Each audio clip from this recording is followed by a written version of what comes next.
Hey guys, how's it going? I'm gonna read Greenlights by Matthew McConaughey, and we'll just get started.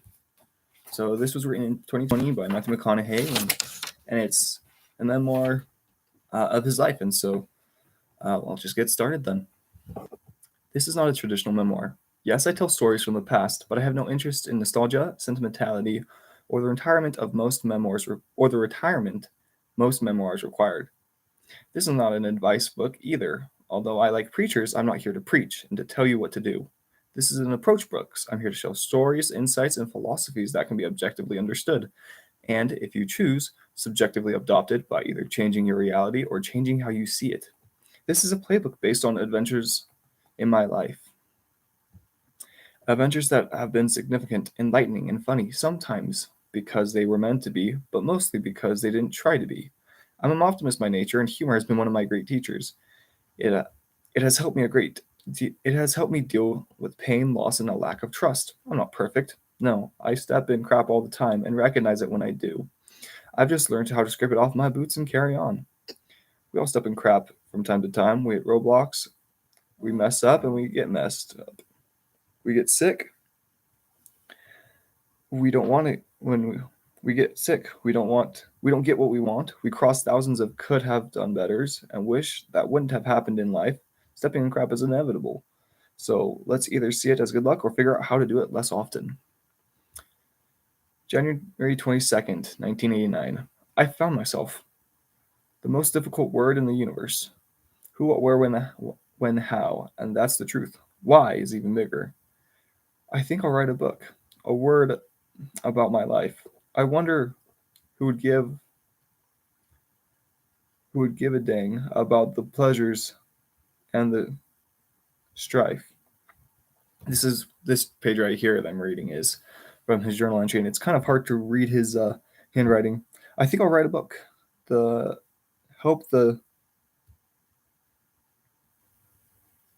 Oh gosh, Jennifer's with the truth about the past. Who's to say we would agree? I'm hired.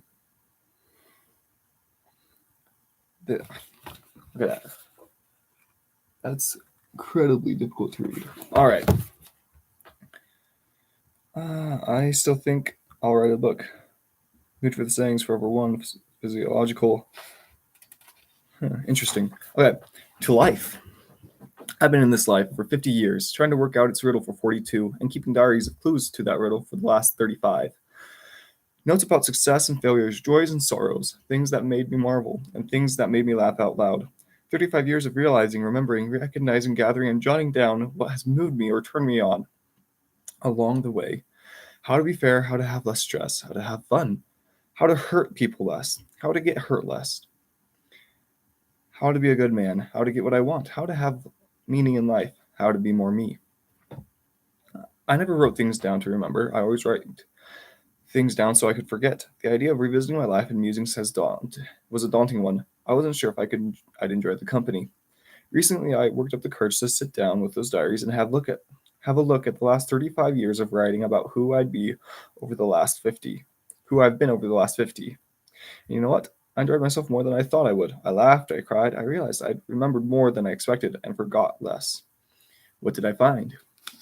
I found stories I witnessed, I experienced, lessons I learned and forgot, poems, prayers, prescriptions, answers to questions I had, reminders of questions I still have, affirmations for certain doubts, beliefs about what matters, theories on relativity, and a whole bunch of bumper stickers.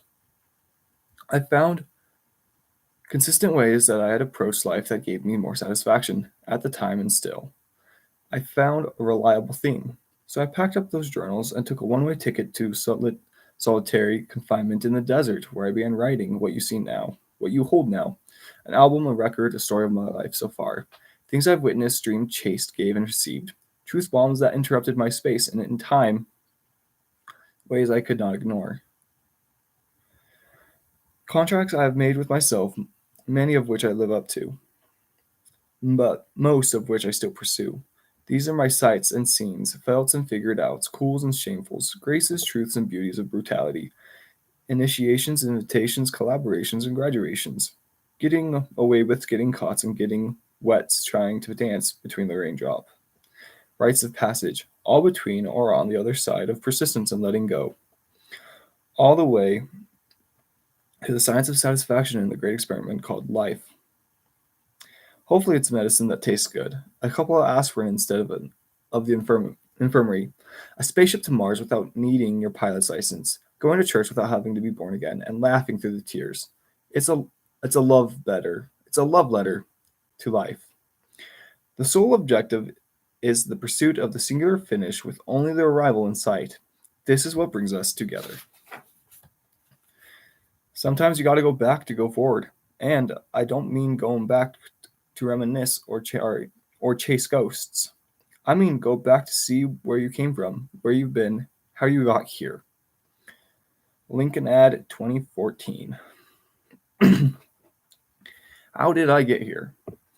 I've earned a few scars getting through this rodeo of humanity. I've been good at it. I've been not so good at it, and ultimately I've found some pleasure in all of it. Either way, here are some facts about me to help set the table. I'm the youngest brother of 3 and the son of parents who were twice divorced and thrice married to each other. We grew up saying I love you to each other. We meant it. I got whipped until my butt bled for putting on a Cracker Jack tattoo when I was 10. When I first threatened to run away from home, my parents packed my bags for me. My dad wasn't there the day I was born. He called my mom and said, "Only thing I have to say is if it's a boy, don't name him Kelly."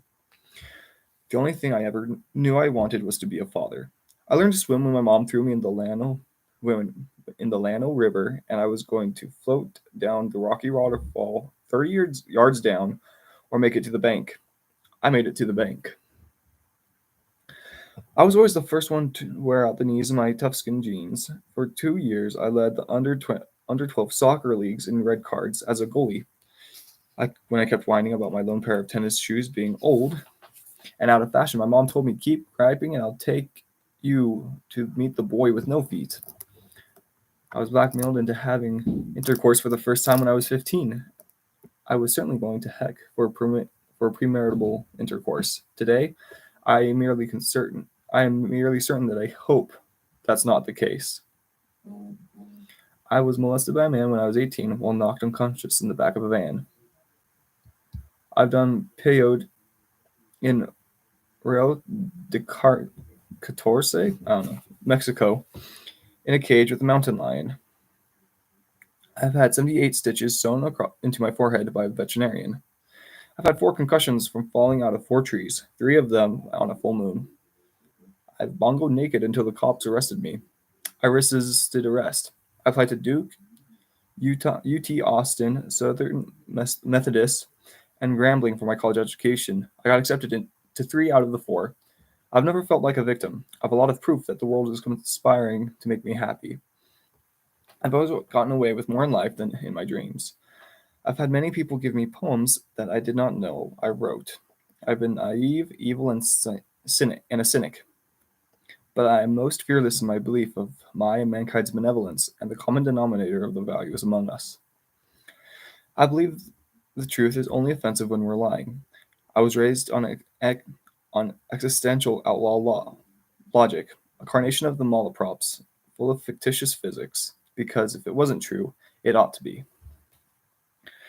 There was nothing fictitious about love, though. The love was real, bloody sometimes, but never in question. I learned early on how to get relative, how to deal. I learned resilience, consequences, responsibility, and how to work hard. I learned how to love, laugh, forgive, forget, play, and pray. I learned how to hustle, sell, charm, turn a tide, make a downfall my upfall, and spin a yarn. I've learned how to navigate highs and lows, hugs and blows, assets and deficits, love songs and epithets, especially when faced with the inevitable. This is a story about getting relative with the inevitable. This is a story about green lights. The arrival is inevitable, death. A unanimous end, a unified destination. A noun without regard, our eulogy, written, lived. The approach is relative, life. A singular procession, our personal journey, a verb without regard, our resume, write it, live it. This is the first 50 years of my life, of my resume so far in my way to my eulogy. What's a green light? Green lights mean go, advance, carry on, continue. On the road, they are set up to give the flow of traffic the right of way, and when scheduled properly, more vehicles catch more green lights in succession. They say proceed. In our lives, they are an affirmation of our way. Their approvals, support, praise, gifts, gas on our fire, attaboys, and appetites. Their cash, money, birth, springtime, health, success, joy, sustainability, innocence, and fresh starts. We love green lights. We don't interfere with our direction. They're easy. They're shoeless summer. They say yes and give us what we want. Green lights can also be disguised as yellow and red lights. A caution, a detour, a thoughtful pause, an interruption, a disagreement, indigestion, sickness and pain, a full stop, a jackknife, an intervention, failure, suffering, a slap in the face, death. We don't like yellow and red lights. They slow us down or stop our flow. They're hard. They're shoeless winter. They say no, but sometimes give us what we need. Catching green lights is about skill, intent, context, consideration, endurance, anticipation, resilience, speed, and discipline. We can catch more green lights by simply identifying where the red lights are in our life and then change course to hit fewer of them. We can also earn green lights, engineer and design them. We can create more and schedule them in our future. A path of least resistance through force of will, hard work, and the choices we make. We can be responsible for green lights. Catching green lights is about timing, the world's timing and ours.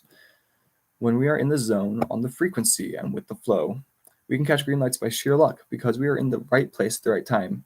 Catching more of them in our future can be about intuition, karma, and fortune. Sometimes catching green lights is about fate. Navigating the autobahn of life is the best way possible. In the best way possible is about getting relative with the inevitable at the right time. The inevitability of the situation is not relative. When we accept the outcome of a given situation as inevitable, then how we choose to deal with it is relative. We either persist and continue in our present pursuit of a desired result, pivot and take a new tack to it, or concede altogether and tally one up for fate. We push on, call on audible, or wave the white flag and live to fight another day. The secret to our satisfaction lies in which one of these we choose to do when. This is the art of living. I believe everything we do in life is part of a plan. Sometimes the plan goes as intended, and sometimes it doesn't. That's part of the plan. Realizing this is a green light in and of itself. The problems we face today eventually turn into blessings in the rearview mirror of life. In time, yesterday's red lights lead us to a green light. All destruction eventually leads to construction. All death eventually leads to birth. All pain eventually leads to pleasure. In this life or the next, what goes down will come up. It's a matter of how we see the challenge in front of us and how we engage in it with it. Persist, pivot, or concede. It's up to us, our choice, every time. This is a book about how to catch more yeses in the world of no's, and how to recognize when a no might actually be a yes. This is a book about catching green lights and realizing that the yellows and reds eventually turn green. Green lights. By design and on purpose. Good luck. If all I would want to do would be to sit and talk with you, would you listen? Matthew McConaughey, age 12. Part 1. Outlaw Logic. Wednesday night, 1974. Dad had just gotten home from work, greasy blue button down with Jim on the left chest patch already thrown in the washer. He sat at the head of the table in his sleeveless undershirt. He was hungry. My brothers and I had eaten already, and Mom pulled his reheated plate from the oven and shoved it in front of him. More potatoes, honey? He said as he dug in. My dad was a big man, 6'4", 265 pounds, his fighting weight, he'd say. Any lighter, I'd catch a cold. At 44 years old, those 265 pounds were hanging in places that, at this Wednesday evening dinner, my mom didn't fancy. Are you sure you want more potatoes, fat man? She barked. I was crouching behind the couch in the living room, starting to get nervous. My dad, head down, quietly continued to eat. Look at ya, that fat belly of yours. Sure, eat up, fat man, she yapped as she scraped overwhelming amounts of mashed potatoes into his plate. That was it. Boom! Dad flipped the dining table into the ceiling, got up, and began to stalk Mom. Gosh dang it, Katie, I work my butt off all day. I come home, I just want to eat a hot meal in peace. It was on. My brothers already knew the deal. I knew the deal. Mom knew the deal as she ran to the wall-mounted telephone on the other side of the kitchen to call 911.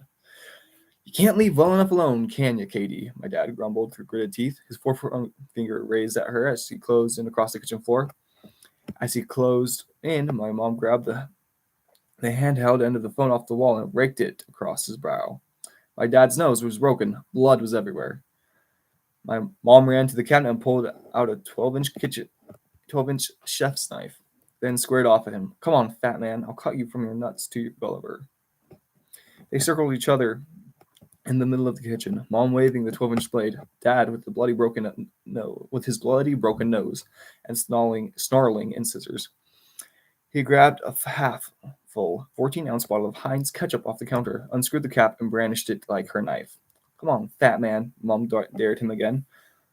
I'll cut you wide open. Assuming the stance of a mocking matador, Dad began to fling ketchup from the open bottle across Mom's face and body. Touché, he said, and as he pronounced right and to left. The more he flipped ketchup on her and dodged her chef's knife, the more frustrated Mom got. Touché again, Dad teased as he splattered a new red stripe across her while eluding another attack. Around and around they went, until finally Mom's frustration turned to fatigue. Now covered in ketchup, she dropped the knife on the floor, stood straight, and began to wipe her tears and catch her breath. Dad dropped out of his bottle of Heinz, relaxed his matador pose, and wiped the blood dripping from his nose with his forearm. So facing off, weapons down, they stared at each other for a moment. Mom filming the ketchup with her wet eyes. Dad just standing there, letting the blood drip from his nose down his chest. Seconds later, they moved to each other and met in an animal embrace. They dropped to their knees, then to the bloody ketchup-covered linoleum floor, and made love. A red light turned green. This is how my parents communicated. This is why Mom handed Dad an invite to their own wedding and said, "You've got 24 hours to decide. Let me know." This is why my mom and Dad were married 3 times and divorced twice. To each other. This is why my dad broke my mom's middle finger to get it out of his face 4 separate times. This is how my mom and Dad loved each other. The golden rule and everything in moderation. 2 adages, often solicited in general rules for life. There's a loophole in each. Sometimes you don't want to do what you want to do. And one man's appetite is another's indigestion. The McConaughey clan migrated from Ireland to Liverpool, England, to Little Rock, West Virginia, and New Orleans. There's no royalty in our past. There is, however, a lot of cattle thieving, riverboat gambling, and an Al Capone bodyguard. Dad is from Patterson, Mississippi, but grew up and felt most home in Morgan City, Louisiana. Mom's from Altoona, Pennsylvania, but always said she was from Trenton, New Jersey, because who'd want to be from a place called Altoona?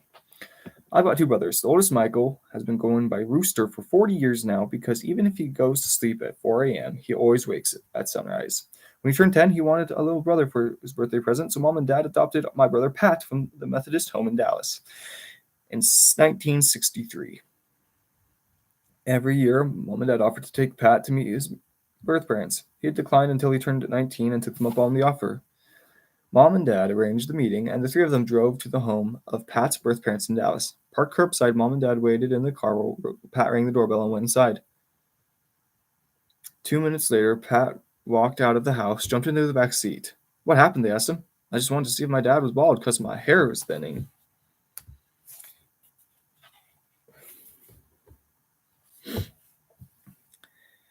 Me, I was an accident. Mom and Dad had been trying to make a baby for years to no avail. So Mom thought I was a tumor until the 5th month of pregnancy.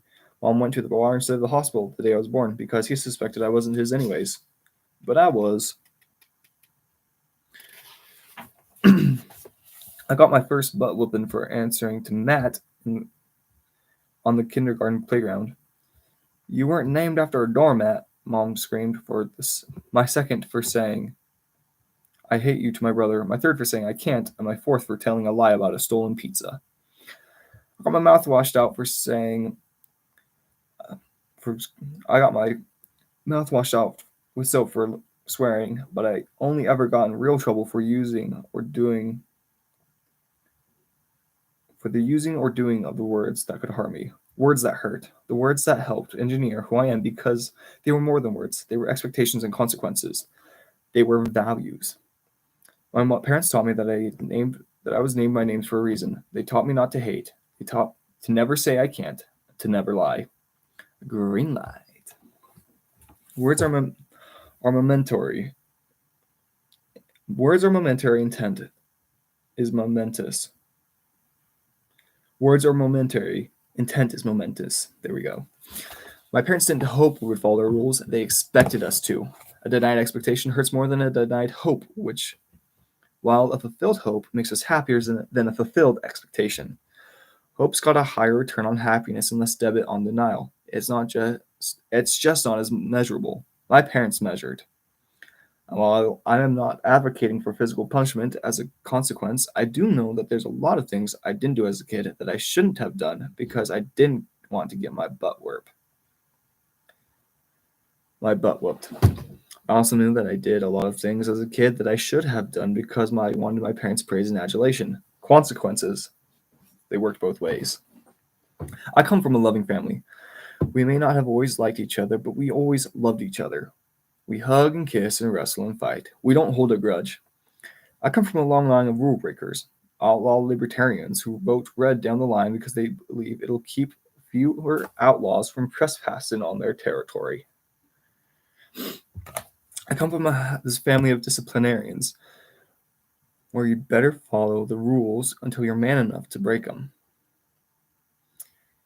Where you did what mom and dad said because I said so, and if you didn't get grounded. You got the belt or backhand, because it gets your attention quicker and doesn't take away from your most precious resource, time. I come from a family who took you across the town to your favorite cheeseburger and milkshake joint to celebrate your lesson learned immediately following your corporal correction. I come from a family that might penalize you for breaking the rules, but definitely punished you for getting caught. Slightly calloused on the surface, we knew that what tickles us often bruises others because we deal with or deny it. We're the last to cry uncle to bad luck. It's a philosophy that has made me a hustler in both senses of the word. I work hard and I like to grift. It's a philosophy that led to some great stories. I don't know what it is, but my mustache is really starting to itch now. Like a good southern boy, I'll start with my mom. She's a true baller, living proof that of the value of denial depends on one's level of commitment to it. She beat two types of cancer on nothing more than aspirin and denial. She's a woman that says, I'm gonna before she can, I would before she could, and I'll be there before she's invited. Fiercely loyal to convenience and controversy, she's always had an adversarial relationship with context and consideration. Because they ask permission. She might not be the smartest person in the room, but she ain't crying. She's 88 now, and seldom do I go to bed after her or wake up before her. Her curfew when she was growing up was when she danced holes big enough in her feet of her pantyhose that came up to around her ankles. Nobody forgives themselves quicker than she does, and therefore she carries zero stress. I once asked her if she ever went to bed with any regrets. She quickly told me, every night, son, I just forget them by the time I wake up. She always told us, don't walk into a place like you want to buy it. Walk in like you own it. Obviously, her favorite word in the English language is yes. In 1977, Mom entered me in the Mr. Little Texas contest in Bandura, Texas. I won a big trophy. My mom framed this picture and put it on the wall.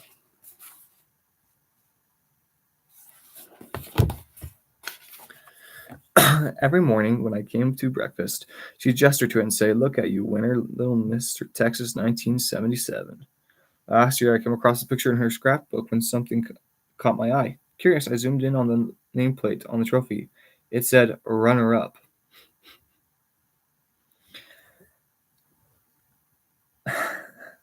I called the queen of relativity, my mom, and said, Mom, all my life you told me I was little Mr. Texas, but I was really runner-up. And she said, no, son. No, the kid who won it. No, the kid who won it, his family had a lot more money than us and bought him a fancy three-piece suit for the contest. We call that cheating. No, your little Mr. Texas. Then in 1982, I entered the 7th grade poetry contest. The night before the deadline, I showed my poem to my mom. Not bad, keep working, she said. I headed back to my room and worked on the next draft. A couple hours later, happy with my progress, I took the poem to my mom again. She read it, said nothing. Well, what do you think? I asked. She didn't answer. Said she opened up a hardcover book to a pre-marked page, put it in front of me and pointed and said, "What do you think of that?" Here's the poem. If all that I would want to do would be to sit and talk with you, would you listen? It was a poem by Anne Ashford. I like it, I said. Why? Then write that, Mom said. Write this, what do you mean? Do you understand it? Yes. If you like it and you understand it, then it's yours. But it's not really mine, Mom. It's Anne Ashford's. Does it mean anything to you? Yeah, it's like when someone you love just wants to sit and talk with you. Exactly. So if you like it and you understand it and it means something to you, it's yours. Write that. Sign my name to it? Yes, I did. And I won the 7th grade poetry contest. My mom had no upbringing, and since she didn't like her life growing up, to survive, she denied it and constructed her own. She always believed that if you understand something, then you own it. You can sign your name to it, take it for credit, live it, buy it, sell it, and win medals for it. Plagiarism? They'll probably never find out, and if they do, all they can do is blame you and take your medal back, so forget them, she says. Obviously, my mom was prepping me to be an actor long before it became a vocation. Greenlights. Knowing the truth, seeing the truth, and telling the truth are all different experiences.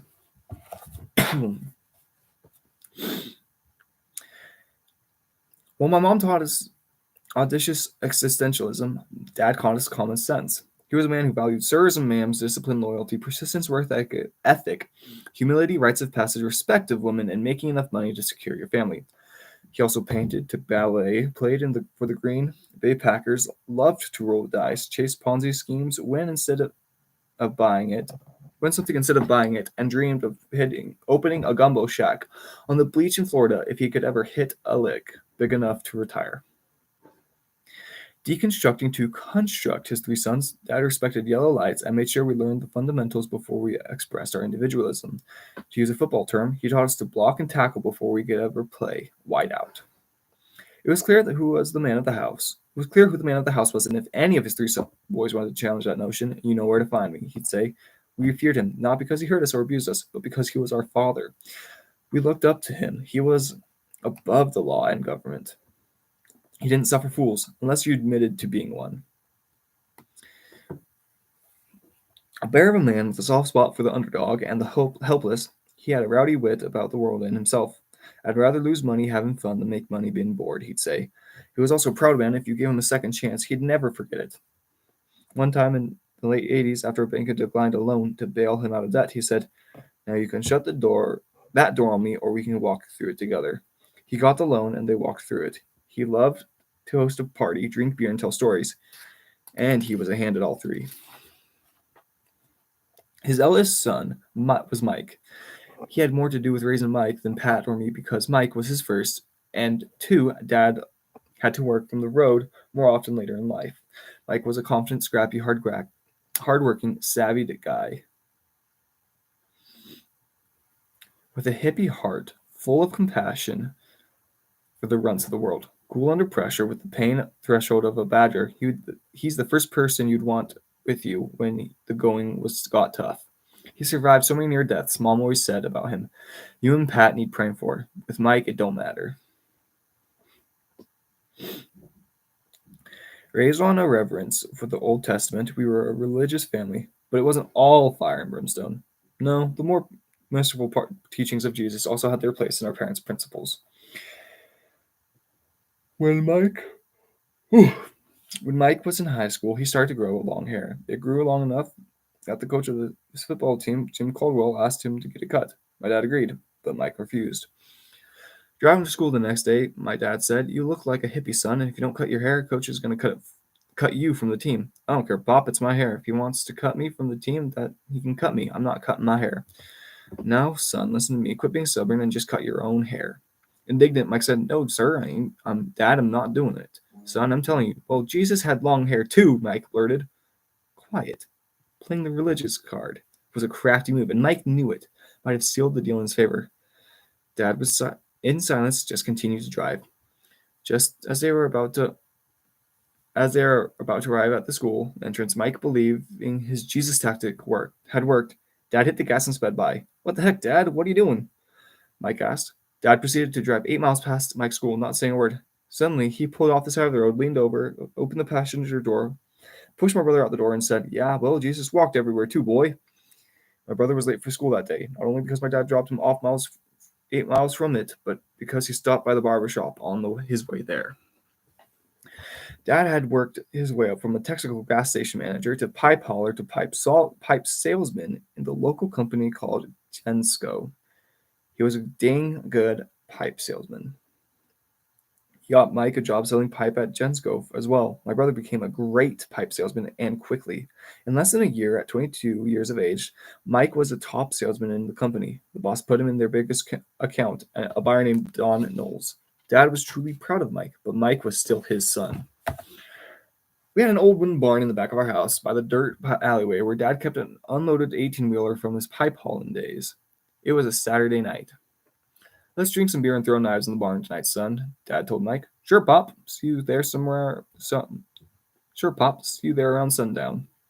Around 10 o'clock, and after quite a few beers, Dad finally bellied up. Let's go roll some pipe like we used to, son. It's been a while.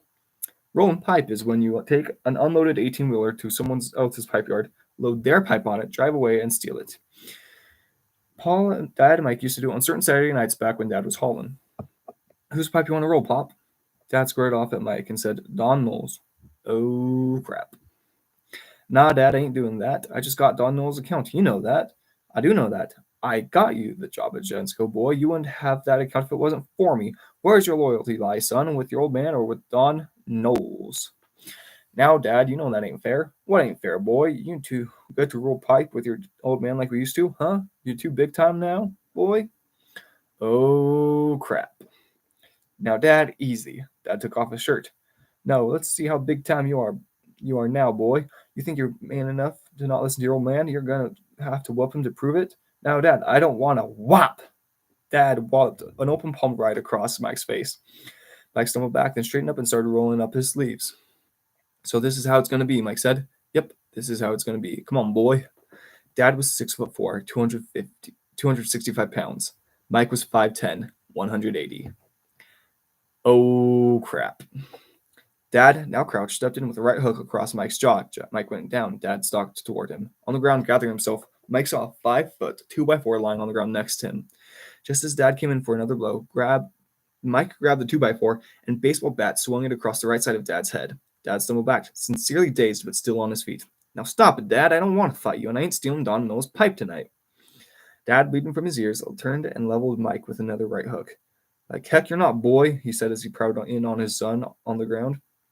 With the 2x4 out of distance, Dad bearing down on him again. Mike grabbed a handful of sandy gravel from the ground and slung it across Dad's face, blinding him. Dad stumbled back, struggling to get his bearings. That's enough, Pop. It's over. But it wasn't. Unable to see, Dad lunged towards Mike's voice. Dad easily sidestepped him. Mike easily sidestepped him. That's enough, Dad. Dad, now a blind, groveling bear with bleeding ears, came at Mike again. Where are you, boy? Where's my son who won't roll Don Knowles' pipe with his old man? Mike picked up the 5-foot 2x4 and held it at the ready. Dad, I'm telling you, it's over. If you come at me again, I'm going to knock you out with this 2x4. Dad heard him clearly, steadied himself, and said, Give it your best shot, boy, he said as he blitzed Mike. Whop! The 2x4 went across Dad's head. Out cold, Dad lay in a heap on the ground. Dang it, Dad, Mike said in shock, wondering if he'd kill him. Mike, now crying now, knelt over Dad again and said, Dang it, Dad, I told you not to come at me again. Dad lay there, unmoving. 4.5 minutes, Mike laid over his fallen Pop, weeping. I didn't want to do it, Dad, but you made me. Dad then came to and slowly got to his feet. I'm sorry, Dad, Mike said. I'm sorry.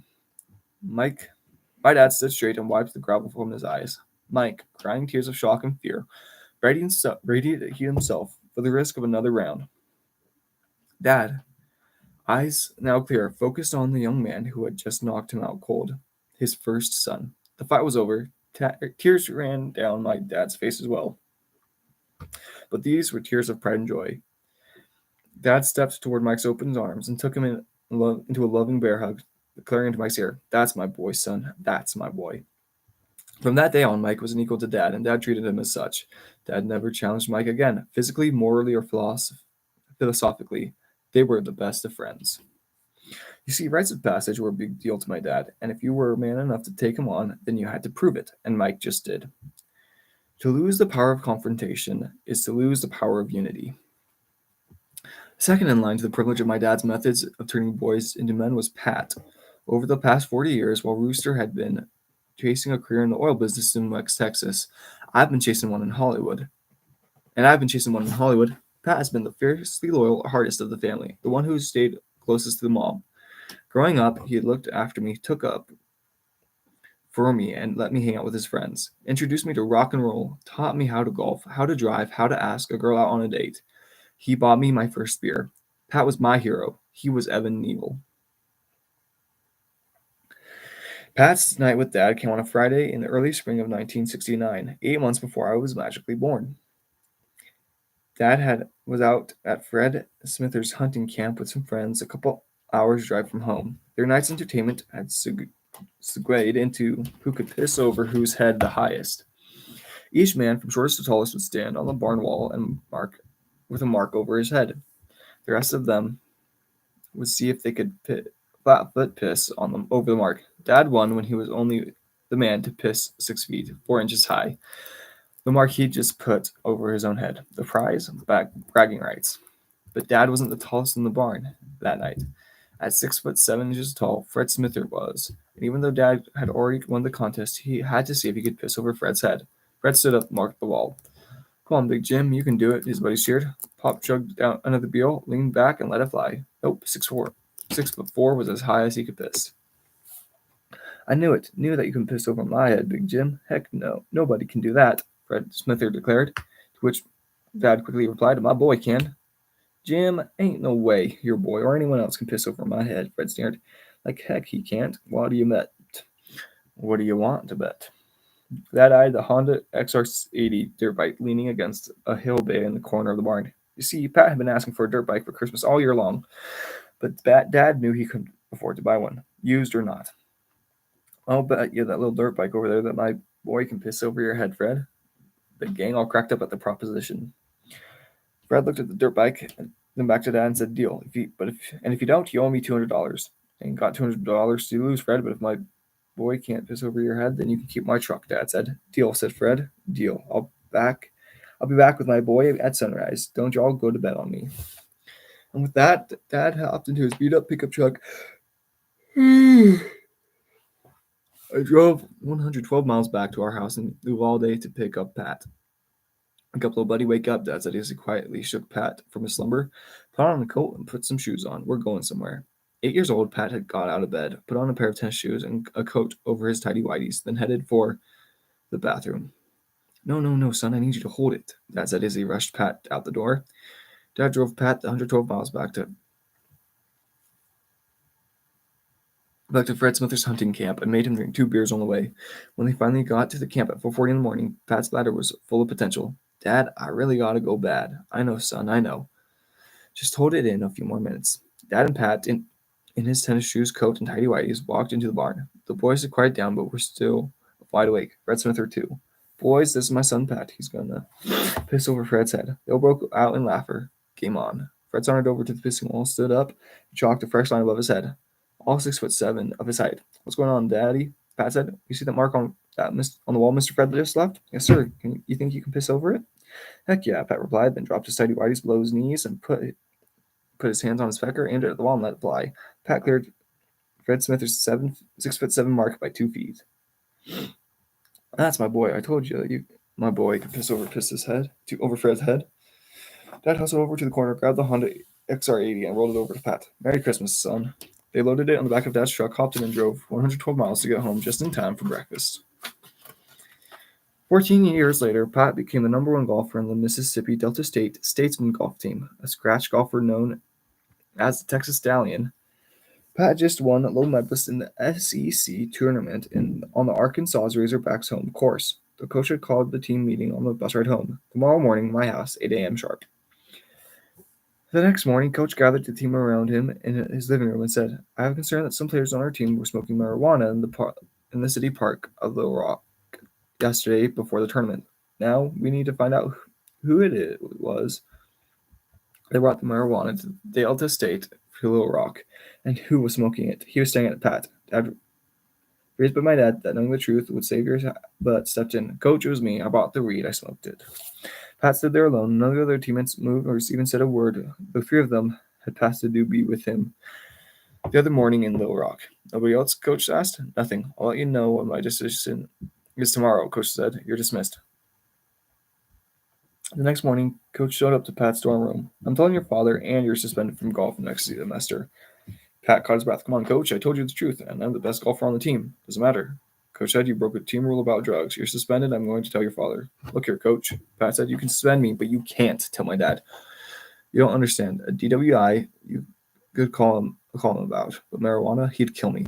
Pat had gotten bruised with a weed a couple times in his late teens, and after being on the receiving end of Dad's brand of discipline and disdain for Mary Jane before, he was going to make sure that there wasn't a third. "That's between you and him," Coach did mulch. "Okay, Coach, let's go for a ride."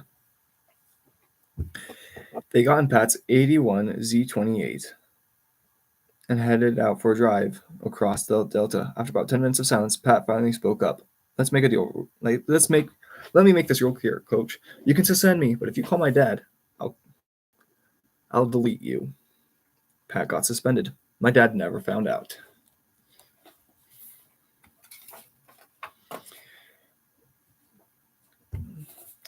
Conservative early, liberal late. Create structure so you can have freedom. Create your weather so that you can blow it in the wind. Map your direction so that you can swerve in the lanes. Clean it up so that you can get dirty. Choreograph, then dance. Learn to read and write before you start making up words. Check if the pool has water in it before you dive in. Learn to sail before you fly. And initiation before inauguration. Earn your Saturdays. We need discipline, guideline, context, and responsibility early in any new endeavor. It's the time to sacrifice, to learn, to observe, to take heed. If and when we get knowledge of the space, the craft, the people, and the plan, then we can let our freak flag fly and create. Creativity needs borders. Individually needs resistance. The earth needs gravity. Without them, there is no form, no art, only chaos. As I said, I was an unplanned surprise, an accident, as my mom still calls me. My dad was always half joking told, and my dad has always half jokingly told her, "That ain't my boy, Katie. That's your boy." Dad was on the road a lot when I was growing up, working to take care of the family, so I spent most of my time with mom. It was true, I was a mama's boy. When I did get to spend time with my dad, I relished every moment. I wanted and needed his approval, and on occasion he gave it to me. Other times he rearranged my considerations in extremely colorful ways. The best way to teach is the way to them is most understood.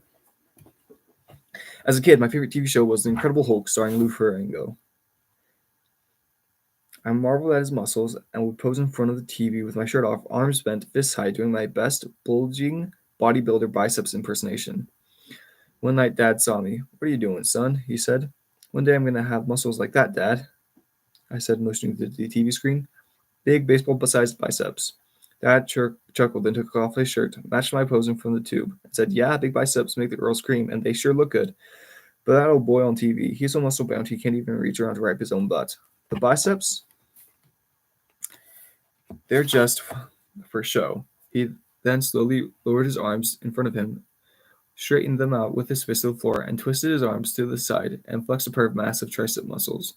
"Now the triceps, son," he said, this time pointing his nose back and forth toward the bulging muscles on the back of his upper arm. "That's the work muscle. That's the muscle that puts food on the table and the roof over your head. The triceps, they're for dough." My dad would take the stockroom over the showroom any day.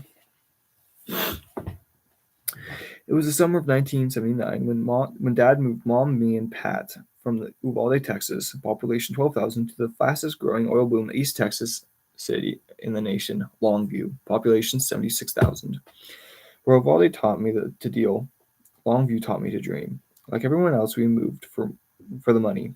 Dad was still a pipe salesman, and Longview was the place to make it rich in the drilling business. Soon after arriving in town, Pat went away to a golf camp, and Mom went on an extended vacation to a beach house in Navarre Beach, Florida. Rooster, already a multimillionaire in his mid-20s, was moving to Midland, Texas.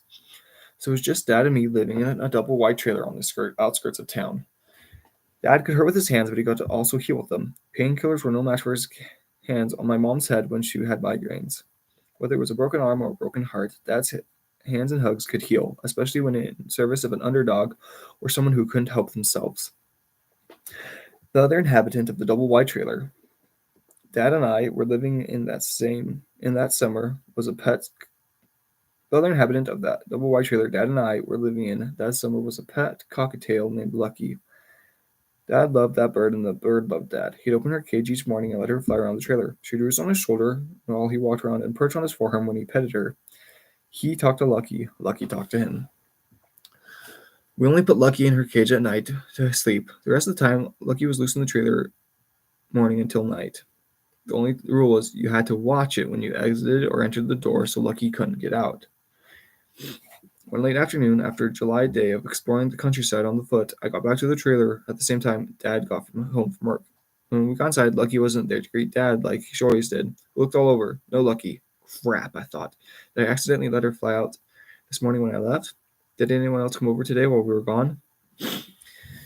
Seconds later, I heard Dad in the back of the trailer. Oh no. Oh no. No. Lucky. I ran to the back and found Dad on his knees, leaning over the toilet. There, floating in circles in the bottom of it, was Lucky. Tears dripping down his cheeks. Dad reached with both hands into the bottom of the bowl and gently cradled Lucky out. Oh no, Lucky, no. He groaned through sobs. Lucky was dead, soaking wet, motionless. She must have accidentally fallen into the toilet and gotten stuck beneath the toilet's edge while trying to get out. Dad, still weeping, brought Lucky's soggy and lifeless body closer to his face, where he examined her hanging head. Then he opened his mouth wide and slowly put Lucky into it until the bottom half of her wings and tail feathers were all that was outside of it.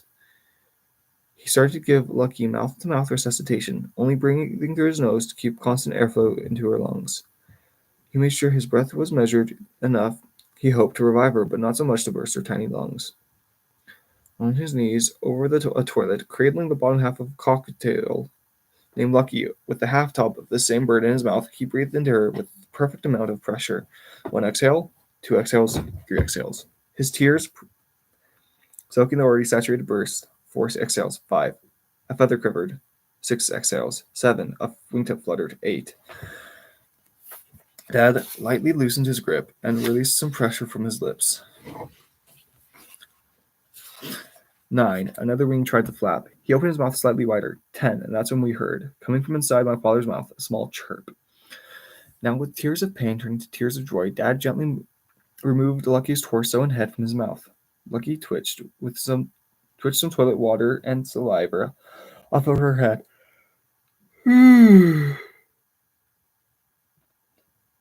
Now, face to face, they looked into each other's eyes. She was dead. Now she was alive. Lucky lived another 8 years.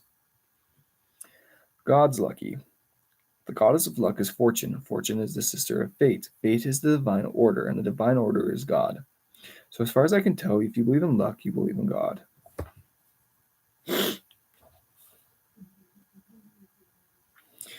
The same summer while Dad was at work every day, I explored the endless acres of the Piney Woods barefoot and shirtless, wearing a chamois rope around my waist. With my BB gun, coming from the Uvalde, I'd never seen trees like this, towering pines shooting straight up in the sky, thousands of them. I was in awe of one in particular, a white pine among the ponderosa, 6 feet wide at its base, its peak trespassing the airspace. One late afternoon, while chasing down a squirrel with my Daisy with half a mile from home, I came to a fence about 10 feet tall. It was strangled with vines and overgrowth, and a new faded no trespassing signs. I crouched, pulled back some of the foliage, and peeked through. On the other side of the lumber yard, men in hard hats, and a couple of forklifts in action, and mountainous stacks of 2x4s, 4x4s, and plywood. Perfect, I thought, for a tree house. And I knew just the tree. I stayed there until they shut down the forklifts, packed up, and closed for the day. It was about 6 p.m. I ran home with a plan I couldn't tell Dad, a plan for the next 3 months of my summer. The next morning after breakfast, Dad went to 6:30 like he always did, and as soon as he left, I went to our toolbox and found what I was looking for: a pair of wire cutters. I put on my chamois, grabbed my daisy, left my shoes in the closet, and ran to scope out my mark. How was I going to do this? There were people working at the lumber yard all day, so I'd have to come at night. I plotted. What if I got caught by someone in the lumber yard? What if I got caught sneaking out at night by Dad? What if he found out while I was out? I was stealing lumber from the lumber yard, half a mile from home. I was nervous. I was excited. That night after dinner and watching The Incredible Hulk, like I always did, Dad and I said our goodnights. I lay in bed, wondering how long I should wait before I opened the double-wide bedroom window to sneak out. I could still hear I could hear Dad still moving around at his end of the trailer, so I waited until the slightest creaks had been silent for about an hour before I made my move.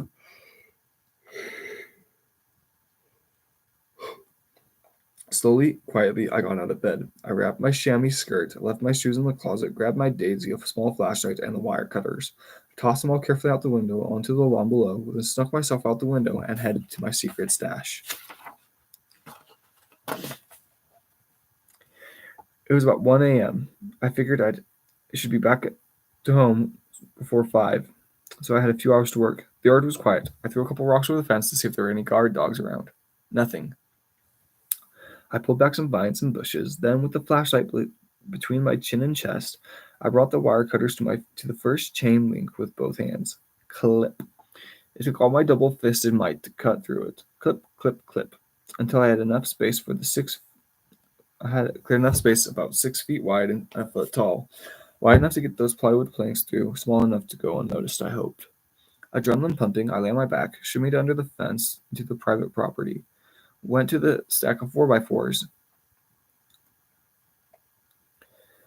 pulled one off, and dragged it towards opening the fence. Pushed it through as far as I could, then crawled out of the fence and pulled it out the other side, where I dragged it a few hundred yards deep into the forest and left it at the base of the big white pine. Then I ran back to steal another one. Once I got my second load to the tree, it was already a little after 4:30, so I raced back through the fence, placed all the brush and vines to conceal the hole I cut, then ran back home. I snuck through the window, put my daisy and flashlight back on the shelf, and wire cutters under my mattress, got under the covers, and slept until Dad woke me up at 6 a.m. to make breakfast. It went on like that for over a month. Getting a little sleep at night, I'd take cat naps under the white pine the next day with my growing stack of lumber during the day, then make it home for dinner and do it all over again. I did this every night until I had enough 2x4s, 4x4s, and plywood planks to build the biggest and tallest tree house in the world. With the most dangerous part of my plan behind me and 2 months of summer left, it was time to start construction. I had also stolen about 40 feet of 50-gauge steel trim pin nail guns. Nail gun nails, from the yard, and already had a hammer and a 26-inch handsaw from our toolbox at home. All I needed was daylight. Up at 6 and out the door by 7, I worked on that treehouse until dark, 7 days a week over the next 2 months. Shirtless and shoeless in my chamois, I crisscrossed over paper-plated clips of the nails over my shoulders and across my chest. Half Comanche Indian, half Pancho Villa. With a hammer in hand, I went to work. I started with the bottom of the floor, then built up. I cut a 2x2-foot hole in each floor next to the trunk of the tree, where I nailed pieces of 2x4s for the ladder steps to get from floor to floor. I also made a pulley system that I raised with each floor. I'd pack my lunch each morning and take it to my construction site, put my brown bag in the trough, climb up the highest floor, and hoist my sandwich up to eat during my lunch break. 6 weeks later, when I was done, my tree house was 13 stories high. The 13th floor was over 100 feet above the ground. From there, I could see all the way to downtown Longview, 15 miles away. For the next 2 weeks, I spent every day up there, above the rest of the world, where I hoisted up my brown bag lunch and daydreamed, swearing that I could see the Earth's curve on the horizon. Now understanding where and why the city of Longview got its name, it was the best summer of my life. Greenlight.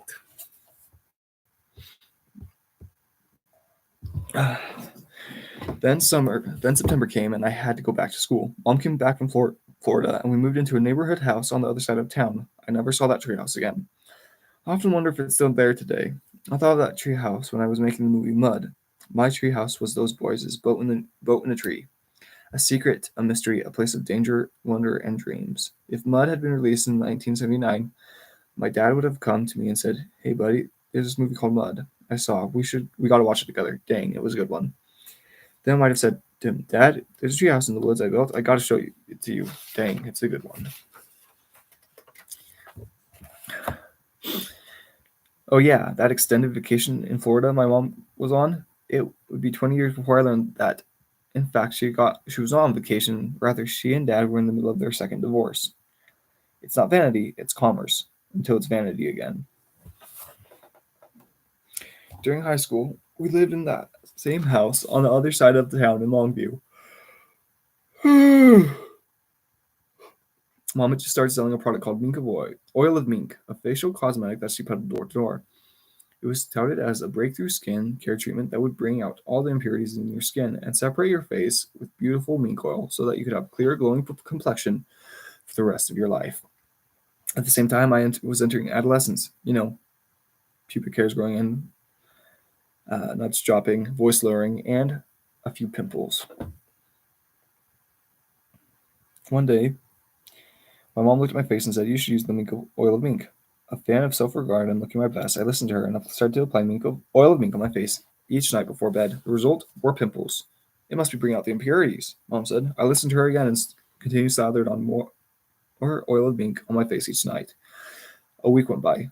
More pimples. 12 days passed. Now I had what looked like full-blown acne. "Mom, are you sure this is okay for me to be using?" I asked. "Of course it is, but let's call my boss, Elaine, over to have some look at you just in case." Elaine came over and looked at my swollen, zinc-infested face. "Oh, wow," she shrieked. "Yes, the product is doing exactly what it's supposed to.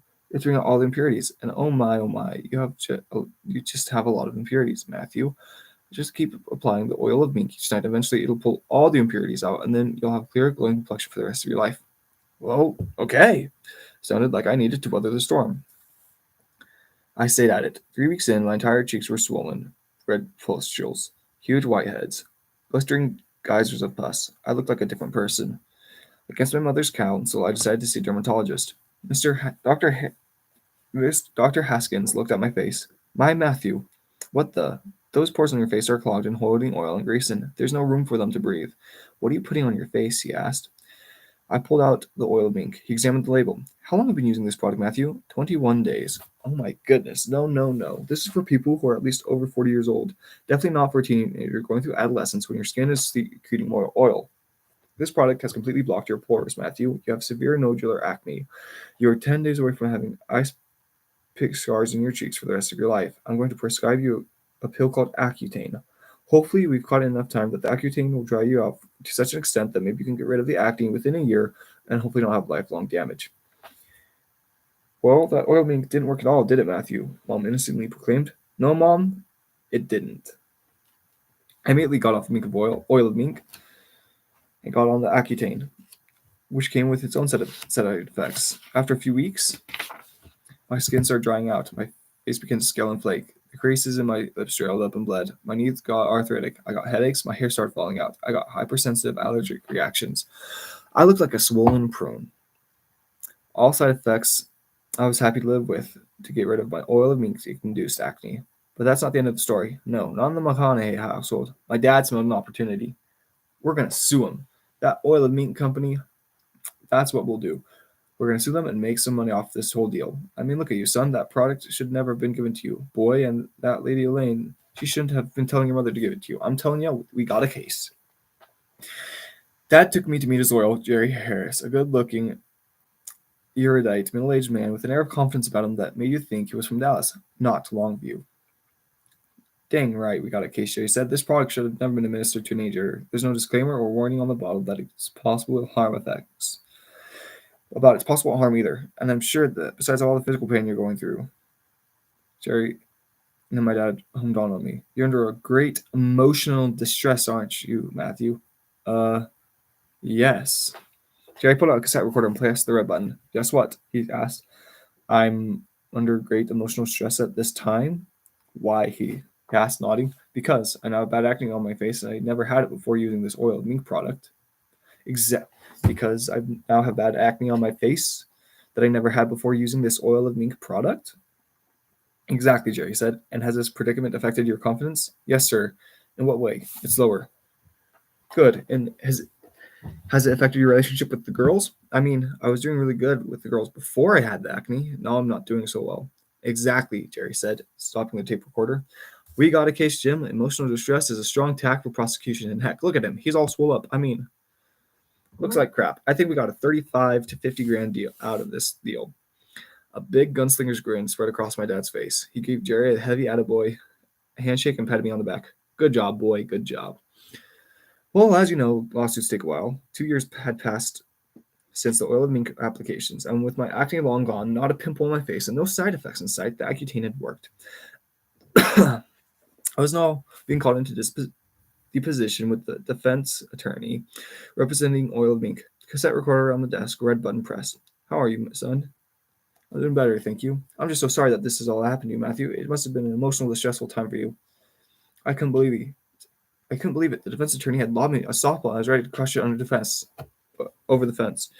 Oh yes, sir. It was an emotionally distressful time. I mean, I looked like the Elephant Man, and my scalp was dry, my hair was falling out, my knees hurt, my back hurt, my face flaked. I didn't have any confidence, and I wasn't doing good with the girls. I mean, the oil mink almost scarred me for life. Oh, bless your heart, young man. I can only imagine how tough it must have been, and still is on you. I doubled down. Yes, sir. That's right. He stared at me a moment, then the slightest Cheshire grin began to creep up on his lips, and he reached under the table, pulled out the high school yearbook, my high school yearbook, from that year, 1988. He slowly opened it and turned it to a flagged page, spilled the book around to face me and slid it in my direction. Then, reaching across the table, he placed his finger on a particular picture and said, "Is this you?" It was. It was a picture of me with Camissa Springs. We had a silk sash draped over our chest, from shoulder to hip. Hers read most beautiful. Mine read most handsome. Crap. I knew right then that our case was done. He had me. Scarred for life, huh? So emotionally distressed, he said as his grin got brighter.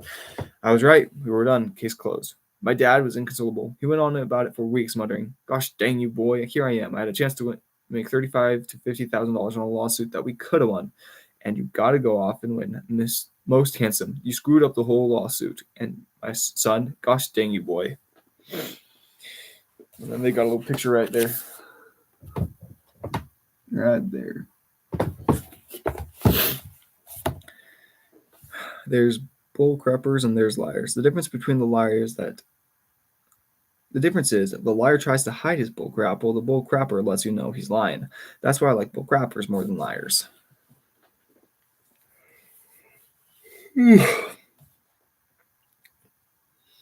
A few months later, with Mom on her second extended vacation to Novire Beach, not another divorce, just a little break from each other. It was just Dad and me living together again, this time in our 3-bedroom house instead of the double wide. I got home by my midnight curfew. Unexpectedly, Dad was awake and on the phone. "Sure, Mr. Volker, he just got in. Let me ask him."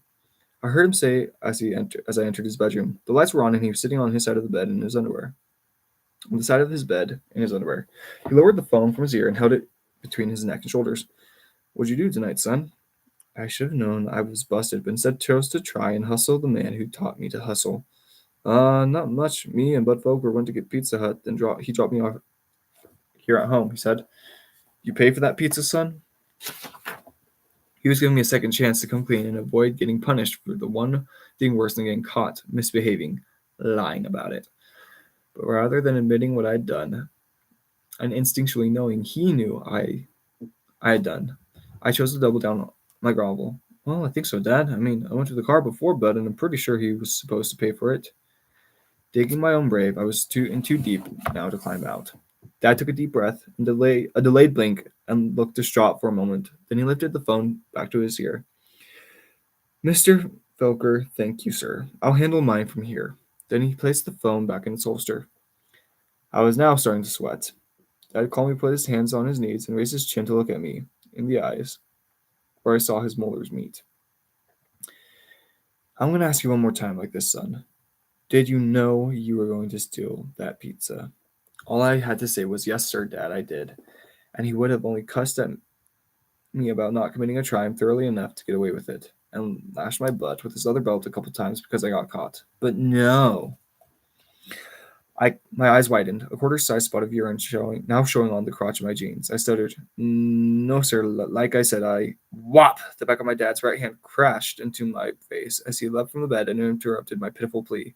I hit the ground, not so much from the force of his strike as from the instability of the cowardly, panic-stricken lactic acid legs I was wobbling on. I deserved it. I had earned it. I'd asked for it. I wanted it. I needed it. I got it. I lied to him, and it broke his heart. Stealing a pizza was no big deal to him. He had stolen plenty of pizzas in his life, and then some. All I had to do was admit it, but I didn't. Now on my knees, crying from shock and fear, just like my brother Mike had done, but for different reasons. I was ashamed. Unlike him in the barn, I was a think, a coward. "That's not my boy, Katie. That's yours," is all I could hear in my mind. He looked over me. The waitress at the Pizza Hut recognized Bud. She looked up his number and called his house. Asked his dad to have him just bring the money in for the pizza by tomorrow. Bud told his dad that it was all his idea to steal it and that you just went along with it. "But you lied to me, son. Told me you didn't know. All you wanted me was just stand up like a man and admit that I had messed up, look him in the eye and shake it off. But no. I cowered. I made excuses and whimpered as he looked down on me. The pee stain on my jeans now spreading down to my leg. Getting more furious with my spinelessness, he dropped on all fours like a bear in front of me and then taunted me. "Come on, I'll give you 4 to my 1. 4 of your best shots across my kisser to 1 of mine across yours." Paralyzed numb, I didn't take the offer. The idea of striking my dad made my hands feel like paper mache. The thought of him striking me made my brain drain. "Why? Why?" he raged. Unable to answer, I just stayed to knee level and crawled to the nearest corner where I stayed until he finally stood up and shook his head at me, wondering what he had done to raise such a coward of a son. I often regretted what I did, or didn't do that night. I had a chance at my rite of passage to become his boy or a man in his eyes, but I got stage fright, peed my pants, and failed the test. I choked. Part 2. Find your frequency. Spring 1988. My senior year in high school, I was rolling. I had a straight A's, a job that paid $5 in my pocket all time. A job that kept $45 in my back pocket at all times. A 4 handicap in golf. I'd won most handsome in my class and was dating the best looking girl at my school and at the school across town. Yeah, I was catching green lights. Never too cool for school. Never the too cool for school guy who leans across the wall and smokes cigarettes at the party. No, I was that guy who danced at the party, that guy who chased the girls and worked his way into the front row of every concert. No matter how late I arrived, I gave effort. I was a hustler. I drove a truck. I took the girls off-road mudding after school in that truck. I had a megaphone in the front grill and in the school parking lot in the speaker in the mornings. I'd crouch on the cab and say through the speaker, "Look at the jeans Kathy Cook's got on today. Looking good." Everyone loved it. Everyone laughed, especially Kathy Cook. I was that guy. I was the fun guy. I got engaged. I engaged. One day I was driving past our local Nissan dealership and saw a candy red 300ZX for sale. I never had a sports car before, and this one even had T-tops. I pulled my truck into the lot to inquire. The dealer was motivated to sale. On the spot, I traded my truck in for that candy red 300ZX with T-tops. I had a red sports car. Every Sunday afternoon, I'd polish and wax that red sports car. It was my baby. At school, I'd start parking in the third parking lot, that empty lot way in the back, where no other car doors could dent or scratch my new baby's paint. I knew the chicks were going to dig my red sports car even more than my truck, and hence dig me more. I drive early to school every morning in the third parking lot and just lean against it. I was so cool. My red sports car was so cool. A few weeks passed and I noticed some changes. The chicks, they weren't digging me like they used to. It was like they were bored with me leaning against my red sports car. After school, they went mudding off-road in someone else's truck. Instead of cruising the street, T-tops down with me. I wasn't getting near as many dates as I used to. The girls seemed to lose interest in me. What happened, I wondered. Then one day it hit me. I lost my truck. I lost the effort, the hustle, the mudding, and the megaphone. I lost the fun. I was too busy leaning against that candy red 300ZX with T-tops in the third parking lot. I'd gotten lazy, started looking in the mirror in my hair too often, relying on that red sports car to do the work for me, and it was doing a crappy job. I'd outfoxed myself when I traded in my truck for the red sports car, and I'd lost my mojo when I did. The next day after school, I went back to the Nissan dealership and traded it back in for my truck. The day after, I pulled into the parking lot again, flirted with the ladies in the microphone, and took them off-road London after school. And like clockwork, I was back. Forget the red sports car. Greenlight. Process of elimination and identity. The first step that leads to our identity in life is usually not I know who I am, but rather I know who I'm not. Process of elimination. Too many options can make a tyrant out of any of us, so we should get rid of the excess in our lives and that keep us from being more of ourselves. When we decrease the options that don't feed us, we eventually almost accidentally have more options in front of us that do. Knowing who we are is hard. Eliminate who we're not first, and we'll find ourselves where we need to be. Good to see you. Happy that you're on here. Welcome. On my 18th birthday, my parents said to me, if you haven't learned it yet, you're not going to. In my family, the 18th birthday was a seminal moment. It meant no more rules. It meant no more curfew. It meant independence. It meant freedom. I graduated from high school, and like most kids, I wasn't sure what I wanted to do for the rest of my life. I mean, I thought I wanted to go to law school and become a defense attorney, but I wasn't absolutely certain. My mom came up with the radical idea. Hey, you love to travel, Matthew. What if you become an exchange student? Immediately, I was up for it. Sounds adventurous and wild. I'm in. We went to the local Rotary Club that ran the exchange program and learned that they had 2 openings for the foreign exchange, one to Sweden and one to Australia. Sun, beaches, surfing. McPherson, English speaking. I chose Australia. Next thing I knew, I was sitting in a boardroom table in front of 12 suits at the local Rotary Club. After they approved my background papers, a man said, we think you'd be a great ambassador of the state of Texas and the United States in the faraway land of Australia. We'd love for you to go, but before you do, we need you to sign this paper saying that you will not come back until the full year of this exchange is over. That seemed odd, but I am going the whole year. That's the plan. Everyone says that, he retorted, but the reason we need you to sign this contract is because every exchange student gets severely homesick and tries to come home early. We can't have that happen, which is why we need you to sign this document saying that I, Matthew McConaughey, promise not to come home early unless there is a tragedy or death in my family. Look, I said, I'm not signing that paper, but I'll shake on it. I'm not going to quit and come home. I'm in for the entire year. I looked him in the eye. Deal? He agreed. We shook, and soon I was packing up to go to Australia for a full year. I'd leave in 10 days. A few years later, I got my first letter from my Australian host family. The Dooleys read, we can't wait to meet you. We can't wait to meet you. Wow, I can't read. We can't wait to meet you and are so looking forward to having you in our home. Matthew, we live in paradise near the beach on the outskirts of Sydney. You're going to love it. Yes, outstanding. Everything I was hoping for. The beach, Sydney. This was going to be a blast. Australia, here I come. Oh.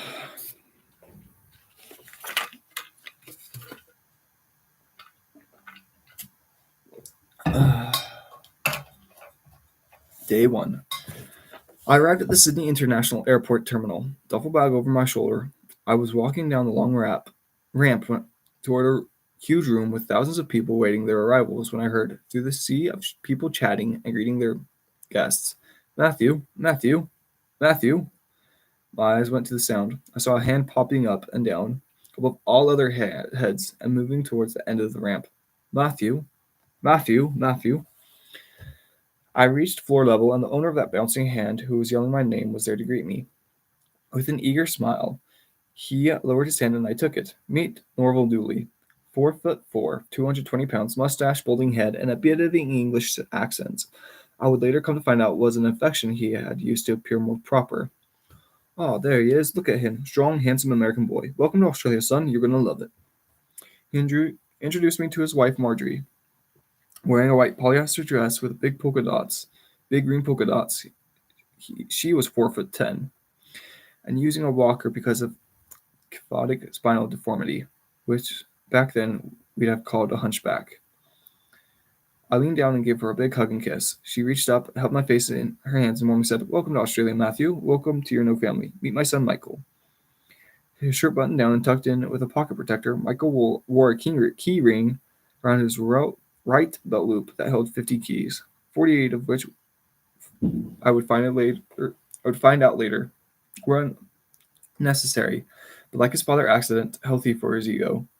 As I reached out to shake his hand, he sidestepped it in favor of a hearty embrace, before he stepped back and giving me firmly stiff arm slaps to the middle of my back, singing, "My little brother Matthew, my little brother Matthew, my little brother, my little brother." Meet the Dooleys. We loaded the car and left the airport, and I was riding shotgun. Norville was driving, Marjorie and Michael were in the back. After about an hour, I noticed the skyline of the metropolitan city of Sydney was well behind us now in the rearview mirror. Even the outskirts seemed to be out of sight. I asked Norville, "So, technically it's not Sydney that you live in, right?" "No, mate," he proudly replied. "That's the big city. Sin, going in on all over there. You don't want to be living there. It's no place for civilized men. We actually live in a little place down the road here called Gosford on the central coast. Great spot, beautiful beaches. You're gonna love it." We continued our small talk and drove for another 40 minutes when we made it to Gosford, a population that looked to be a couple 100,000. It was on the coast with miles of beaches and pretty happening place. This is going to work beautiful. This is going to work beautiful, I said aloud. They said nothing. We continued driving through the downtown another 15 or 20 minutes when I noticed Gosford was now in the rearview mirror. "Odd?" I once again respectively asked. "So, it's not actually Gosford that you live in, is it?" To which Norval once again protested with pride. "Oh no, still a bit too citified, mate. Loose morals. Country living's a lot better than that place. We actually live just down the road here a bit in a place called Tukley. You're gonna love it." We drove another 40 minutes, then got to the town of Tukley. Population 5,000. It had one red light, one bar, and one small supermarket, but it was still on the coast and it was very pretty. "Okay," I said. Small town living. Reminds me of where I was born. I can dig it." They had no comment. Orville continued driving. We drove 6 or 7 more minutes and came to the roundabout on the other side of town. Now quite confused, I said, "So it's not really Tukley that you live in either?" Without hesitation, with just as much determination, Norval replied, "Nah, Tukley's a nice spot, mate, but it's a big for your taste. We actually live in a little goth down the road here a bit. Matthew, beautiful spot called Goricon. You're gonna love it." The pavement turned to blacktop. A few minutes later, we came upon Goricon, population 1,800. A sleepy island, inland, one-street country town, no beach in sight, a couple of small one-story wooden houses to the right and left in Main Street. I took a semi-deep breath, and before I knew it, we were going through another roundabout. On the other side of town, blacktop turned to the road. Gorgon was in the rearview mirror. Now a bit peeved, I stayed more than asked, "So you don't live in Gorgon either, do you?" "No," Norval grunted with excitement, "but we're very close, mate. Just down the trail a spell. Beautiful little country spot. Mate, you're gonna love it." We drove down the dusty trail for 5 miles. I was staring out the window at the countryside, trying to calibrate my expectations, when a green roadside sign intercepted my view. It read, "Warnervale, population 305. With the civilization in view, we drove another mile past that sign. I took the first left we could, then the first right, then pulled into a gravel driveway up to the garage door of the only house in sight, came to a stop, and turned off the ignition when Norville, with great fanfare, said, "Welcome to Australia, Matthew. You're gonna love it." Day 4, I was washing after dinner dishes with Norville when Norville and Marjorie entered the kitchen. "Matthew, we'd like to have our extended family over this weekend and thought you could cook us something, maybe something quintessentially American." "I'd love to," I said, "but what to cook?" I wondered. Nothing more American than a hamburger. That's it. We're having a good old American hamburgers this weekend. Top choice, Matthew." Norville said as they turned to leave. "Actually, no," I raised my voice. "I take that back. We're having cheeseburgers, because the man who invented the hamburger was smart. But the man who invented the cheeseburger was a genius." I started to write down a grocery list for my culinary masterpiece. Soft white buns, dill pickle slices, cheddar, and American cheese. Red onion, avocado, jalapenos, real mayonnaise, good ketchup. When I felt a tap on my shoulder, it was Norville. "Matthew, Would you come with me, please? I'd like to talk to you for a second. We exited the kitchen, walked across the living room, and down a hallway where he opened the second door on the right. This way, please, he said as he ushered me into the room. It was his office. He then shut the door behind us and pointed to the seat in front of the desk. I sat down. He then went behind the desk and stepped up onto a platform where his chair was perched, then sat in it. Oddly, Norval, who was 4'4", was now sitting a foot and a half higher than I was. He settled in and leaned forward, placing his elbows on his desk. He crossed his hands, knuckle for knuckle, looked me in the eye, and sternly said, "Matthew, I'd like to talk to you about your choice of words." "Yes, sir," I said. What do you got?"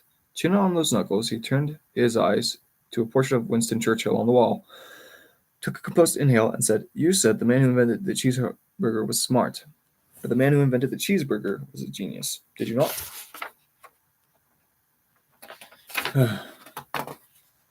"Yes, sir, I did say that." He took another aristocratic breath. "Matthew, that is merely your opinion. In your time here with us, you will learn to appreciate fine wines, fine cheeses, and not to voice your opinion for the masses."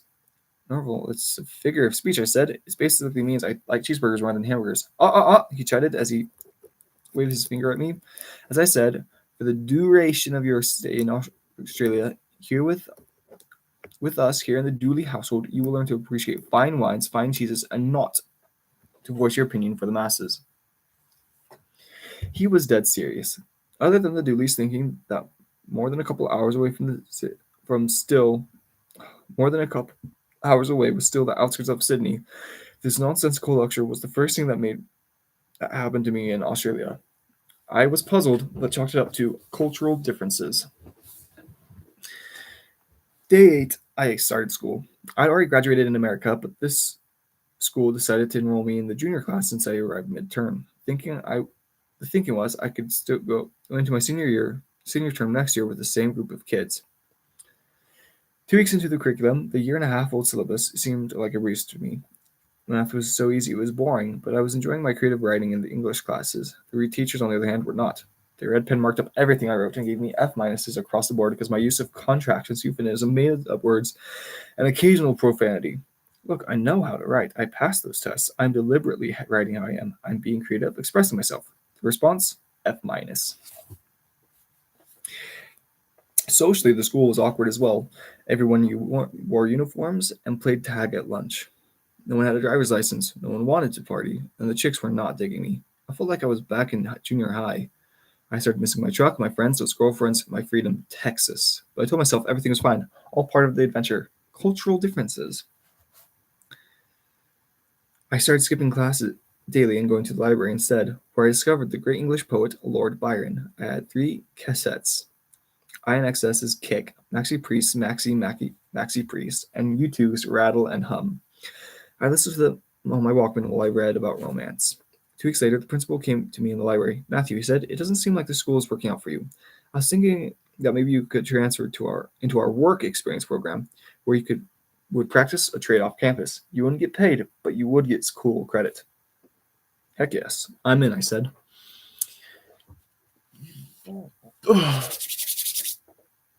My first job was a bank teller at the Australia and New Zealand Bank.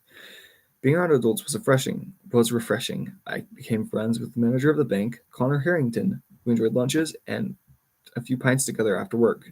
Back home with the Dooleys, peculiar things were still happening. Per usual, we ate an early dinner, 5 to 5:30 p.m. at the Dooley household. It was always me, Norval, Marjorie, Michael, and Michael's girlfriend, Meredith. At the dinner table in the kitchen, Meredith was 22 years old and had a slight developmental disability that didn't allow her to drive a motor vehicle. She also had a habit of 5-finger squeezing the white head pimples that were sometimes on her cheeks when she got nervous. I liked Meredith. We got along well, and she had a great sense of humor. While at the dinner table one late afternoon, I had the Summer Olympics on the television just in view from the living room. The U.S. was about to race in the finals for the women's 4 by 100 meter relay. I seemed to be the only one interested. Bang, the starting gun went off. In less than 42 seconds later, the U.S. women had won gold. I clenched my fists with pride and patriotism and let out a muttered yes, mostly to myself. Norval evidently saw this as an ideal moment for a history lesson. He leaped from the chair and scampered into the living room where he shut off the TV. Mid post-race celebration and marched back to the kitchen. Standing over me, he said, "Matthew, would you come with me, please? I'd like to talk to you for a second." Uh-oh, he escorted me out of the kitchen, across the living room, and down the hallway to the second door on the right.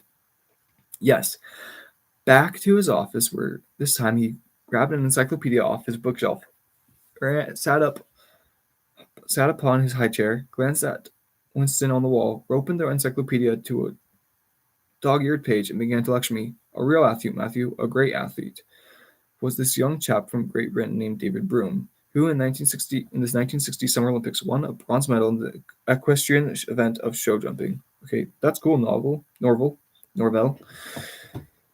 Another thing, Matthew, that's the movie Stripes that you were watching the other night. It's brainless and immature. It is a further example of the inferiority of American humor to that of the English. Wow, okay. Mind if I go back to watching the Olympics? I was starting to feel pretty uncomfortable with the Dooleys, but hey, I told myself again, it's just cultural differences. Day 90. Now getting my work experience as a barrister's assistant, I was enjoying my days in court, helping write closing arguments, studying the jury, researching law history, and taking notes for the jurist I was assisting. It was also great preparation for my future plans to become a lawyer. Still, back at the Dooleys, the cultural differences were starting to get to me. My identity shaken, I needed some resistance to find my footing, something to overcome, discipline to adhere to, a sense of purpose, so I could better maintain my sanity in the strange place I was in. I decided to become a vegetarian. The problem was I didn't know how to be a vegetarian, so I began eating a head of iceberg lettuce with ketchup on it for dinner every night. I also began running 6 miles a day after work. I got very thin. I also decided to become abstinent for the rest of the year, which still had 9 months in it. I started to believe it was my life's calling to become a monk.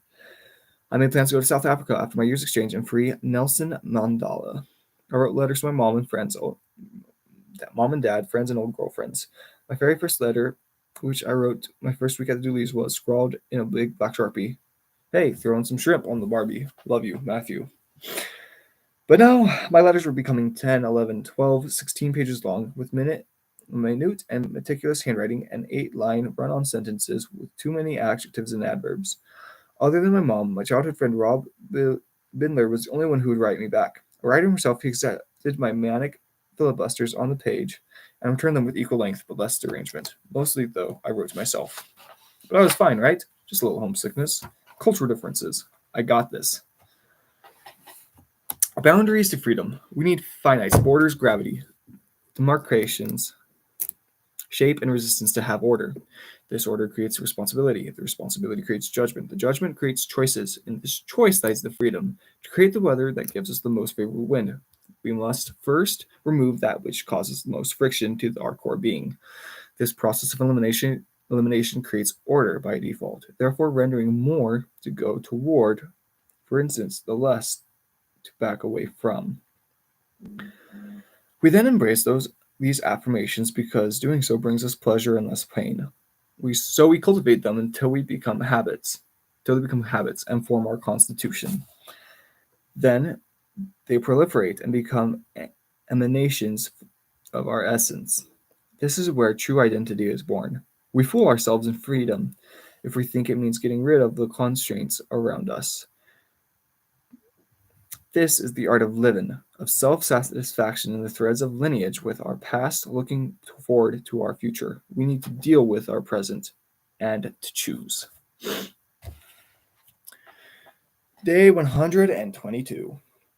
5:15 p.m. I was quietly eating my lettuce head and ketchup at the dinner table with Norval, Marjorie, Michael, and Meredith when the mint jelly came around with the lamb, and I immediately passed on. Seeing this, Norval abruptly stood up and addressed me. Matthew, you're a young and amateur American, and you will appreciate that during your stay in Australia. With us in this household, you will learn that mint jelly goes with lamb. I've had mint jelly, I said.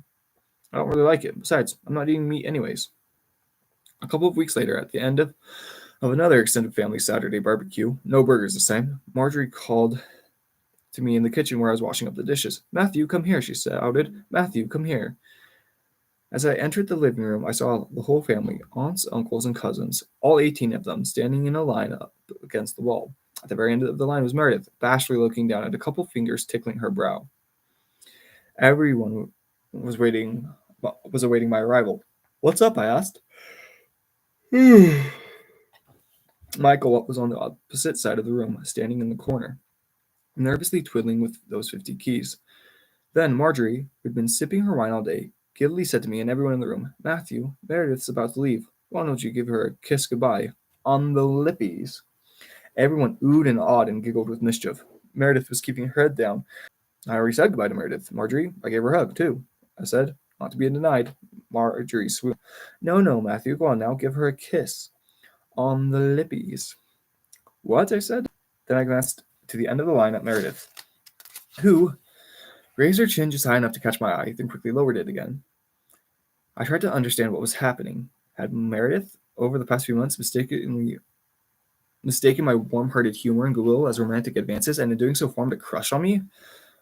Or had Marjorie just had a few too many and decided to pull a tasteless prank to humiliate Meredith and especially Michael? I didn't know, but either way, handling it this way was wrong. "My big brother," Michael said, now pacing around with disgraced spite, twirling those 50 keys even faster. Everyone started goading me. "Yeah, do it, Matthew, do it." How am I going to alleviate this situation, I thought. Then I took a deep breath and walked toward Meredith and calmly said to her, "Meredith, did I give you a hug goodbye?" Meredith, too embarrassed to look up, said nothing. I then put two fatherly hands on her and waited till she finally raised her eyes to me. The room had started to sober up. "I already gave you a hug goodbye, didn't I, Meredith?" She slowly started to nod. "Thank you," I said. "Thank you," she said under her breath. Then I turned to Marjorie and sternly spoke my mind. "Marjorie, don't ever do that to me again. It is not fair. It is not fair. It's not fair. It's not fair to me. It's not fair to Meredith. It's not fair to your son, Michael." Then I walked out of the room and back to the kitchen to finish the dishes. Storming cultural differences. I was down to 140 pounds, and my nose was constantly running. For the last month, every night after dinner, I'd go back to my restroom, to run a hot bath, and listen to one of my 3 cassettes on my Walkman, write another 15-page letter to myself, and jack off to Lord Byron. Every night. I was on my 6th job. I'd been a bank teller, a boat mechanic, a photo processor, a barista's assistant, a construction worker, and an assistant golf pro. I was sitting on the dinner table again, head down, eating my head of lettuce with ketchup, biding time, until 5:45, when I could head back to the bathroom for my evening ritual. When out of nowhere, Norval said, "Matthew, Marjorie and I have decided that for the duration of your stay here in Australia with us, you will refer to us as Mum and Pop." Now this one caught me off guard. I was speechless for a few moments as I considered how to respond. "Thank you, Norville," I said. "Thank you for thinking of me in that way. But I have a mom and dad, and they're still alive." Norville quickly snapped back. Marjorie and I have decided that for the duration of your stay in Australia with us, in this household, you refer to us as Mum and Pop. I said nothing and instead returned to finish the last of my ketchup-covered lettuce. When I was done, I politely cleared everyone's plate, took them to the kitchen and washed them, then stopped at the dinner table to clearly address everyone before I headed back to the privacy of my evening protocol. "Good night, Norville. Good night, Marjorie. Good night, Michael. Good night, Meredith." For the first time in 148 days, my heart, head, and spirit immediately agreed on something. No, there is no way I'm calling anybody other than my own mom and dad Mum and Pop. That is a non-negotiable. This is not a cultural differences, and if it is, then I am not sorry. I'm just different. Alone in this foreign country, on my own, in this unbelievable world, I took responsibility for who I was and what I believed in.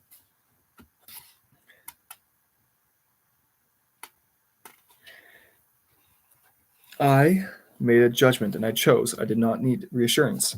And clarity gave me identity. I was not going to lose my anchor, both on principle and in order to survive.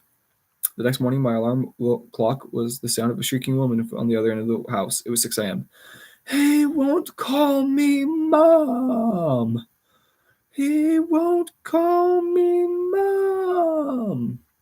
I jumped out of bed and ran to find Marjorie, bawling her eyes out, puddles of tears on the table, shrieking to the heavens. I put my arms around her. "Come on, Marjorie, it's not personal. How would you feel if your son, Michael, called someone else Mum and Pop?" We had a good cry together, for different reasons. That's when I decided that it was time for me to find another family to live with for the duration of my stay. That afternoon, there was a tornado. There wasn't a car on the street. It was raining sideways, 445-mile-per-hour winds. The sky was deep pink and yellow, and I went on my daily run anyway, all the way to the house of the president of the local Rotary Club, Harris Stewart. Came to the door. Mate, what are you doing? What's going on? I'm just out for a run, Harris. Want to see you about something. Well, get your butt inside. We're under a tornado warning. Are you out for a jog? I stepped in and held off. What's up, mate? He said. I took a deep breath. Listen, man, I don't know. If it's possible, I was wondering if there's another family in the Rotary Club that could take me in. Everything all right over at the Dooleys? Well, yeah, everything's fine, I said, not wanting to be a tattletale. I just want to experience another family if I can. For a family to take you in, it means feeding another mouth. Matthew, he said, and the economy hasn't been so good around here for a while. But I'll see what I can do. He reached out to Connor Harrington, my friend who managed the bank I worked at as a teller. Connor's wife agreed to take me in. God bless Connor Harrington. That Thursday, at the weekly Rotary meeting, Harris Stewart declared over the microphone to the entire room that our exchange student Matthew has been happily living with the Dooleys for the past 6 months. Thank you, Norvell. Big applause. And now he is going to be moving in with the Harringtons. Thank you, Connor. More applause. The meeting adjourned. There were glad hands all around. It was all wrapped up, no drama. Norval Dooley was standing there in the meeting, sitting next to me during Harris's announcement. Now he was shaking hands in agreement, singing my praises to the rest of the Rotary members, fully aware and in accordance with the new plan. I'll be by to pick you up this coming Tuesday at 6:30 p.m., Connor said to me in front of Norvell. Fair dinkum, which is an Aussie slang meaning for sure, absolutely, without a doubt. Fair dinkum, Connor, we'll see you then, Norval said. Great, all set. Norval and I rode home together. He said nothing to me. That night I said goodnight to Norval and Marjorie before bed. They said goodnight back, nothing more. The next morning, I woke up, had breakfast, went to work, came home, had dinner, said goodnight again before bed. Nothing. Saturday came. There was no family over for the goodbye party. No, what are we going to do for your last days here? Nothing. Sunday, nothing. Monday, nothing. Tuesday morning, nothing. I came home from work early, my 2 suitcases having been packed since last Thursday night, and triple-checked that I had everything ready to go. 5 days had passed with not one word of acknowledgement of my leaving when we sat down at the dinner table to have our final 5 p.m. supper. Together, me, Norval, Marjorie, Michael, and Meredith. I chomped on my lettuce head with ketchup. They ate in silence. At 5:30, I got up from the table and went to wash the dishes. Nothing. When I was done, I walked to my room to quadruple check that I had everything packed. Connor was going to be here in less than 30 minutes. He couldn't come soon enough. I paced my bedroom floor, checked my watch every 30 seconds. Then I heard a knock on the door. I opened it, and there stood in the doorway was Norval Dooley, hands on his hips, legs slightly apart, and a sturdy, squared-up stance. Hey, Norval, what's up? Without flinching, he said, Matthew, Marjorie and I have decided that you'll be staying with us for the duration of your stay in Australia, in this household with us. Unpack your bags. In the twilight of my twilight zone, I rallied and took the high road again. Thank you, Norval, for offering your home to me for the rest of my stay in Australia, I said, trying to be calm. But I will full year in your country in Warner Vale, and I want to experience as much as possible. Living with a different family will be another experience for me. He raised his chin, settled his heels on the floor. Matthew, unpack your bags. Marjorie and I have decided that you'll be staying with us for the duration of your stay in Australia, he repeated. I lost it. I reared back and sent a vicious left hook through the bedroom door, so forceful that my fist came out the other side. Shaking my arm out, bloody, pierced with shards of plywood, I was shaking, full of rage, confused again. Norval started to shake as well, his eyes bulging in shock. Norval, I growled, get your fat butt out of my way, or I'm going to beat you to the ground and drag you across your gravel driveway for so long you're going to be pulling rocks out of your back until the day you die. He started twitching. His mouth began to tremble and drop open. Then he began to pack up. I stood there, staring him down, fist clenched, with a bloody arm, about to pee my pants. I was so livid. That's when he turned around and ran off down the hallway. I moved the splinters from my arm and washed it in the bathroom sink. I soaked a towel with cold water and wiped my arm and face. I paced through him, trying to bring my heart rate down and figure out what the heck had just gone down. When I heard the sound of a car horn, I looked at my watch. It was 6:30. I rolled my bags down the hallway, past Norval's office, across the living room, through the kitchen, and out the garage to the driveway. There was Connor Harrington in his Land Cruiser. Norval was there, too, along with Marjorie, Michael, and Meredith. Everybody, hugging and carrying on like they were singing their last song up to join the army overseas. Marjorie wept on her walker. Michael was crying like a baby as he gave me a bear hug. Meredith sobbed and tickled her cheeks as I kissed her on the forehead. Even Norval dried a tear. They loaded my suitcase. In the back of the Land Cruiser, Connor and I drove away. In the rearview mirror, the Dooleys were lined up on top of the driveway, standing in the very place where I stood when I first arrived, arms around each other, shedding tears and waving goodbye until I was out of sight. Day 326. It was a Saturday night and my last in Australia. The next day, I'd be boarding a plane home. I'd been there for 1 day short of a calendar year. Now living with the Stewarts for the last few months. I stayed with a family called the Travers for 2 months for that, and the Harringtons the one prior. All of them were outstanding people and also the best friends with each other. Tonight, they were all gathered at Harris's house for my farewell party. And we were doing what we always did on Saturday nights. Harris played the guitar while we all took turns reading Woody Allen's Side Effects out loud, laughing our butts off, drinking port wine until 3 in the morning. It was just past midnight when Connor Harrington blurted out of nowhere, "Hey, Macca," his Aussie nickname for me. "How in the bloody heck did you live with the Dooleys for so long?" Partially stunned, I said, "What did you mean?" The room started to giggle. "I mean, they're out of their minds," he hooted. The whole room broke out into belly laughs, a cacophony of hysteria. My mouth dropped. I looked around at each of them, dumbfounded. They were rolled over with laughter, thought it was hilarious. Finally, I cried out, You knew all along. You knew they were crazy, and you let me stay there?" I almost lost my mind. They laughed even harder. I began to laugh, and soon we were all rolling on the floor. It was a big Australian prank. In fact, the time at the Dooleys was torturous. It was a living mental hell. A true red light at the time. All my visions of grandeur were a mirage. But a handshake deal never gave me the option of returning home, so I endured. Only later did I realize that the suffering and loneliness I experienced would be one of the most important sacrifices of my life. Before the trip to Australia, I was never an introspective man. On the trip, I was forced to look inside myself for the first time to make sense of what was going on around me. The life I had left back home in Texas was summertime year-round. Most handsome, straight A's, dating the best-looking girl at my school, and across town. A truck that was paid for, and I had no curfew. Australia, the land of sunny beaches, bikinis, and surfboards I never saw, gave me the ability to respect winter. I was on my own for a full year. I was in the bathtub every night before sundown, jacking off to Lord Byron and Rattle and Hum. Telling myself daily, "I'm okay, I'm good, you got this, McConaughey. It's just cultural differences." I was a vegetarian, down to 130 pounds, abstinent, planning on becoming a monk, and Freeman Nelson Mandela. Yeah, I was forced into a winter. Forced to look inside myself because I didn't have anyone else. I didn't have anything else. I'd lost my crutches. No mom and dad, no friends, no girlfriend, no straight A's, no phone, no truck, no most handsome. And I had a curfew.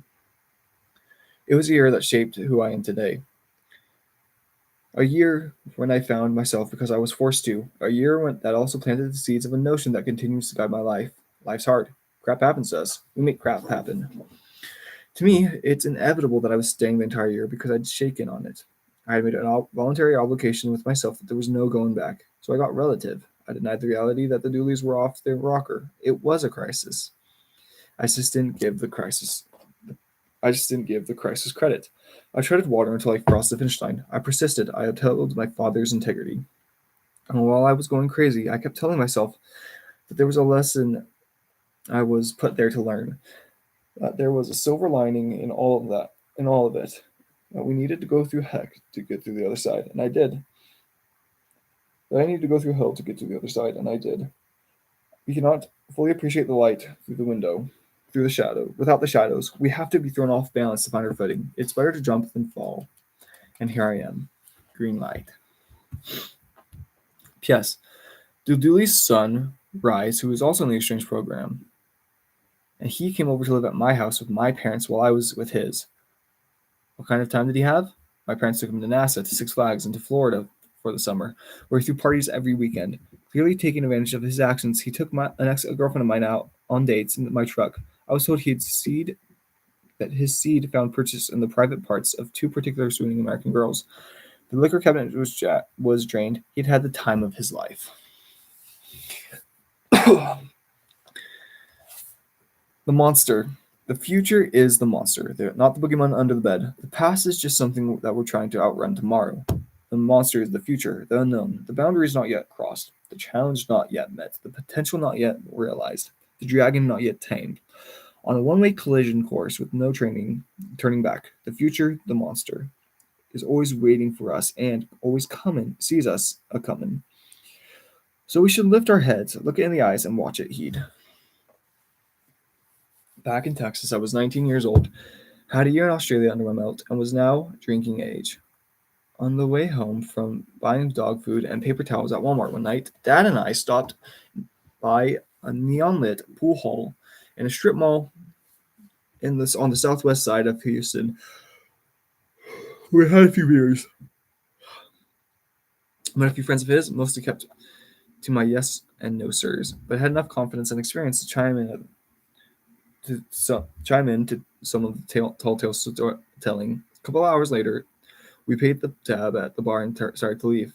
As I stepped out of the entrance door, my dad behind me, the big bicep bouncer who was standing just outside, and stepped in front of my dad and said, "You pay your bill?" Without slowing his pace, my dad said, "Sure did, pal," and continued walking. That's when the man at the door did something that mind's eye can still see in slow motion today. In an attempt to slow my dad's passage, he put his hand on my dad's chest. Another man on my dad. Before my dad could correct this wannabe muscle man with his own hands, I did with mine. The next thing I remember, I was on top of the bouncer, who was now splayed across the table 15 feet back inside the bar. I pounded it down on him with vicious right fists until the drunken jeers of the good bar fight slowly turned into murmurs. The fight was over. It had been over, but not for me. Then I felt myself being pulled off the man and held back. I continued to kick and spit at the doorman on the floor until I heard a strong, calming voice in my ear. "That's enough, son. That's enough." That night was my rite of passage. Dad let me in. It was the night I became his boy, a man in his eyes. The night we became friends. The night he called every one of his buddies who knew me and said, "The youngest one's going to be okay, boys. You should have seen him take this big old boy out last night at the bar. Just decked him. We got to keep an eye on him, though. He's got a berserker switch. He's a little bit crazy." From that night on, I could go to the bar with him, my brother Mike, and all the men I'd been calling Mister all my life. It was a primitive initiation into my father's regard, but finally, instead of only hearing about the stories from last night, the next day I could be a part of them. Green light.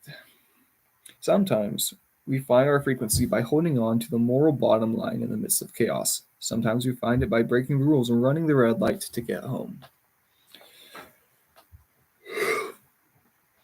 Style is knowing who you are, what you want to say, and not giving a dang.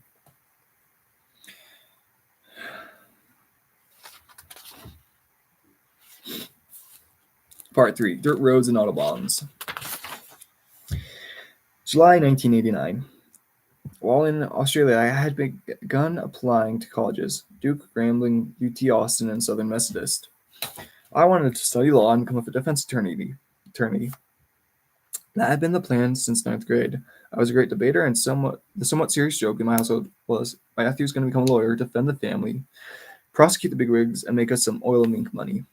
I was set on SMU, largely because it was in the metropolitan city of Dallas, and I believe Dallas would have more opportunities for me to intern in a law firm, which would then give me a better chance of having a job as soon as I graduated.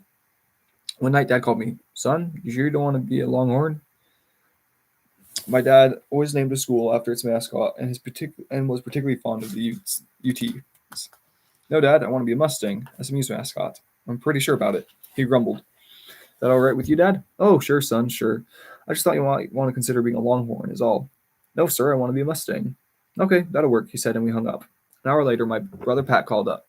"What's up?" "Yeah," I asked. "You sure you don't want to be a Texas Longhorn, little brother?" "Yes, big brother. You sure?" "Yeah, I'm sure. Why do you and Dad keep asking me that?" "Well, Dad won't ever tell you, but the oil business is in bad shape. He's broke, trying to keep from going Chapter 11. The oil boom that had moved us from Uvalde to Longview in '79 had dried up, and it turned out Dad had been hustling to pay the bills for the last few years." "He is?" "Yep. It'll cost $18,000 a year to go to SMU because it's private, but only $5,000 a year to go to UT because it's public." "Oh, I had no idea." "Yeah, and little brother, Have you ever been to Austin? No? You're gonna love it. Buddy, it's your kind of town. You can walk into anywhere in your flip flops, have a seat at a bar, and you'll have a cowboy to the right of you, a lesbian on your left, and an Indian on the other side, and a midget tending the bar. All you gotta be is yourself in that town. I called back the next day. I changed my mind. I want to be a Longhorn. You do? He said, not masking assignments. Yes, sir. Oh, little buddy, great choice. Well, what made you change your mind? I just like Longhorns better than Mustangs. Out of respect for my dad, I attended the University of Texas at Austin, but never told him why. I knew changing my mind would make Dad happy. I changed it again. I'd soon change it again, but this time I wasn't sure of his reaction. When we know what we want to do, knowing when to do it is the hard part. Get them early so you don't have to get them as often. Prevent before the cure. Habilitate before the re. It was the end of my sophomore year in college. Final exams were looming, and I wasn't sleeping well. Not because of my mattress, because of my mind. I was having doubts about my plans to become a lawyer. The math didn't add up. 4 years of undergrad, I'd be 23. And 3 more at law school, I'd be 26 before I got out and get a job. I wouldn't start making my mark in the world until I was 30 years old. I didn't want to miss my 20s preparing for the rest of my life. I was also writing short stories in my journal. I passed a few off to my good friend Rob Bindler at film school in NYU, who attested that they were original and worth sharing. Thought about film school, he asked? You're a good storyteller. Film school? That sounded so flattering, but it also sounded so foreign, almost European, radical, irresponsible, indulgent, so artsy. I couldn't even get the idea into the dialect of my dreams, much less consider it as a rational aspiration. No, not for me. After a few hours before my final exam, I showed up to my fraternity, grabbed lunch, and went across the back alley to a couple of fellow Delts brothers' place so I could finish studying. They were both sleeping in bunk beds because they'd pulled all-nighters cramming. I sat on the couch, opened my textbook. I was a diligent studier. I would use every spare second I had to prepare for a test and took great pride in being composed and ready for the exam. I made a lot of A's. But on this day, for some reason, with the exam only 3 hours away, I said, "You got this, McConaughey." Put the textbook, my notes back in my backpack. Turned on the TV, ESPN. Now I love sports. I still watch the World's Strongest Man competition if that's all that's on. Today it was a baseball game. Even better. But after 5 minutes, for some reason, I shut the TV off. Not interested. I looked around the room. On the floor to the left of me was a stack of magazines, Playboy's, Hustlers. Now I love women and I love looking at naked women, but for some reason, not today. Not interested. As I flipped about 7 mags deep into the pile, I came across a small paperback book. It had a white cover with a handsome small red cursive-like title that said, "The Greatest Salesman in the World." Who is that? I wondered as I picked up from the pile and began to read. 2.5 hours later, I got into the first scroll of this book. The book had revealed that the title was referring to the reader of the book, me. In this instance, and now my instructions were to read each scroll 3 times a day for 30 days before moving on to the next one. I looked at my watch. My exam was in 20 minutes. I rustled my friend from his bunk. "Can I borrow this book, Braden?" I asked. "No, man, you can have it." I left, a book in hand, and made it to my test on time. I was high. Something about this book, the title, the story so far, the mystery of the 10 scrolls, felt special. It felt like it had found me. I rushed through my exam. I didn't care about the psychology class. I didn't care about the grade I got. I only cared about reading that first scroll. Somehow, I knew that something bigger than a classroom exam lay within the pages of this book. Scroll 1. I will form good habits and become their slave. It occurred to me that it was a bad habit to lie to myself any longer. Becoming a lawyer wasn't for me. I wanted to tell stories. I paced my dorm trying to assess the best time to call my dad and tell him I had changed my mind and no longer wanted to go to law school. I wanted to go to film school. At 7:30, I thought he would have just had dinner and would be relaxing on the couch with his first cocktail, watching the tube with Mom. Yeah, 7:30 was the right time to call. My dad taught us to do a job well and climb the 9-to-5 company ladder. I had been groomed to be the family's lawyer. We were a blue-collar family. Film school? Oh, crap.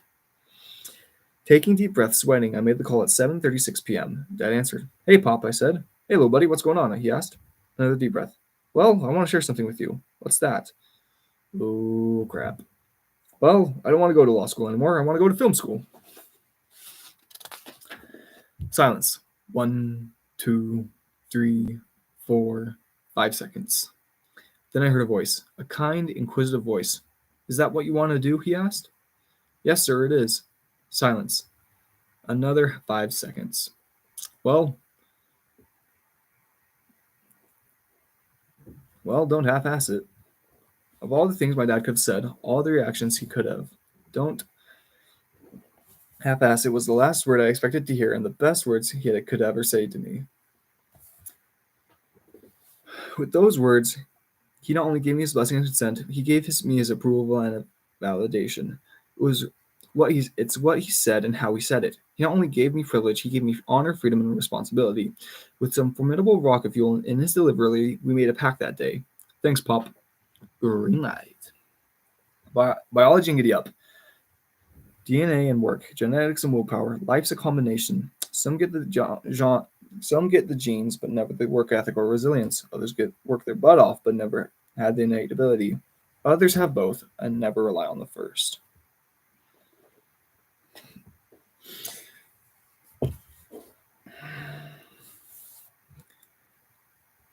I didn't have a short film, or piece of art to audition for film school, but I had a 3.82 GPA. Not only did it get me into film school, it got me into the honors program. But now I was pursuing a career path where, unlike law, my GPA did not matter. I knew Hollywood and artists didn't care if I made A's or F's. They needed to see something worthy of their attention. I needed to make something, a film, a performance. I needed a job. I signed with the local Donna Adams talent agency and started interning at an ad agency 4 days a week between classes. I wore a pager on my hip and was set up out of class without hesitation to drive to San Antonio or Dallas to audition for a music video or a beer ad. I got a bunch of no thank yous. The first gig I landed was a hand model. Donna Adams had told me upon signing up that I have good-looking hands, and if I quit biting my nails, I might have a future in the hand modeling business. She was correct. I've never bit my nails since. Good looks don't hook the dinner, but they'll get you a seat at the table, and I was determined to take advantage of any seat I could get. I directed short films on black and white, on 60mm Bolex cameras. I edited, I assisted, directed other classmates' films. I directed photography. I wrote and performed. I missed a lot of classes driving to San Antonio and Dallas. One day, the dean called me into his office. Matthew, attendance is mandatory in our classes, especially the honors program. You cannot keep missing classes and leaving in the middle of classes. You have been. If you continue to do so, I will have to fail you. Dean, I said, looking him directly in the eye, you and I both know that a degree in film production doesn't mean squat to studio heads in Hollywood and New York City. It means nothing to the people that make movies. They want to see a product, a film, a performance, something. The only reason I'm skipping class is to go out into the world and try to make something that those people will want to purchase. I'm chasing things outside of the classroom that the classroom is teaching me to chase. Then I had an idea and blurted it out. If I promise to make it to every exam day in class, will you give me a C's across the board? Nonetheless, I stuck to my proposal.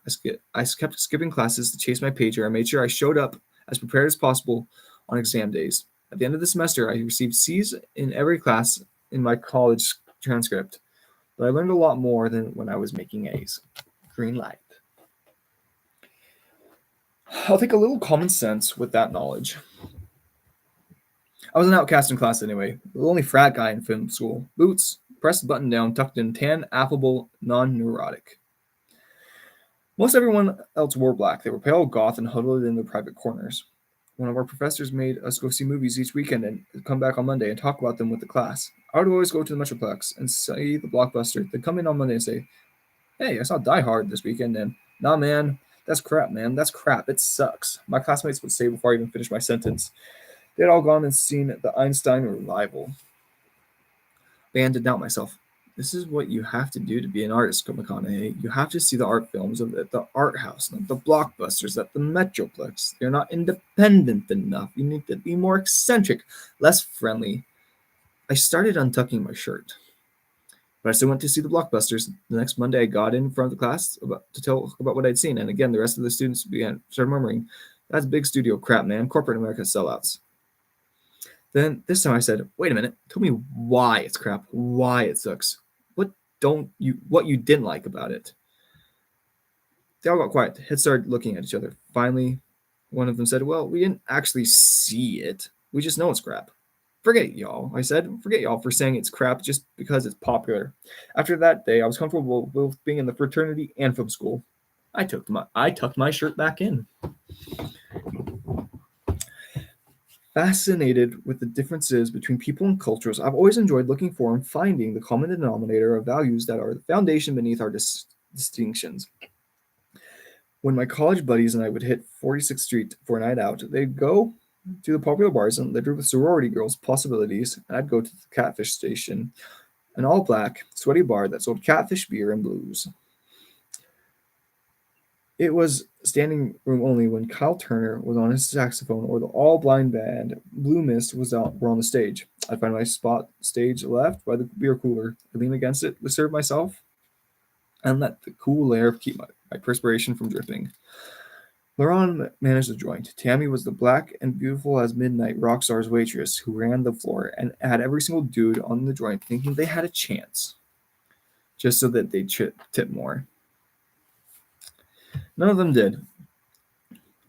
Have a chance, that is, me included, but we all tipped and a little extra anyways. One night, around closing time, we paid Laurent for the 6 bottles of beer I drank. I told him I wanted a job waiting tables. The hand model gigs were sparse, and I needed some extra spending money. Besides, I like the blues. Laurent laughed. I was the only white person, male or female, who was ever in the place. Tribes. We want lovers, friends, recruits, soldiers, and affiliations that support who we are. People, individuals, believe in themselves, want to survive, and on the Darwinist level at least, want to have more of ourselves. Initially, this is a visual choice. The where, what, when, and who to our why. Upon closer inspection, which is the upfall of the political correct culture of today, we learn them to measure people on their competence of their values that we value, that we most value. When we do this, the politics of gender, race, and slander slang take a backseat to the importance of the values we share. The more we travel, the more we realize how similar our human needs are. We all want to be loved, have a family, community, and something to look forward to. These basic needs are present in all socioeconomic and cultural civilizations. I have seen many tribes in the deserts of the north in Africa who, with 9 children and no electricity, had more joy, love, honor, and laughter than the majority of the most materially rich people I've ever met. We have the choice to love, befriend, recruit, and call to arms, associate, and support who we believe in, and more importantly, who we believe believes in us. I think that's all what we all want, to believe in and be believed in. We all want to earn belief in ourselves first and then for each other. Earn it with you, then earn it with me, and then we earn it for we. Travel and humanity have been my greatest educators. They have helped me understand the common denominator of mankind values. Engage with yourself and then engage with the world. Value travels. And sometimes we get a stamp in our passport just by crossing the streets. Laurent laughed. I was the only white person, male or female, who was ever in the place. I'm serious. I need the cash, and I like the music here, I said. He laughed again, then stared at me a minute. You went crazy. All right, you crazy, he said, pulling out a pen and writing on a sheet. Go to this address Tuesday morning at 9 and ask for Homer. He's the owner. I'll let him know you're coming. I showed up at the appointed time. The place was also on 6th Street, but in a much bigger, open-floored club. Business at Catfish Station was good, and the joint would be moving up to a larger venue, this one. In the middle of the room stood a black man weighing over 340 pounds, wearing an all-white janitor's uniform and dripping with his sweat on the concrete floor he was mopping. Another black man was standing at the bar, back at the entrance, doing paperwork. Homer, I asked aloud. The man at the bar didn't move. The other guy kept mopping. Homer Hill, I said a bit louder. The man at the bar turned his head over his right shoulder like he'd been interrupted. Yeah, that's me. I'm Matthew. Laurent told me to come here and see you. I want to be a waiter at Catfish Station. Over his shoulder, he said, "Oh, right. That's right. Oh, yeah, that's right. Grab a mop and go with Carl to clean the men's room." Carl turned with his mop and began rolling his water bucket back towards the bathrooms. Never turning back, he pointed at another mop and bucket against the back wall. Not what I was expecting. I smiled. Homer did not. So I stepped to it, went to the men's room, and started mopping the floors like I was trying to take Carl's job. 10 to 15 minutes passed. Head down, cleaning a stall. I heard, "Man, put the mop down." I turned, and there was Homer. "You really want a job waiting tables?" "Yeah, I do." Homer shook his head and let out a breath. He giggled. "All right, show up at the station Thursday night, 6 p.m. You can shadow Tammy and learn the ropes." On Thursday night, I showed up at Cafe Station at 5:45. I knew Tammy from the many nights I'd been a customer, but now I was to learn from her, and she was not too happy about it. Tammy was the queen bee. She ran the entire floor. That was no trespassing on her territory and her tips. For the next 3 nights, Tammy initiated me where to clock in for work, how to run the register, how to place orders with the cooks, what to tip them at the end of the night, which tables would soon be mine, and which high-tipping customers I best not even look at. The next night, I started waiting tables for real. Game on. The clientele was 90% black men, 10% black women with those black men. 80% of those black men were single, and as much as they liked blues, they'd come for the station for Tammy. And they weren't delighted to be waited on by a young white man, and their tips told me as much. At the end of the night, I gave $32. Tammy made $98. I waited tables at Cafe Station Thursday through Saturday for the next 2 years. Many of the black men became my friends, and even came to choose my section. Many, most not. Not most.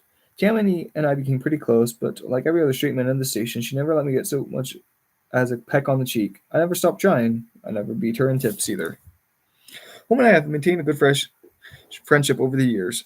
We went to Longhorn game together last season. Greenlights.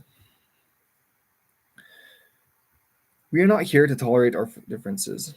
We are here to accept them. We are not here to celebrate our sameness. We are here to salute our distinctions. We are not born into equal circumstances or with equal abilities, but we should have equal opportunity as individuals. We unite in our values. Celebrate that.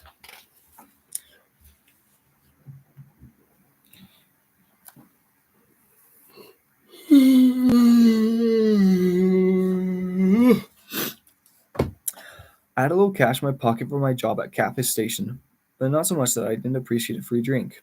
I picked up my girlfriend, Tanya, and took her to the bar at the top of the Hyatt where my classmate Sam was bartending, hence the free drinks. 2 vodka and tonics, Sam. He brought them over and said, "There's a guy at the end of the bar who's in town producing a movie. He's been coming in here nightly. Let me introduce you to him." This is when I met the one and only Don Phillips. I welcomed him to Austin. We were both golfers and had played some of the same courses. We drank vodka and tonics as well, many of them. A few hours later, Don stood atop a chair in the midst of the delivering of one of his legendary loud charades of the story. The management to no avail tried to calm him down. When it was obvious Don wanted to do nothing with toning anything down, they tried to kick him out of the bar. Matching him drink for drink, I had no interest in Don calming down either, so we were unpeacefully escorted out of the Hyatt. Now past 2 in the morning, he rode with me in the cab to drop me off at the apartment. I pulled out a joint and we smoked it. "You ever done any acting, Matthew?" he asked. I told him I'd been in a Miller Lite commercial for about a second and a half and had done a music video for Trisha Yearwood. "Well, there's a small part of the movie I'm casting what you might be the right for. Come to this address tomorrow at 9:30 and pick up the script. I'll have the 3 scenes marked." The cabbie marked me off at my apartment, and Don and I said our goodnights. The next morning at 9:30, really the same morning, just 6 hours later, I arrived at the location Don had given me, and there was a script there with my name on it and a handwritten note from Don that read, "Here's a script. The character's name is Wooderson. I'll get you in for an audition in 2 weeks." Over the years, I've come to call this kind of line in a script and can send me flying a launchpad line. The script was for Dazed and Confused. The line that sent me into flight was, "That's what I love about these high school girls, man. I get older, they stay the same age." Wooderson was 22 years old, but he was hanging out around high school. The line opened up an entire world into who he was. An encyclopedia into his psyche and spirit. I thought about my brother, Pat, when he was a senior, and I was 11. He was my big brother, my hero. One day, Pat's Z28 was in the shop, so Mom and I were picking him up from high school. We were slowly pulling through campus in our 77 wood-paneled station wagon, Mom driving, me peering out the window in the back. Pat was not there where we had planned to meet him. "Where is he?" asked Mom. Turning my head left and right, and then out the back window, I saw him 100 yards behind us, leaning against the brick wall in the shade of a school smoking section, one knee bent, loose sole against the side of the building, pulling a Marlboro cooler than James Dean and 2 foot taller. "There!" I started to shriek, but then caught my tongue because I realized he'd get in trouble for smoking. "What's that?" Mom said. "Nothing, Mom, nothing." That image of my brother, leaning against that wall, casually smoking that cigarette in his loose, low-elbow, loose-wristed, lazy-fingered way, through my romantic 11-year-old brother eyes, was the epitome of cool. He was literally 10 feet tall, and it left an engraved impression on my heart and mind. 11 years later, Wooderson was born from that impression. cool. Cool is a natural law. If it was cool for that time, then it is cool for all time. A fad is just a branch in cool's trunk. A fashionable fling whose 15 minutes can never abide. No matter how long she trends to try, cool stands the test of time. Because cool never tries, cool just is. I had 10 days to prepare for the audition and I knew my man. But being that it was technically a job interview, I made sure to shave and tuck my best long sleeve button down. When I got there, met the director, Richard Linklater, who said, "You're not really this guy, are you?" "No," I said, "but I know who he is." I leaned back, lowered my eyelids, held a cigarette between the peace sign, and gave my Witterson. I got the job. He told me not to shave. Production was already in full swing. Soon I got called to set to do a makeup and wardrobe test, meaning I would go through makeup and hair in the trailer that was already set for the working actors. Then I would go into my selected wardrobe. Then Rick would come by during a break from the shooting to approve or make comments on my overall look. They were shooting at the top-notch Hamburger Drive-In that night. I remember stepping out of the makeup trailer in full wardrobe onto the side of the Burnett Road in North Austin, about 30 yards from set. Rick came over on approach. He began to smile widely as he took me in. He spread his arms in his open palmed way as he looked me up and down. Peach pants, the nude t-shirt, the comb over, the stash. Is that a Black Panther tattoo on your forearm? Yeah, man, what do you think? I dig it. I'm just curious really quick. I'm gonna look something up.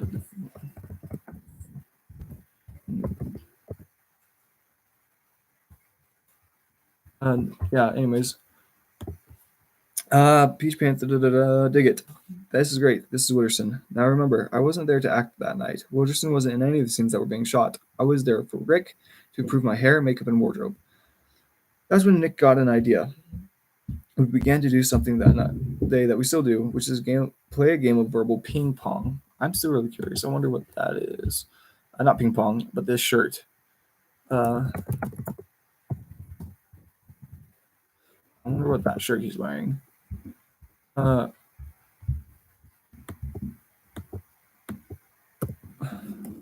hmm.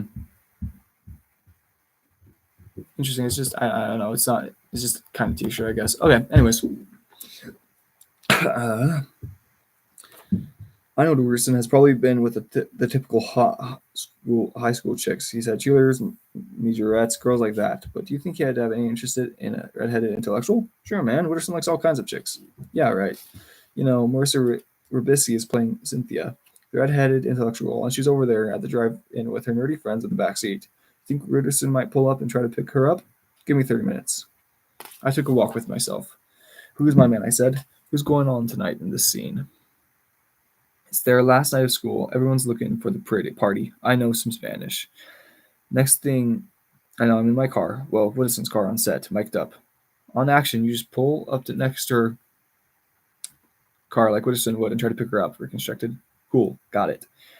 Now, there's no lines written, and this is my first time in film set. I've never done this before. Anxious, I started going over in my head who my man is. Who's my man? Who's Witterson? Who do I love? I love my car. Well, I'm in my 70s Chevelle. That's one. I love getting high. Well, Slater's riding shotgun, and he's got a doobie rolled up. That's two. I love rock and roll. Well, I've got New Gents Stranglehold on the 8-track. That's three. That's when I heard action. I looked up across the parking lot at Cynthia, the red-headed intellectual, and said to myself, and I love chicks. As I pulled the car and drive and slowly pulled out, I thought to myself, well, I've got 3 out of 4, and I'm headed to get the 4th, and said aloud, all right, all right, all right. Those were 3 words. Those 3 affirmations of what I, Witterson, did have were the first 3 words I ever said on film. A film that my character had only 3 scripted scenes in. A film that I ended up working on for 3 weeks. Now, 28 days later, those words fall. No, 28 years later, those words follow me everywhere. People say them. People steal them. People wear them on their hats and t-shirts. People have them tattooed on their arms and inner thighs. And I love it. It's an honor because those 3 words were the very first words that I said on the very first night of a job I thought I might have be nothing but a hobby, but turn into a career. Greenlight. One in a row. One in a row. Any success takes one in a row. Do one thing well, then another. Once, then once more, over and over until the end. Then it's one in a row again. 5 days into shooting, we got a call. I got a call from my mom about 7 o'clock in the evening. I was in the kitchen. Your dad died. My knees buckled. I couldn't believe it. My dad was an abominable snowman, the immovable force, a bear of a man, the immune system of a Viking, and the strength of a bull. Impossible. He was my dad. Nobody or nothing could kill him, except mom.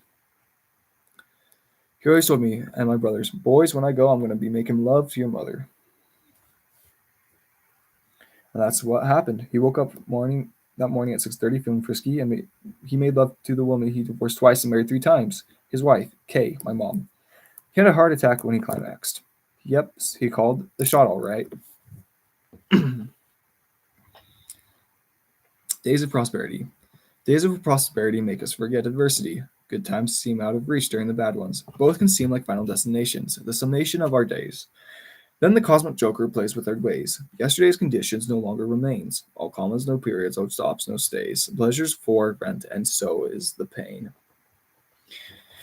I drove home to Houston that night. We had an Irish wake 2 days later where hundreds of friends gathered and told stories about him, just the way he'd instructed us to when he talked about his passing. Losing my father, like it is for many, was my most seminal rite of passage into manhood. No more safety nets, no one above the law and government looking out for me anymore. It was time for me to grow up, time to say goodbye to the boy I'd been, building tree houses in the middle of the night. A realization came to me. I carved these into a tree. Less impressed, more involved. The sooner we become less impressed with our lives, our accomplishments, our careers, the prospects in front of us, the sooner we become less impressed and more involved with these things, the sooner we get better at them. And we must be more than just happy to be here. Man enough. Man enough to admit, man enough. Man enough to admit I'm scared. Man enough to know it. Just man enough. Man enough to man up. Man enough to be a man. Man enough to be me. Just man enough. Man enough to feel love. Man enough to know love. Man enough to love. Just man enough. Man enough to want to be there. Man enough to be on my way. Man enough to be in a traffic jam and know I need a road trip. Just man enough. Man enough to be drunk and sober. Man enough to be sober and drunk. Man enough to get out of the trance to enter the dream. Just man enough. Man enough to lead, man enough to follow, man enough to lie beside, man enough to sleep alone, just man enough. Man enough to die for life, man enough to die for death, just man enough.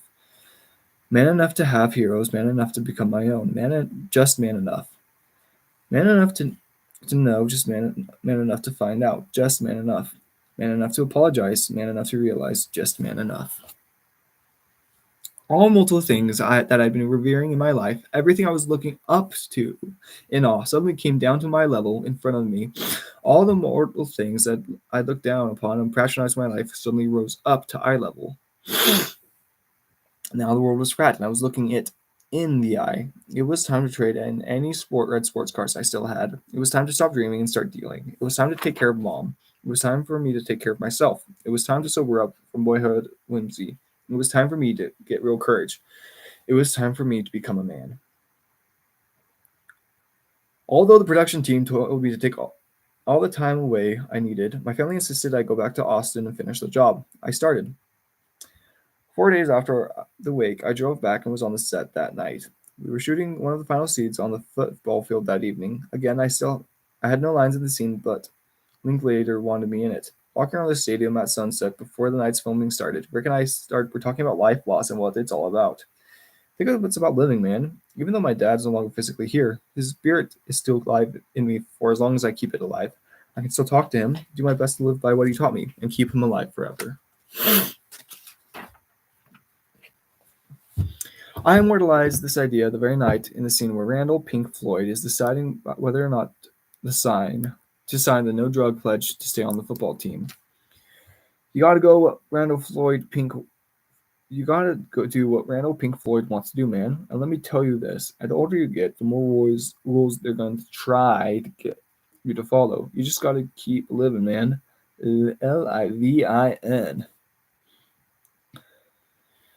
Just keep living, lowercase because life is nobody's proper noun, and there's no G at the end because living, end of living because life's a verb.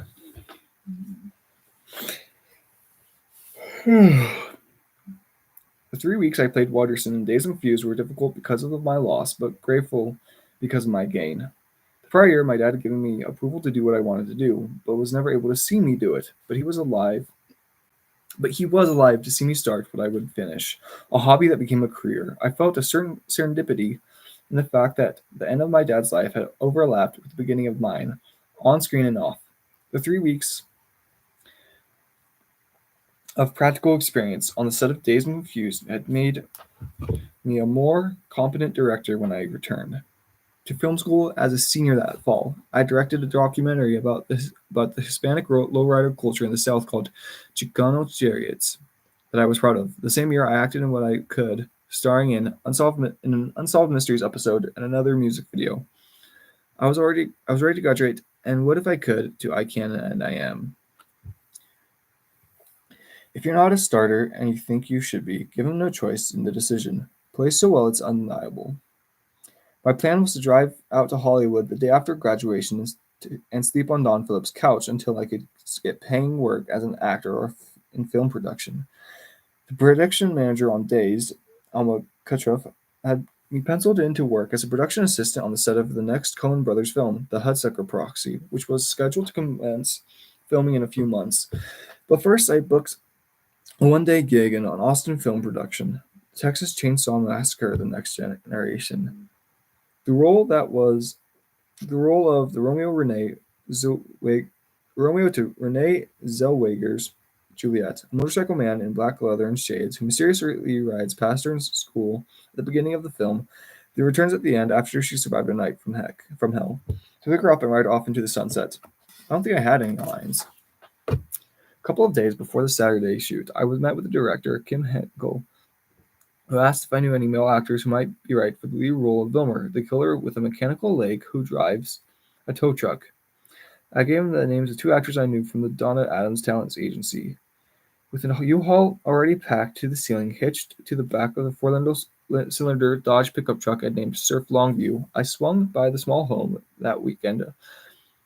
That was the production office to pick up the 2 scenes I'd been shooting that weekend. Come Monday, it would be this time to head west, young man, and chase down my Hollywood dreams. With the 2 scenes in hand, I exited the house and walked up the small asphalt footpath that led through the unmowed St. Augustine yard to the curb where I'd parked. As I unlocked my driver's side door, opened it, and began to step into the cab, a thought occurred to me. Why don't I try out for the role of Wilmer? I stepped out of the open door, shut it behind me, strode back into the walkway to the office door, and without knocking went inside. Hey, Matthew, forget something, Kim said. Yeah, I did. I want to try out for the role of Wilmer. Clearly surprised, Kim said, well, that's a great idea. When do you want to try it? Right now, I said without thinking. Well, we don't have any actresses here. It's just you, me, and Michelle. He said. I looked at Michelle, the secretary behind her desk. I'll do it, she said. You mind if I try to scare the crap out of you? I asked. No, that's fine. Go for it, she gamely said. I went to the kitchen, grabbed an oversized metal kitchen spoon, stalked back into the kitchen room as Wilmer, and the mechanical leg limp. I skidded Michelle's desk out of the way, pinned her to the corner, and proceeded to make her cry in fear. You got the part if you want it, Kim said. Yeah, that was great. It was really scary, Michelle agreed. I agreed. I'd taken a chance and I'd gotten the part. Shooting would last 4 weeks. With all I owned already packed into the U-Haul and terminated lease on the apartment I'd been living in, I called a buddy who had a spare couch. My trip west was going to have to wait another month because I got my second role in a movie. I was going to play Wilmer, a tow truck driving killer with mechanical leg and a missing remote to control it. The genie's in the steam. People wonder how to make it in life. First of kin with innate ability and a lot of hard work, yes. But don't forget the steam. The undefined asterisk and intangible. Some call it juice, some call it magic. The genie's in the magic's in the steam. 4 weeks and $4,000 later, $4,000 later, Surf Longview, a loaded U-Haul, and I hit the I-10 freeway for the 24-hour drive to Hollywood. My adrenaline pumping for arrival. I'd been driving for just over 20 hours straight when I got to Indio, California. That's when I saw a sign for the exit that said Sunset Drive. Drive Lane Boulevard? Who cares? There has to be an exit for the one and only legendary. This has to be the exit for the one and only legendary Sunset Boulevard. It was 8 p.m. Dang, I'm making good time, I thought as I hit the gas. Back in Austin, I made plans to play the CD that was now perched from my passenger seat. The doors LA Women upon my inaugural entrance into Hollywood. I put it on and cranked the volume. Ray Manerick's keyboard and Jerry Skepp's bass line began setting my stage. I turned it up louder, and the soundtrack of my one and only introduction to Hollywood, California, pumping through my speakers and veins. Well, Sunset Drive is not Sunset Boulevard. As a matter of fact, Sunset Drive was off of I-10 West is about 162 miles from the Sunset Boulevard off the Scene Freeway. Not knowing this at the time, I listened to the song LA Women 22 times in a row, thinking the lights of Hollywood were just over the next hill. At 10:36 p.m., I arrived at Don Phillips' house at the beach in Malibu. I rang the bell. Nothing. I rang it again. Yeah. Who is it? Don finally said from the other side of the door. It's me, McConaughey. I yelled. Oh, yeah, McConaughey. You think you can come back later? I got this little chippy in the back. Exhausted from the 24-hour drive and the overexertion from the premature anticipation of Sunset Boulevard, I barked, forget it. Heck no, I can't come back later. I told you I'm getting here tonight. I just drove from Austin. Don opened the door, buck naked with a boner. Yeah, right. Give me 20 minutes. Then he shut the door on me. Welcome to Hollywood. Greenlight. Life was good at Don's, and the couch was comfortable. Every night, he cooked us a filet mignon, followed up with one scoop of vanilla Haagen-Dazs ice cream, topped with the strawberry marmalade that he always announced in his best French accent as the pièce de résistance. And there was always a fresh bottle of Astolchinia chilling in the freezer. Still, I needed a job. I was notified that production on the Hudsucker Proxy had been moved to an unidentified date later in the year. So that PA job I was relying on was no more. I was getting anxious, ready to go to work, land an agent, read a script, audition for something if I had to, get another PA job.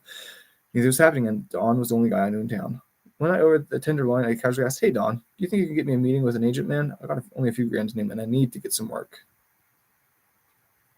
Hollywood. Want her, don't need her. Do this, and you'll have a chance. Don't, and you won't. Forever for rent, never to own. The one we all lost for the constant unknown. The unattainable white buffalo that dares divinity with every moonlit tryst. Does she even exist? The answer is what we need. The question is what we want. Want her, don't need her. She might give it up. And she might give it up. I need some work. Don snapped. You shut that talk up right now. This town smells needy. You're done for before you even get started. You hear me? You need to be cool. You need to get the crap out of here. Get out of town. Go to Europe. Anywhere. Don't come back until you're ready to not need it. Then we'll talk about the agency meeting. You hear me? He meant it. I knew he meant it. I knew what he meant. He didn't have to tell me twice.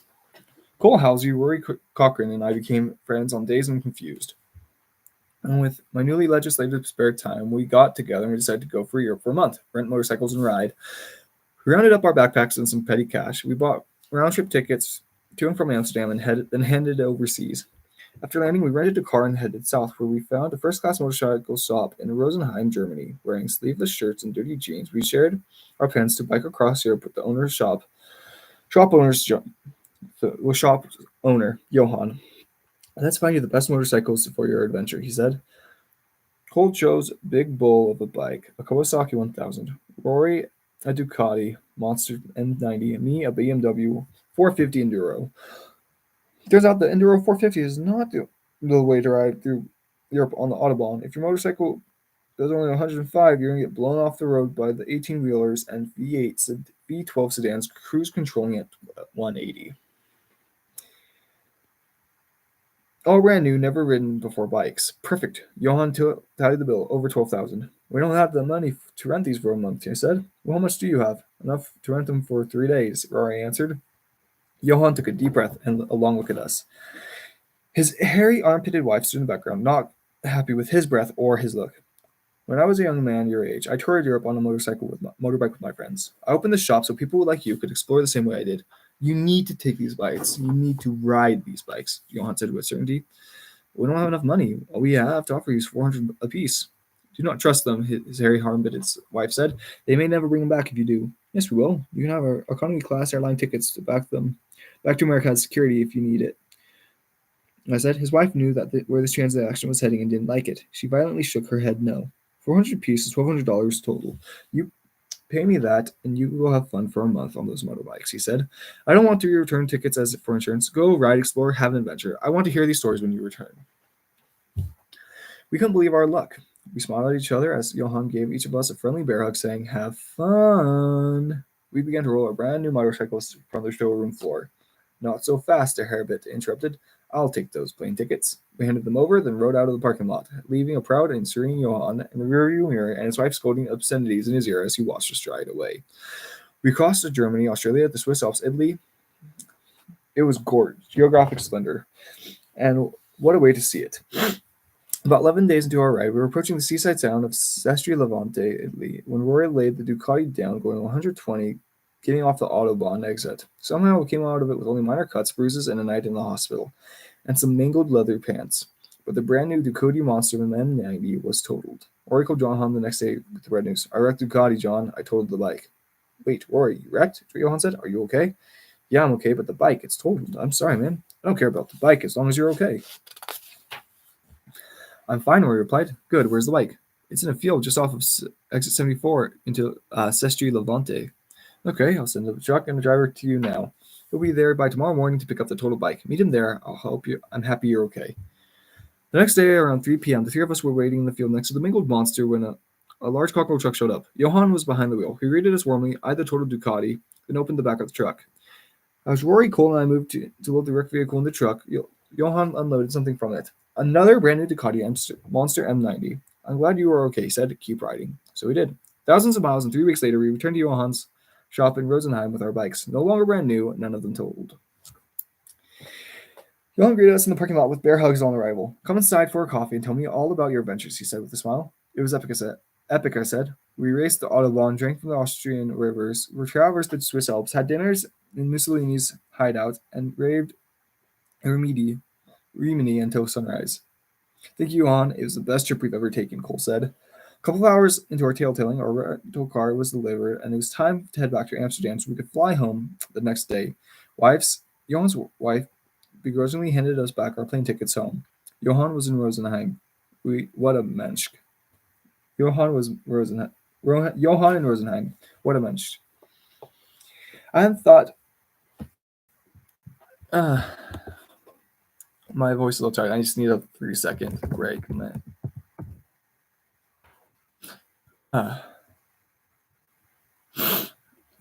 Okay, I'm gonna take a little drink.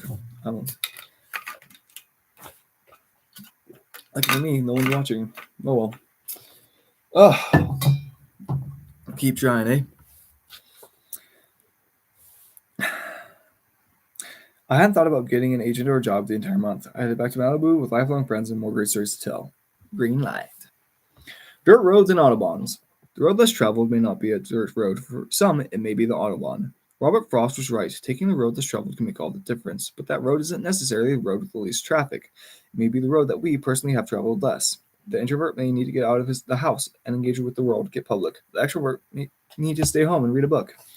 Sometimes we need to get out there. Sometimes we need to get in there. Sometimes our road less traveled is the solitary dirt trail. On others, it's the subway on the 7 line. Part 4. The Art of Running Downhill.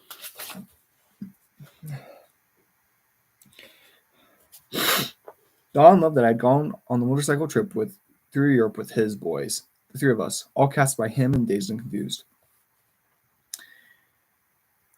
Back to sleeping on his couch, I didn't say a word about meeting an agent. Didn't even think about it. Didn't need to.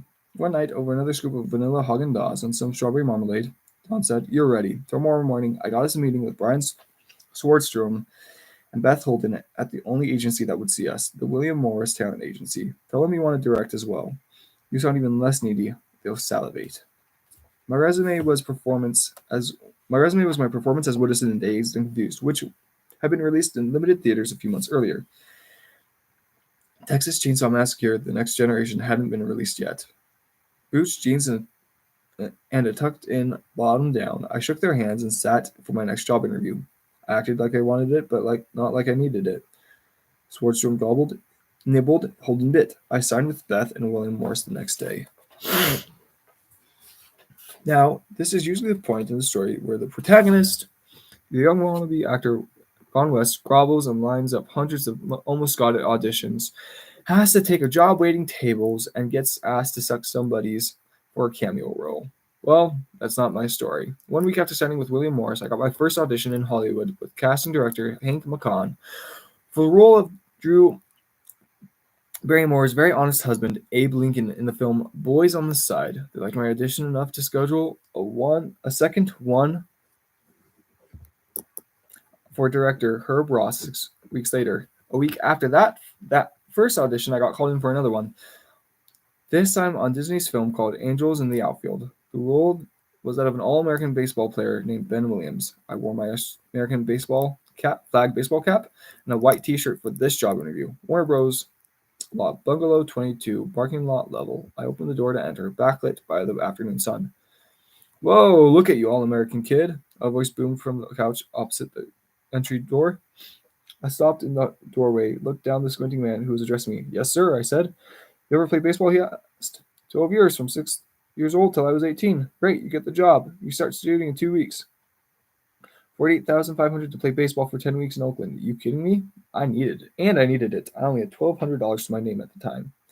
I called my brother Pat to share the news. Heck yeah, little brother, Super Bowl's coming up. Let's go to Vegas and celebrate. On me. A green light.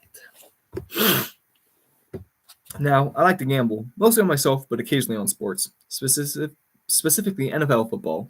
I never bet enough to change my lifestyle, win or lose, but rather just enough to buy a ticket to the game, meaning enough to make me want to watch it closely and care enough to get a buzz.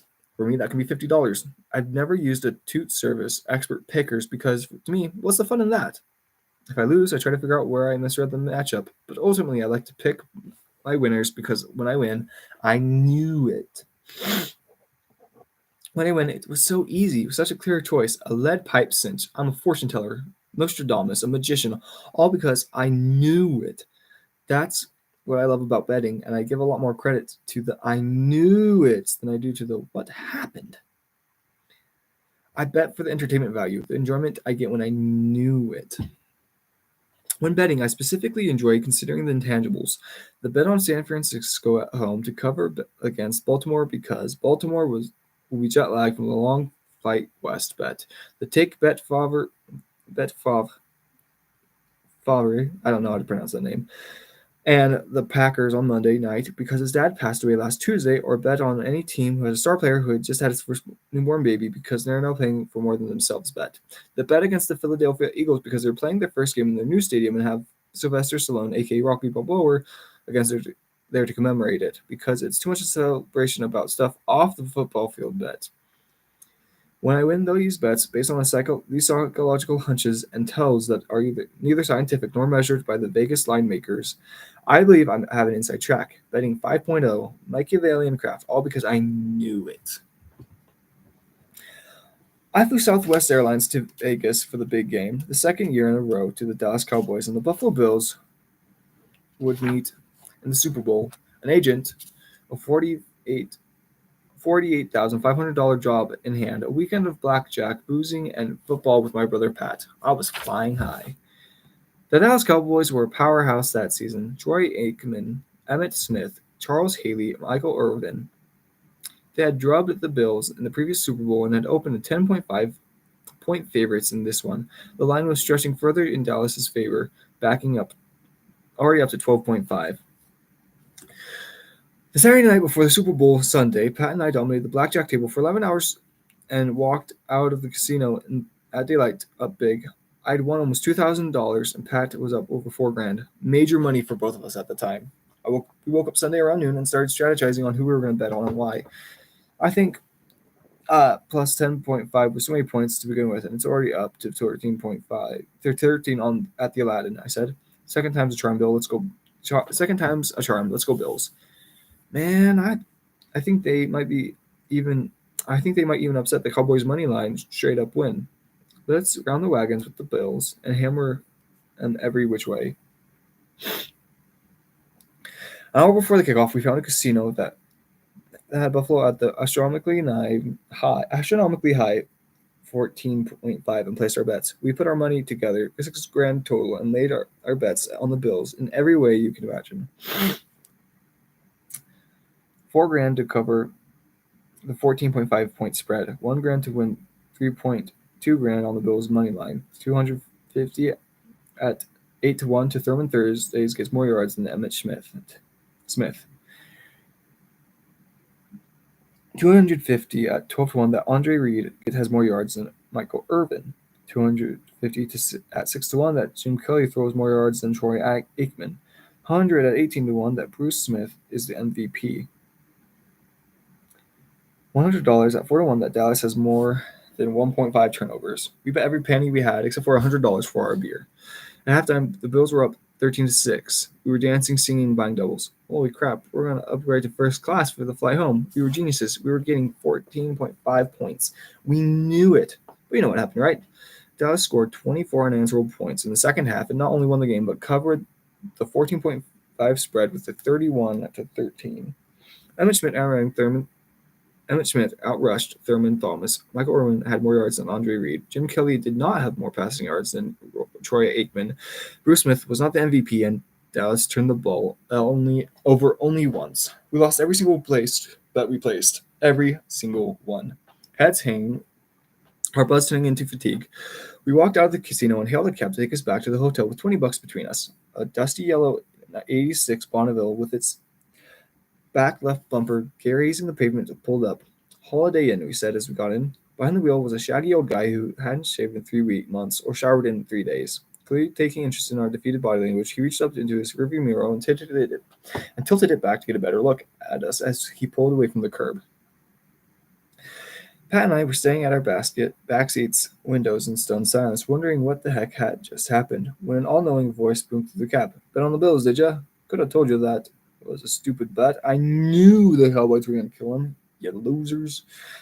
Pat stared ice picks into the guy through the rearview mirror, then exploded. Oh yeah? If you knew the Cowboys were going to cover, then what are you doing driving a cab? Everybody likes to be in the know. Even when we lose 2 and win 1, we believe the 1 more than the 2. We believe the 1 winner we picked was a product of our truer selves. Was when we met our potential and read the future. Was when we were gods. The 2 losers, however, were aberrations, misfits, glitches, and in our masterminds. Even though the math clearly makes them the majority. After the game is played, everybody knew who the winner would be. Everybody was lying. Nobody knows who's going to win or cover the bet. There is no sure thing. That's why it's called a bet. There's a reason Vegas and Reno continue to grow. They know we bettors love to believe we do. That is a lock. Most of the time, it's not stolen. It's right where you left it.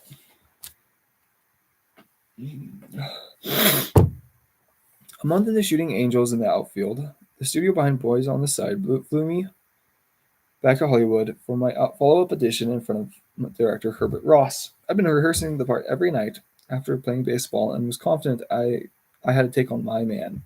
Herbert liked my audition and I got offered the role.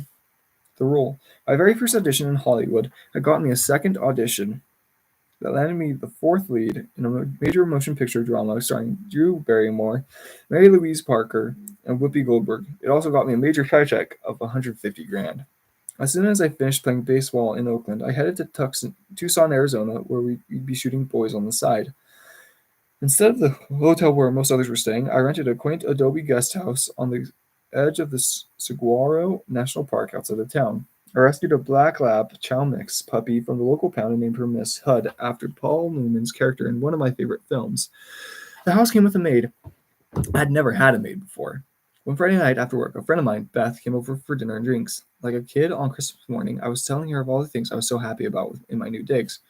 Mud brick architecture, the national park in my backyard, the fact that it came with a maid, especially the maid. She cleans the place up after I go to work, washes my clothes, does the dishes, puts fresh water in my bed, leaves me cooked meals, and she even presses my jeans. I told Beth, holding my Levi's to show her the crisp, starched white lines running down the leg.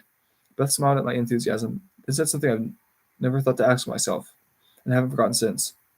That's great, Matthew. If you want your jeans pressed. Never had my jeans pressed before. Never had anyone to press my jeans before. I never thought to ask myself if I wanted my jeans pressed before, because for the first time in my life, I could have them pressed. The never before offered opulent option now being a reality. Of course, I wanted my jeans pressed. Or did I? No, actually I didn't. When you can, ask yourself if you want to before you do. After Boars on the Side, I returned to Malibu, now with my own loft on the beach. I started taking acting classes for the first time because I thought it was time to start learning the craft I had protractedly fallen into. In the past, I'd always gone with my instincts and they had served me well. Now, back in school, getting an education on how to read a script, what to look for, and how to prepare for a role, how to study, how to be, I thought, a professional actor. Meanwhile, I hadn't gone to work in 6 months since wrapping Boys on the Side. I hadn't worked since I started taking those acting classes. I'd had a lot of auditions and quite a few callbacks, but couldn't seem to land a gig. I wondered why. I noticed I was more uptight and not taking as many risks in the auditions as I used to. I was tense, I was earnest, I was literal, I was heady. The new intellectual exercise had me getting in my own way. The intellect. It's not meant to surpass the apparent for so far as to conceal it or make it more confusing. It is meant to expose the truth more clearly and reveal more of the obvious from the more lines of sight. It should simplify things, not make things more cerebral. Finally, I received a blind offer for a minor role in a small independent film called Scorpion Spring. I'd only been in one scene. They offered 10 grand and I took it. No audition. Shooting in 2 weeks. That's all I knew. And I said that's all I wanted to know. I got the script and didn't even read one page of it. Not a word. Not even the scene I was in. Why? Because I had a bright idea. To lubricate my creative juices and rid myself of all the theoretical tension I've been carrying around since the last movie in those classes, I decided I was going to go back to how I acted when I first started. Back when I played this guy named David Woodson, when reading just one line of the script completely unlocked the character for me. It was easy for me to improvise all the other lines, those other unscripted scenes, and Dazed and Confused because I was confident. I knew who my man was. Comfortable to just say and do what Wooderson would in any scene the director put me in. Back when I was all instinct, all natural. Well, that's what I've been missing, I said to myself. Enough of this academic, tight-minded, learned studying crap I've been doing. It's time to return to my roots. In Scorpion Spring, my man was an American drug runner in South Texas who meets up with the Mexican coyote smuggling his dope back into the States, who then reneges on the deal, doesn't pay for the smuggled drugs, and instead kills the smugglers and takes the cocaine for free. That's all I needed to know. Just be the guy. Handle the situation like he would. Improvise. Do what my man would do. Easy. 2 weeks later, I was on location in my trailer. I knew my man. I created my backstory of a upper middle level drug runner who works for the cartel on the American side in Texas. I needed the cocaine and the money, and I'm carrying a loaded pistol, willing to kill to get out alive in both. I even looked the part. Unshaven, greasy hair, black boots, leather jacket. Who needs a script? I know who I am. Press record. I got this. Time to go to set. Time to shoot the scene. No problem. I arrive in character. I don't talk to anyone. I don't introduce myself to the other actors on the scene because my man doesn't care about them. And my man is going to kill them in this scene anyway. I just want my cocaine for free. Just before we take our marks, a production assistant comes up to me. Some sides, Mr. McConaughey. I take them and just shove them into my pocket without looking at them. All the actors that are on my marks, and I prepare for action. Here we go. I guess I lost my nerve a little bit because I decided to be a good idea right at this moment, just before we roll the camera, to have a quick peek at the scene and the dialogue. My thinking at this time, it isn't working well. I immediately remember the written lines because obviously that's what my man would say. And if it's not written well, I'd just be my man and do it and say what he would do and say. I unfold the pages and take a look. 1 page, 2 pages, 4 pages of a monologue in Spanish. Holy crap, I feel a bead of sweat forming on the back of my neck. My heart starts racing. What am I going to do? My mouth goes dry. I try to stay calm, and then I look up to no one in particular aloud and say, onto the set and say, can I have 20 minutes, please? 12 minutes, please? My half-assed thinking was that the 12 minutes would be, one, enough to memorize all the Spanish because, hey, I took a semester of Spanish in class in the 11th grade, and 2, not enough time to inconvenience the crew. Take a little walk to the sides, a 12-minute walk to be precise. Then I return to set. Put the money back in my pocket, stop my mark. The director says action, and we shoot the scene.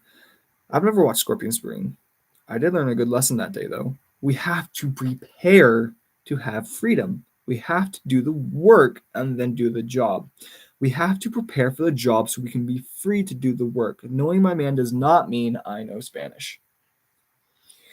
We must learn the consequence of negligence. It's not just what we do, it's what we don't do that's important as well. We are guilty by omission. A few months later, having quit the acting classes but learned my lesson, I was back on the Warner Bros. In director Joel Shoemaker's office to discuss a possible role in his next film, A Time to Kill, based on the book by John Grisham. The responsibility of my half-cocked idea was not to fully prepare for the last part value. I was embarrassed. The embarrassment pissed me off, and the rage made me more daring. Joel and I were meeting to discuss the part of Freddie Lee Cobb, a young head of the Ku Klux Klan in a Mississippi town. I had read the script this time. I had even read the book, Freddie Lee Combe. I was strong, and Freddie Lee Combe was a strong and stern role, but it wasn't the one I wanted. No, the man I wanted was the lead. Jake Briggins, a young lawyer who defends a black man for killing the man who raped his daughter. I showed up in Joel's office that day with a plan. Wearing a sleeveless John Mellencamp's t-shirt and casually smoking a Marlboro, I sat across the desk from him. I think you'd be great for Freddie Lee Cobb. Matthew, he said. Yeah, I do. Yes. Yeah, I do too, Mr. Shoemaker. I understand where he come from and why he is and who he is, but who's playing the lead role of Jake Briggins? Joel paused and cocked his head a bit. I don't know, he said. Who do you think should? I leaned back in my chair and took a healthy drag, and on the exhale, looked him dead in the eye and said, I think I should. Joel burst into laughter. I think that's a great idea, Matthew, but it's never going to happen. The studio will never put a relatively unknown actor in the lead role. I stubbed out my cigarette and held his gaze. I pulled off my first part of my plan. Okay, guys, I need to go pee and then I'll be right back.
All right, I'm back.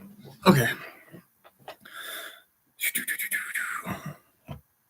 I had pulled off the first part of my plan. If only means you wanted something but not get it. For some reason, either by your own incompetence or by the world's intervention, it did not happen. Sometimes this is just that breaks, and we need to bow out gracefully. But more often than we care to admit, we don't get what we want because we quit early or we didn't take the necessary risk to get it. The more boots we put in the backside of our if onlys, the more we will get out what we want. Don't walk the it's too late, it's too soon tightrope until you die. What happened next was certainly not part of my plan, but a lot of things that were out of my control went my way. Sandra Bullock, who was already cast as Ellen Roark in A Time to Kill, had recently starred in a film called While You Were Sleeping, which had recently opened with a respectable weekend of just under 10 million. But I had planted the seed with Joel. While You Were Sleeping had crept up, but since I'd planted the seed with Joel, While You Were Sleeping had crept over to 80 million in domestic box office revenue.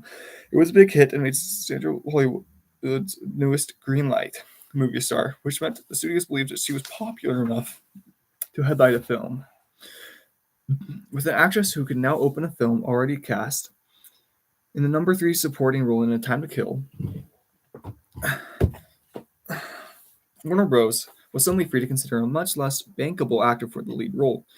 But did that mean Joel Shoemaker decided to take my suggestion seriously? Apparently not. They were considering my now great friend and brother from another mother, Woody Harrelson for the role of Jake Briggins. Then the plot twisted again. Turns out author John Grisham had also had casting approval on the role of Jake Briggins, as the character was based on himself. Also turns out that March 7th, 1995, a man named Bill Savage was murdered in Mississippi. The murderers, a young man and woman, said they were inspired by Mickey and Mallory. The characters brought to life by Woody Harrelson and Juliette Lewis in Oliver Stone's Natural Born Killers. Bill Savage was John Grisham's friend, and there was no way this guy who played Mickey in that film was going to play Jake Briggins in this one. Filming was scheduled to commence 6 to 8 weeks in Canton, Mississippi. All the roles were cast except for Jake Briggins. A couple of weeks later, I was on the rooftop of a Mexican restaurant in LA having a 4 p.m. margarita with my manager, Beth Holden, when my phone rang. I wanted to come in for a screen test, Joel Shoemaker said over the phone. It had been 2 months since I planted the seed. We'll do it next Sunday in a small private studio off Fairfax, so no one will know, because if you do great, it's such a long shot that the studio will approve you.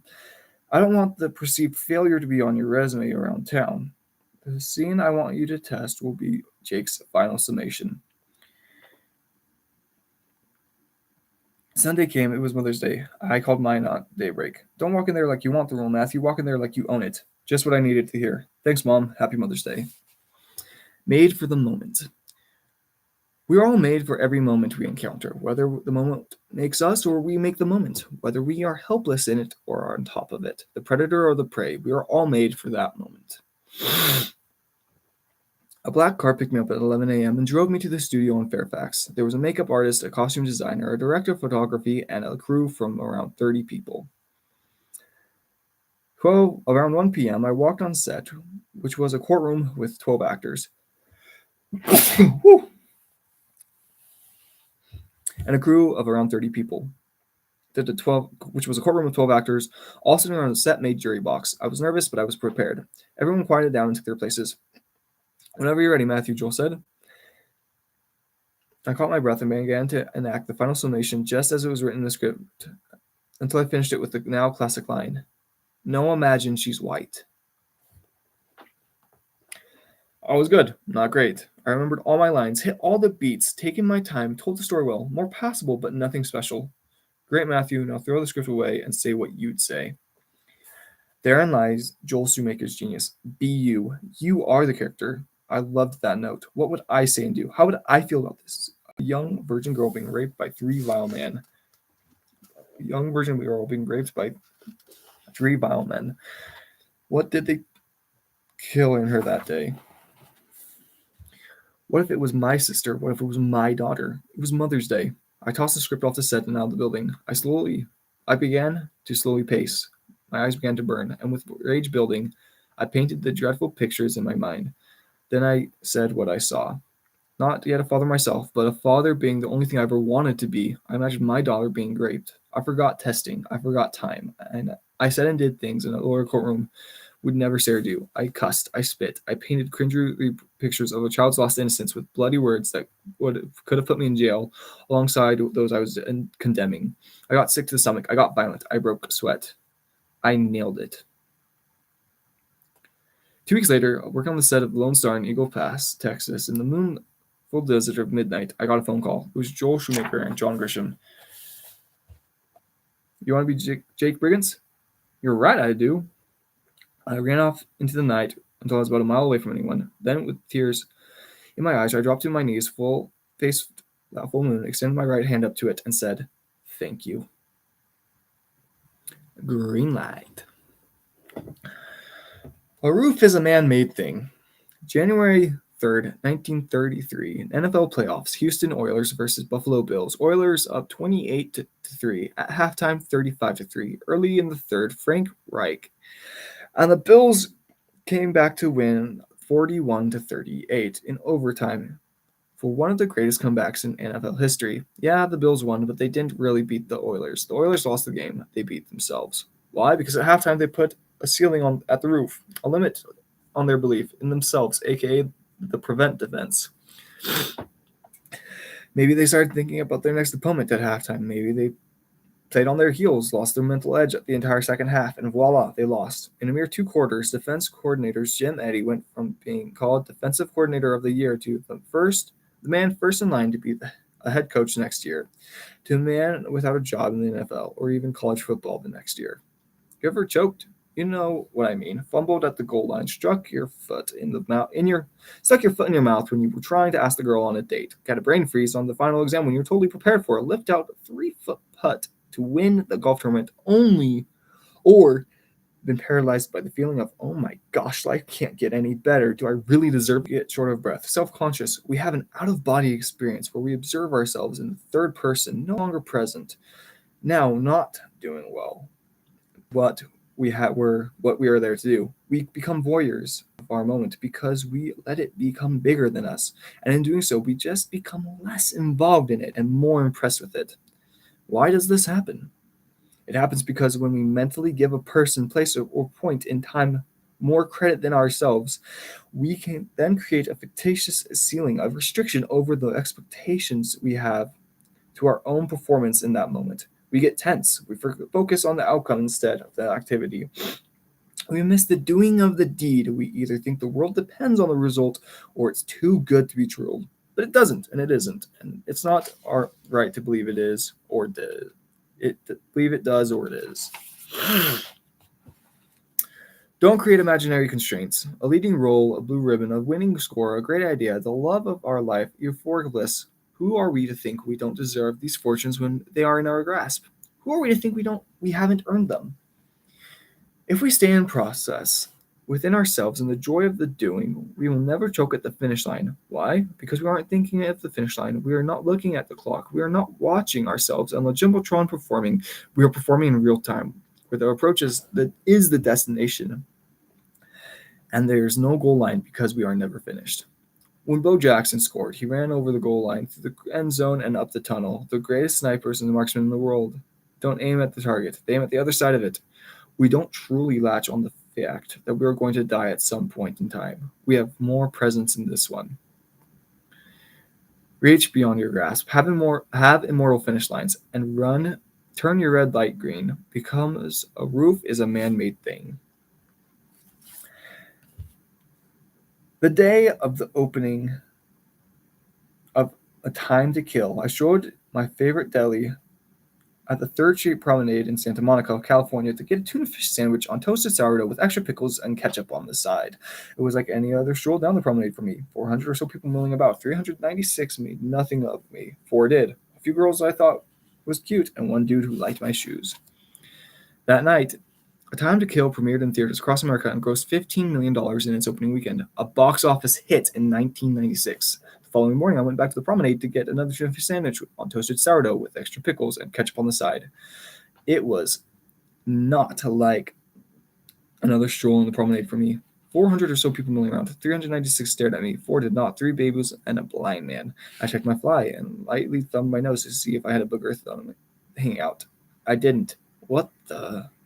I was famous. Sometimes you have etc. Sometimes etc. has you. Fatima Alves. The hype surrounding my rival was off the charts. Being hailed as the next big thing, Matthew McConaughey saves the movies, was the bold-faced caption behind my head over the cover of certain industry magazines. Save the movies?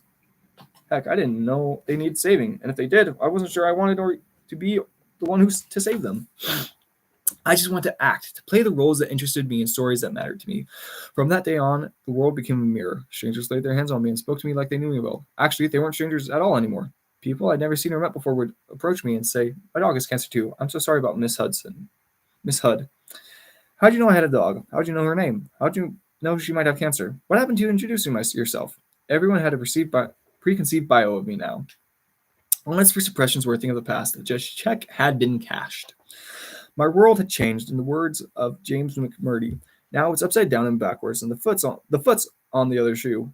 Everybody loved me, and they weren't shy to say it out loud, and often. Me, I'd say it to 4 people in my life. Anonymously, no more. Anonymous, no more and forever. The same happened with scripts. The Friday before opening weekend, there was 100 scripts I'd want to do. 99 no's, 1 yes. The Monday after, 99 yeses, 1 no. Wow, awesome. Crap. What was real, what was not? The sky just opened up to me, and It was tough to feel the ground beneath my feet. A differential split. My preferential foundation in flight. I needed some gravity. It was time to bend my knee bone. Why we all need a walkabout. Noise to signal ratio. We are more constantly bombarded by unnatural stimuli than ever before. We need to put ourselves in places of decreased sensory input so we can hear the background signals of our psychological processes. As the noise decreases, the signals become clearer. We can hear ourselves again and we reunite. Time alone simplifies the heart. Memory catches up, opinions form. We meet truth again and teaches us, landing on stable feet between our reaching out and retreat, letting us know we are not lonely in our state, just alone. Because our unconscious mind now has the room to reveal itself, we see it again. It dreams, perceives, and thinks in pictures, which we now can observe. In this solitude, we then begin to think in pictures and actualize what we see. Our souls become anonymous again, and we realize we are stuck with the one person we can never get rid of, ourselves. The Socratic dialogue can be ugly, painful, lonesome, hard, guilt-ridden, and a nightmare. Vicious enough to need a mouth guard to not to gnaw our fangs into nubs while we sweat cold in feverish panic. We are forced to confront ourselves, and this is good. We more than deserve this suffrage. We earned it. An honest man's pillow is his peace of mind, and no matter who's on our bed each night, we sleep with ourselves. We either forgive and get sick and tired of it. Herein lies the evolution. With nowhere to run and forced to deal with ourselves, our ugly everyday suppressions break out of the zoo and monkey around, where we find ourselves in the ring with them, deciding no more or let it slide. What are the verdict? We grow. It's us and us, our always and only company. We tend to ourselves and get in good graces once again. Then we return to civilization, able to better tend to our tendencies. Why? Because we took a walkabout.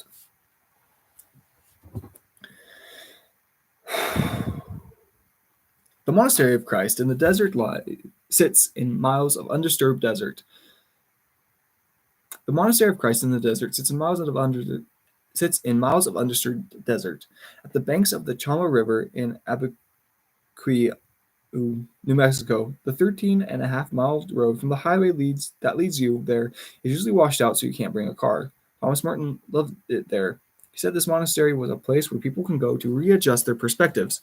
I read about it in a book and thought, that's what I need at this time. A spiritual realignment. I was all messed up in the head, lost in the excess of my newfound fame, and struggling with a non-deserving complex. My now ruthless existence not only had me searching for my bearings, it was bearing down on me. How could a working-class kid from Uvalde, Texas, be deserving of all this opulence and accolade? I didn't know how to navigate the decadence of my success, much less believe it was mine to enjoy. I didn't know who to trust, including myself. In the book, the brothers said that if you can get to us, just ring the bell, we'll take you in. A good friend and I drove from Hollywood to that dirt road where he dropped me off, and I made the 13.5 march to the monastery. I arrived an hour after sundown and rang the bell. Dressed in a cowl and tunic, a short man named Brother Andre greeted me. Welcome, brother. All travelers have a place to stay here. I washed up and went to the group dinner where psalms were read aloud and talking was strictly prohibited. Later, Brother Andre ushered me to a small, simple room with a cot and a sleeping mat on the floor where he lay down for the night. Next day, I said to Brother Andre, I need to talk about some things going on in my life and mind. Do you know who I could talk to? Yes, he said. Brother Christian would be a good man for you to talk about such things. I met Brother Christian and we went for a long walk in the desert. I unloaded my feelings of guilt. The low, lecherous places of my mind have been traveling. The perverseness of my thoughts. Since becoming famous, I professed, I tried to be a good man, not to lie and deceive myself, and to be more pure of heart and mind, but I am full of lust, objectifying other people and myself. I do not feel a connection to my past, nor see a path to my future. I am lost. I don't feel myself. I shared the demons of my mind for 3.5 hours with Brother Christian. I took myself to the woodshed. He did not say a word, not one. He just patiently listened as we wandered side by side through the desert. At hour 4, we found ourselves back at the chapel, sitting on the bench just outside the entrance. No weeping, I eventually came to the end of my confession. We sat in silence while I waited Christian's judgment. Nothing. Finally, in the interest of stillness, I looked up. Brother Christian, who hadn't said a word to me this entire time, looked me in the eye and in almost a whisper said, "Me too." Sometimes we don't need advice. Sometimes we just need to hear we're not the only one. Greenlight. Both are true. I'm an optimist by nature. My eye is high. I have hope, and the man I want to be sleeps in the same bed with the man I am. In head, heart, spirit, and body, I don't always enjoy my company because of that son of a gun Jiminy Cricket, but I am rarely able to knock him off my shoulder either, for a good reason. When I'm feeling out of tune, off frequency, having trouble feeling any traction or viscosity between my being and my actions, or alternatively, when I am so lost in the music that I am unaware my best self is always there, and he will start the Socratic dialogue sooner than I choose because I hear him, and long after I want to because he's insatiable. I, of course, eventually do hear him. Then the challenge becomes to listen. Once I too, and stop pitting fate against responsibility, truth against fiction, sins against who I wish I was, selfishness against selflessness, mortality against eternity, I learn and then begin just being who I am and doing what I do for me, not for anyone else, not for everyone else at the same time. For me and God together, then I realize I am responsible for fate. Fiction is truthful, and a sinner and saint. I am an egotistical utilitarian as well. I'll be mortal forever. Now, each step at the time has the big picture in mind, and I am the man I want to be. Jiminy Cricket is a blue bird on my shoulder, and Socrates has one voice. I didn't mishandle my newfound fame as much as I didn't really have a handle on it. I was numb, occasionally dumb, and picked a few battles that did not need picking. If I was thrown off balance for a bit, it was mainly because I gave a dang, and it mattered to me what it all meant and didn't. Mostly, I danced lightly between the raindrops. I enjoyed being able to finally put super unleaded gasoline in my truck, picking up the tab when I went out with friends, and getting the backstage passes, and working with so many talented people. I tried to remain a gentleman and accept the caviar, fine wines, and I love yous with grace. But it felt a lot like the maid who was still pressing my jeans after I asked her not to. I made sure to call my mom every Sunday. Only it wasn't my mom I was calling anymore. It wasn't my mom who was listening to me. It wasn't my mom who was talking to her son. It was a woman who was more enamored with my fame than I was. This was never more evident when I got a call home from a friend one night. "Dude, you watching this?" "Watching what?" "Put it on channel 7, hard copy," my friend said. I turned on the tube, put it on channel 7, and there's my mother, talking to the camera that is following her through our house on a guided tour. "And this is the bed where he lost his virginity to Melissa," I think her name was. Anyway, it doesn't matter. She didn't last. "And this is his bathtub. Just a shower, no bathtub. This is his bathroom. Just a shower, no bathtub. And you know I caught him doing in there. Haha. But trust me, it's no big deal. I've seen it plenty of times." Oh, crap. I call Mom. "Mom, what are you doing?" "What? Hard copy." "What hard copy?" "Mom, I'm watching it right now. You are too. I can hear it in the background." "Oh, that. Yeah, that. I didn't think you'd find out." "Mom, it's on national television. How would I not find out?" Sadly, my relationship with my mom was strenuous for the next 8 years. "Loose lips sink ships," I kept telling her. She tried. It didn't matter. She couldn't help herself. She wanted a piece of my fame, and while I was finding my balance with it, I wasn't self-assured enough to share it with anyone else, especially my own mother. The more she wanted a piece of my place, the more I locked her out. If Dad were alive, he would have loved my success, but unlike Mom, he would have been in the front row, not trying to steal my show.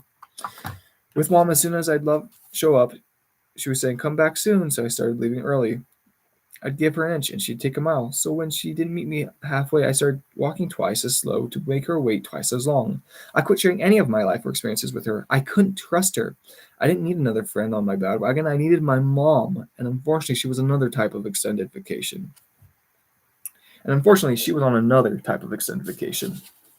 Years later, with my feet more firmly shut on the ground and my career established, I finally said, forget it, and loosened the reins on her. She was in her 70s, and I figured she might as well have all the fun she wants to. And to this day, she does. She loves the red carpet, doing interviews, and telling the world she knows where I got it from. Her. She's got a point. The art of running downhill. Don't trip yourself while running downhill. That mountain you want to climb is just around the corner. Don't invent the drama. It will come on its own. It had been 4 months since The Time to Kill had been released, and I was in high demand. Warner Bros., who had signed a 3-picture deal with prior to doing A Time to Kill, was anciently anticipating my next role. Dozens of offers came my way. I even started a production company to create material of my own. I was hungry to go to work. I just didn't know what I wanted to do. One of my strengths had always been I could find an angle on anything, but now the ability to do almost anything, that strength was a weakness. Every project looked possible to me. A man addicted to ideas needs to be intervened with the starvation. A man addicted to truths need to be fed. Feeling pressure to make a decision in my next movie, smothered by the blind affections of my recent fame, and having a new wild card for a mom, I wanted to go somewhere where nobody knew my name. I needed to reaffirm that I, Matthew, not my fame, was justification for any adulation I received. I needed to go someplace where any affections I collected would be solely based on the man who strangers met and got to know after I arrived. Not before. I needed to hear myself think, to check out, to check in, so I could settle in my new position of leverage and measure it, get less impressed with it, find some discernment, and figure out what kind of role and what type of film I wanted to do next. I needed some starvation. Then I had a wet dream. Yes, the involuntary intercourse, hands and fellatio-free nocturnal emission of was one has while sleeping, rare but welcomed. These lucid dreams most commonly involve a theme of sexual activity. This wet dream was not common. I was seeing myself floating downstream on my back in the Amazon River, wrapped up by anacondas and pythons, surrounded by crocodiles, piranhas, and freshwater sharks. There were African tribesmen lined up shoulder to shoulder on the ridge to the left, as far as my eyes could see. I was at peace. 11 frames. 11 seconds. Then I came. I woke up. Whoa. All the elements of a nightmare, but it was a wet dream. Greenlight. What does it mean, I wondered. There were 2 things I was sure about in the dream. 1, I was in the Amazon River, and 2, there were African tribesmen on the ridge. I got out of bed, grabbed my world atlas, and turned to that continent, Africa, and started looking for the Amazon. Well, as you probably know, you can look a mighty long time for the Amazon River and the continent of Africa, but you're not going to find it. I looked for the river for cars until I realized, wrong continent, the Amazon's in South America. Dang, dreams can be tricky. Nevertheless, it was a sign what I was looking for. It was time to trace down my wet dream. Just because the seats are empty doesn't mean they're not taken. Sometimes the guest list needs to be for one. You. I crammed my backpack with minimal clothing, my journal, camera, medical kit, and a hint of ecstasy, my favorite headband, then embarked on a 22-day solo trip to Peru to find and float the Amazon River. Yes, the one in South America. I flew to Lima, then on to Cusco, where I met a guide, and we mapped my 3-week journey to the Amazon River. Over Anticuchos. Now, grilled cow, however, the perfect first meal in the developing country. It'll get you sick early on the trip, so you get sick less later. And Pisco. I hiked the Andes along the Urubamba River to the lost city of Machu Picchu, listening to John Mellencamp's album on my Walkman. As I climbed, then I took a bus, boat, and plane ride to the largest city in the world you can't get to by car, Iquitos, the Peruvian capital of the Amazon. It was the 12th night of my 22-day adventure, and I was settling into camp. I was already hiked over 80 miles to this point, and tomorrow I'd finally be in the waters of my wet dream, the Amazon River. Up to this point in the trip, I had a hard time being present. So excited in anticipation of what the Amazon would mean to me. I had almost missed the beauties of getting there. Still wrestling with my identity, I was guilt-ridden over sins of my past, lonely and disgusted with the company I was keeping, my own. In my tent, grappling with the demons I couldn't sleep, so I quit trying to. Instead, I stripped off my clothes, along with every badge, banner, expectation, and affiliation I had on me. I discarded my American baseball cap. That was my totem to patriotism. The Celtic knot pendant that symbolized my Irish heritage, the Lone Star flag amulet that stood for my Texas pride, and every other mascot of inspiration from adventures past. I even discarded my gold ring my father had given me that was made from the meltdown of his and my mom's class rings and gold from one of her teeth. I removed every idol that ever gave me comfort, security, pride, or confidence. All the window dressings and representations the packaging around my product was gone. I even punched myself in the face a couple of times for good measure. Who was I? Not only on this trip, but in life. This life. Now naked and stripped down to naked. I was only a child of God, and nothing more. Soaked in the cold sweat, I vomited until there was no bile left in my belly, and passed out from exhaustion. Sometimes we have to leave what we know to find out what we know. A few hours later, I woke on the 13th morning to a rising sun, surprisingly fresh and energized. I dressed, made some tea, and went for a morning walk. Not toward my destination or any expectation, but rather to nowhere in particular. It felt great, alive, clean, free, and bright. Walking along a muddy path, I turned a corner, and there in the middle of the trail was a mirage of the most magnificent pinks, blues, and red colors I'd ever seen.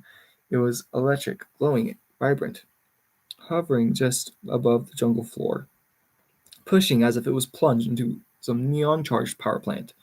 I stared. I backed up a pace. There was no way around it, and no mirage, or at all. The jungle floor in front of me was actually a kaleidoscope of thousands of butterflies. It was spectacular. I stayed a while, gaping in wonder, captivated. I heard this little voice inside my head say these words: "All I want is what I see, and all I can see is in front of me." No longer in a rush to get anywhere, or anticipating what was around the next corner, coming up next, or up ahead, time slowed down. I raised my chin to the sky and said a quiet thank you. We glanced down the path, just past the massive menagerie of levitating butterflies, and there, for the first time, I saw the Amazon River. The tower of all my anxieties was laying down laterally in front of me. Just like that slow-moving river, for the first time in months, I was at ease. Woo! Got this, I think, journal entry or something. I'm going to try to read it, if I can discern the handwriting. Yes, he plays a character. The character is always personal, POV, and forms all opinions, without personal bias. I of nature, I am of the garden and the freedom. Song of the pleasure. I dreamed of living here. One, for good. Two, something films. Three, to write. They dance for a lady at daybreak. At nightfall only. I appreciate a place. Something at a time. I must think of it. Goodness. God has a colorful background. Believe. He can see what he knows.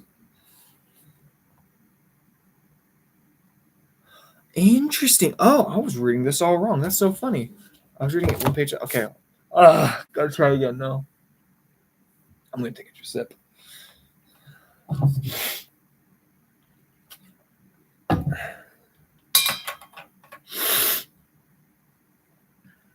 Yes, he plays a character, but the character is always on his POV, whereas the chameleon disregards his personal POV and forms all opinions without personal bias. I'm understanding pleasure. Watch closely and listen to the ways of nature. I'm in the garden and the freedom. Song of pleasure all around me. Good night, mates. I love you. Dream sweetly. I dreamed of living here. One, for good. Two, something film between films. That's what it says. Between films. Three, to write. B, four, vacationing here. 4:45 a.m. Up to water. Something of rocks. Something of rocks. They. For a lady of daybreak and nightfall. truly. I live here half of the year. Realistically, I believe to appreciate a place, a character, a time, I must think of as a place to live permanently. Fired the likeness, the goodness. God has something a colorful backyard. I believe it is a necessity of men to leave what he knows so he can see what he knows. Man must exist. The comfortable luxuries, the friendships, the adventures, the advisors, the advice, the ears that listen, the pillows that he rests on, and he himself into a corner and something into a corner into a place where when his mind has a thought and his mouth goes to speak, there is no one there to listen but himself and his God. In a time in America when over something have become our necessities, when we can be anyone, anywhere with anyone at any time by the way of uh, phone, something, autos, planes, car phones, stereos. Oh, the comforts of home, they are so hard to leave. And right, I would not be want to surrender mine, but when we fear leaving them or not having them, that fear, because fear being able to survive, then we are in jeopardy of losing ourselves and our God. Technology, basically, good, but we must respect it as a luxury because it is it is man-made and not God-given. So man must exit civilization as we know it and go into to the garden whenever he may be, and watch, listen, see, and a place where no one can do anything for him but himself. Be in a place that has no choice, Mother Nature, so he can have something but choice. He can do nothing but choose how to survive where he is without luxury and survive where he return with the luxuries. Every man must know what he needs, and we all know that it is necessary to survive. It's hard to leave our place, home, USA, but the truth and the soul, something, and the freedom that has something path without the interruptions of outcomes as luxuries. Phone, friends, TV are so clear and pure, and places without interruptions. It welcomes as luxuries from that places that are home in every man's heart and mind. One must leave home if he is to find home. Australia, Peru, women with wet eyes make me feel at home. Uh, just like we stop praying and seeking when we something start living. Well, when we are living. Well, success in the groove, luxuries, and only remember to leave when there's unrest in our lives. Man must be his home, leave his home when, if not before, it because becomes necessary to solve a problem. Uh, Act, don't react, and yes, the craft will come, or God, as God, a reminder of our mortality. So go away from what you know to find out what you know. Let necessity bear your luxuries because necessity is a luxury. Go away from your breeding ground. Return and do it with pleasure. Create, appreciate, respect. A smile I like to has crossed my path. A walk I like has come crossed my path. A necklace I like is around my neck. Colors I see are brighter than before. I wait, say I found or own them now because they found me. I simply open the door of my home and let them in. I don't want to possess anything. There is nothing I really that I don't have here with me now. I want to see, and all I see is the front of me. To be present, beliefs are better than conclusions. Be able to drive them, uh, so, them something up. Just look at them, like conclusions to Model T on the showroom floor, there for all to ooh and ah, while belief is the 81 Z28 on the highway practically wins out. November 8th, 1996. Wow, that was rough.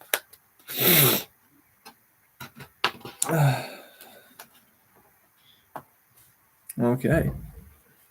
A few hours later, I returned to camp to pack for my continued journey. On arrival, my guide called out to me in Spanish, Soy luz, Mateo. Sois luz, meaning, you are light, Matthew, you are light. Now forgiven, I let go of guilt. My confusion was gone. My penance was paid. Back in good graces, I shook hands with myself. From that morning on, I was present, embracing only what I could see in front of me, and giving it the justice it deserved. For the next 2 weeks, I hiked, canoed, and even macheted my way through the Amazon rainforest on my one hit of ecstasy. And yes, I floated naked on my back down the Amazon River, but no snakes, crocodiles, sharks, or piranhas enveloped me as I had in my dream. I guess they didn't have to anymore. On the final day, while bathing in the river, I did see what looked to be the final wave of a mermaid's tail as it slid beneath the surface heading downriver. I waved back. I'd crossed the truth. Did I find it? I don't know. I think I found me. Why? Because I put myself in a place to be found. I crossed in a place to receive it. How do we know when we cross the truth or truth crosses us? I believe the truth is all around in the way us is all around us all the time. The anonymous angels, the butterflies, the answers are always right here, there, but we don't always identify, grasp, hear, see, or access them. Because we're not always in the right place, too. We have to make a plan. Green light.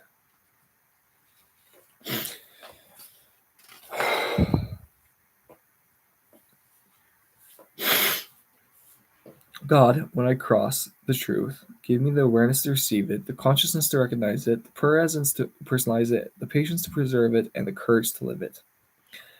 First, we have to put ourselves in the place to receive the truth. This noisy world we live in, with its comments, deadlines, fixed thises, do that, expectations, make it hard to get clarity and the peace of mind, famous or not. So we have to consciously put ourselves in a place to receive that clarity, whether that's prayer, meditation, a walkabout, being in the right company, or a road trip, whatever it is for each of us. Then,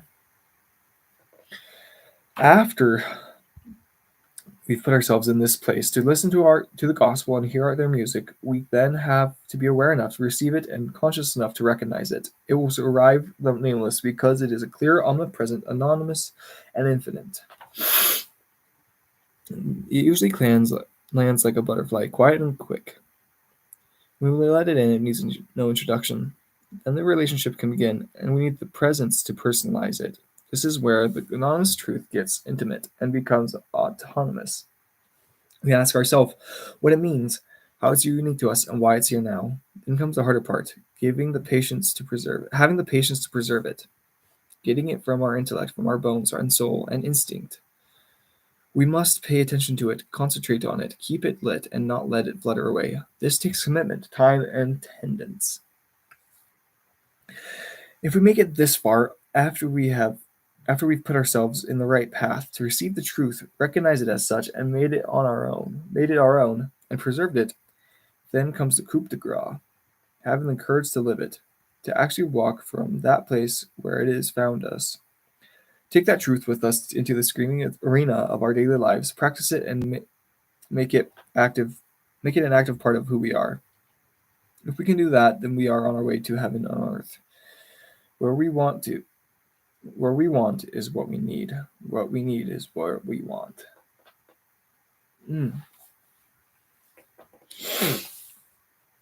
I returned to Hollywood and soon made the decision to play the role of Palmer Joss as opposite Jodie Foster in Robert Zemeckis' Contact. After my spiritual journey on the Amazon, my choice to inhabit a man who believed in God in a world of science was very close to the truth of where I was in my own life.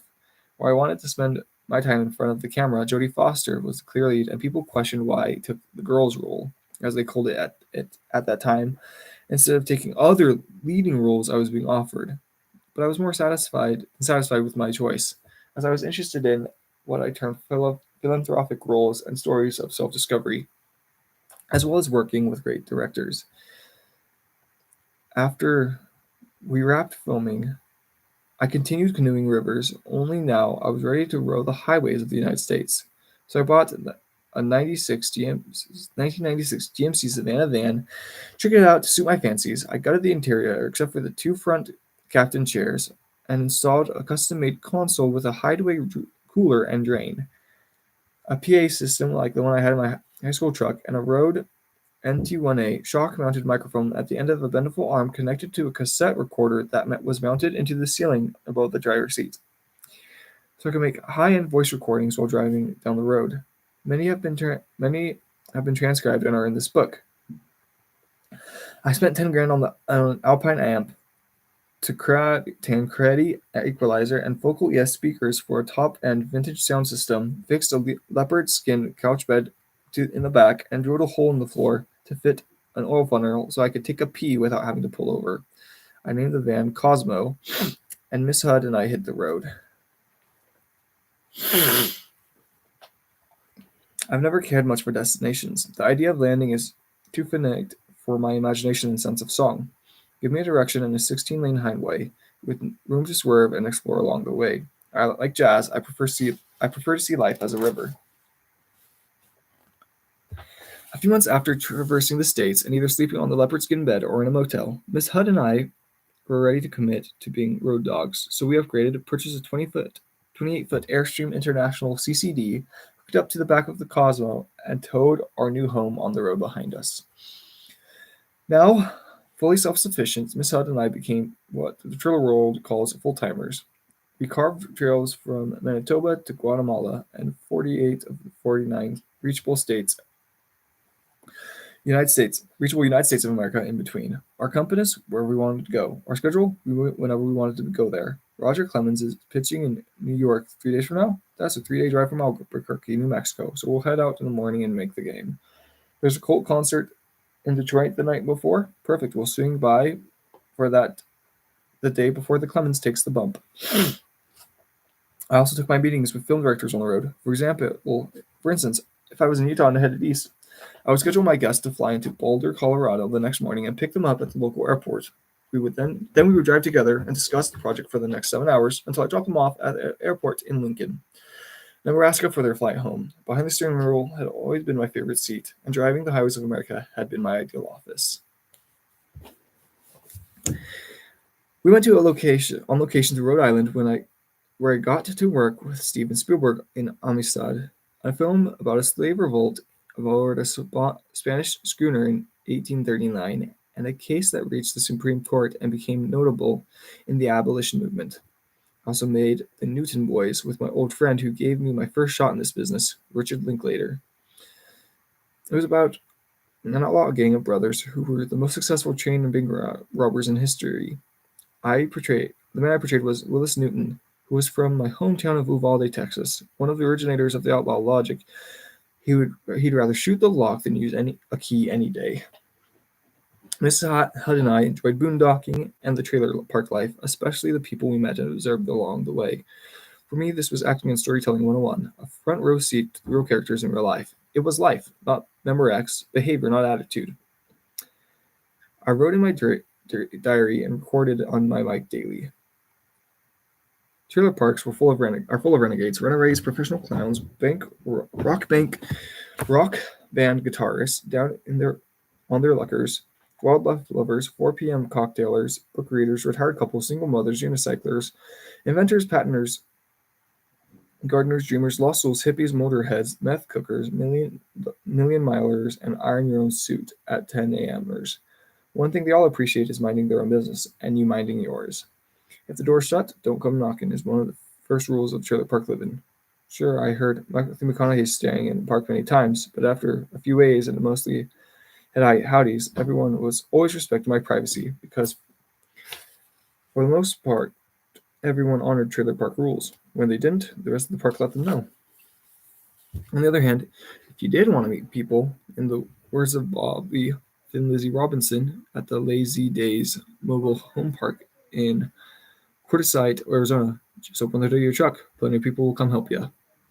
Miss Hud and I took our time on the road and went wherever we pleased, when we wanted to. Keeping the shiny side high, the rubber side low, and if you ever get in a rush, just leave early, just like the Robbie Cricket Mackenzie told us when we were pulling out of the Creekside Trailer Park in Gadsden, Alabama. Common sense is like money and health, and you have it. You Once you have it, you have to work to keep it.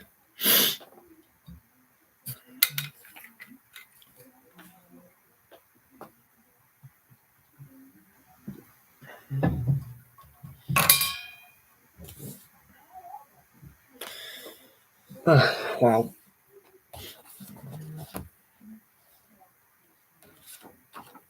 I've got a little over halfway done, so in about 3 hours, I should be finished. Cool.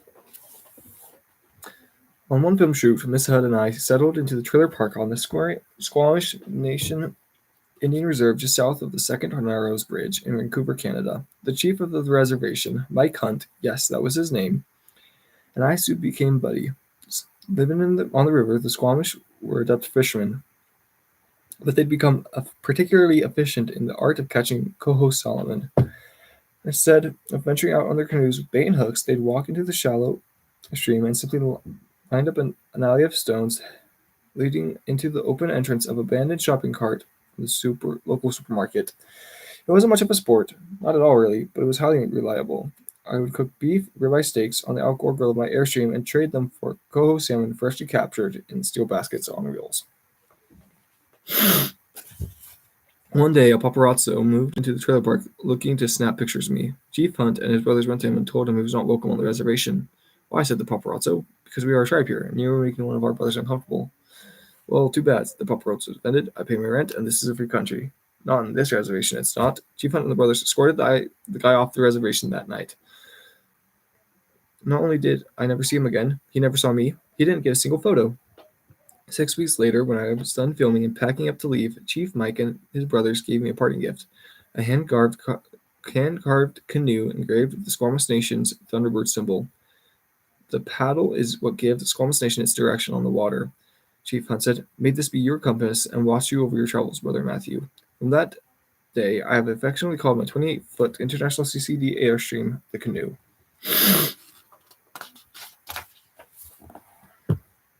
Localize to customize, adapt to modify. The Renaissance man is at home wherever he goes.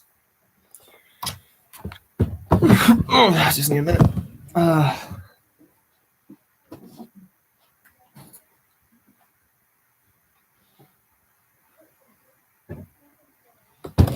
Okay.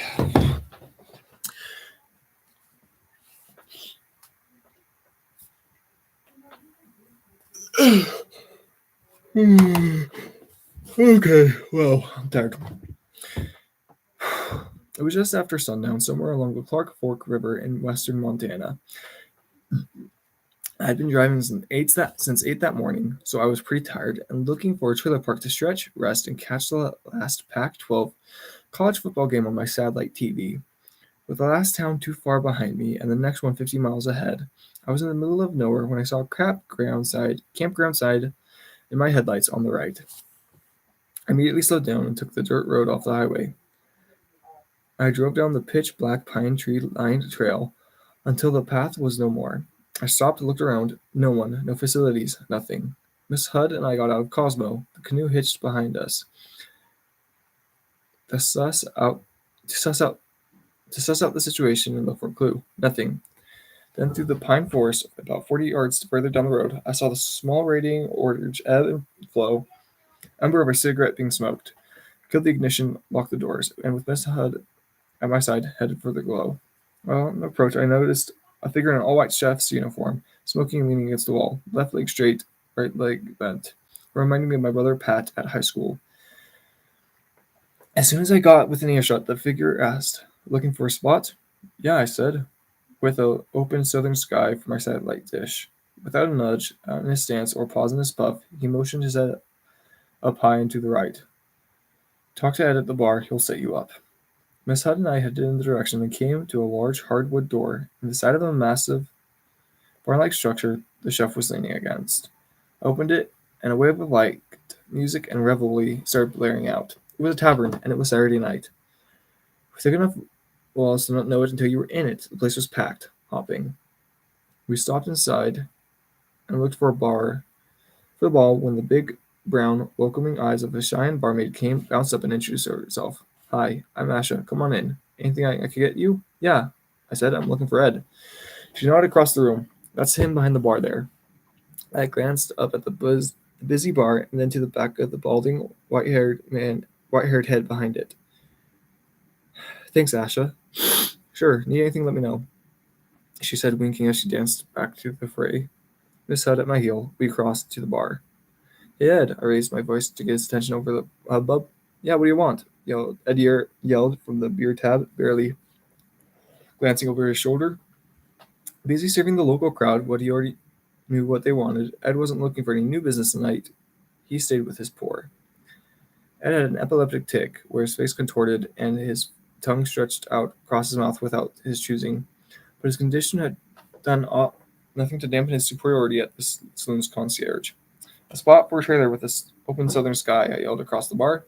A what in the sky? He squawked, finally turning to see who the uninvited Wahoo was already asking for things that weren't on the menu. A spot with an open southern sky, I pointed, so my satellite dish can get reception for the 9 o'clock football game. Now crossing to serve that beer he just poured, he glanced my way and said, Nope. Hey, you Matthew McConaughey? A voice said to my left. He asked, making sure to stake my ground and not to be as easy prey for the night's entertainment. I answered with a semi-smartass way. For 29 years, yeah? I said, why? I too drunk to catch my diss. A big smile came across his face, and he said, I knew it. He grabbed my hand and shook it. I'm Sam. Sit down and let me buy you a drink. Introduce you to my Uncle Dave. He's in the bathroom right now. Be back in a minute. I said that this place was more fun than a football game, and since they weren't offering a Southern Sky anyway, I obliged. Let me take my dog for a walk, and set up my trailer. Be back in 30. I left the bar to walk out, and I heard a voice spark from the bar. That'll be $11. Take any spot you want. They're all open. It was Ed. 30 minutes later, I walked back in and bellied up to the bar between Sam and his Uncle Dave. What are you drinking, Matthew? Double Curvo on the rocks. I said loud enough for Ed to hear, but he didn't. Hey, sugar. And Sam said to Asha, who was passing by, give my good friend Matthew a triple Corvo on the rocks. Will you, sweetie? Sure thing, Sam. You know my name's Asha, so quit being afraid to call me by it. Oh, man. She said with a wink. My mustaches, the little hair on my starting to really bug me. Oh. I looked around the place, everyone smiling, flirting, finishing dinner, taking shots, dancing, or playing slot machines. They'd all been here before and seemed, and most of them for years, especially Sam.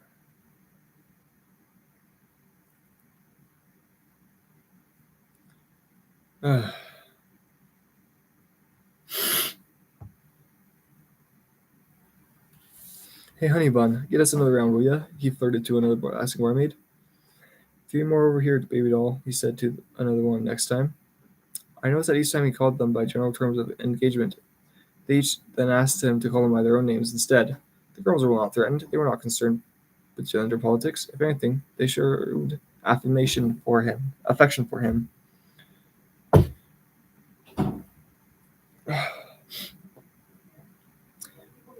Between rounds 4 and 5, Sam got up to the restroom, asked his Uncle Dave, who had been quietly sitting on the other side of me all night. What was Sam calling every barmaid sweetie, honey, baby, or sugar? Every man calling him to ask her by her name instead. Uncle Dave took a sincere swig before looking me in the eye and giving me an answer. Sam lost his first and only wife 2 weeks before they were married, 6 years ago. And 6 years of coming here with him 6 nights a week. He still don't remember any of the barmaids' names. Hasn't remembered or been able to remember any woman's name since. He can't. Around 3 a.m., with the bar thinned out but the party far from over, I was rolling dice against the wall with a dozen of the late-night patrons. Josie, the tavern's hotel manager, was 35 years old, had crooked teeth, a receding hairline, and a pair of 34-inch waist dicky pants, leather-belted with her 26-inch midsection.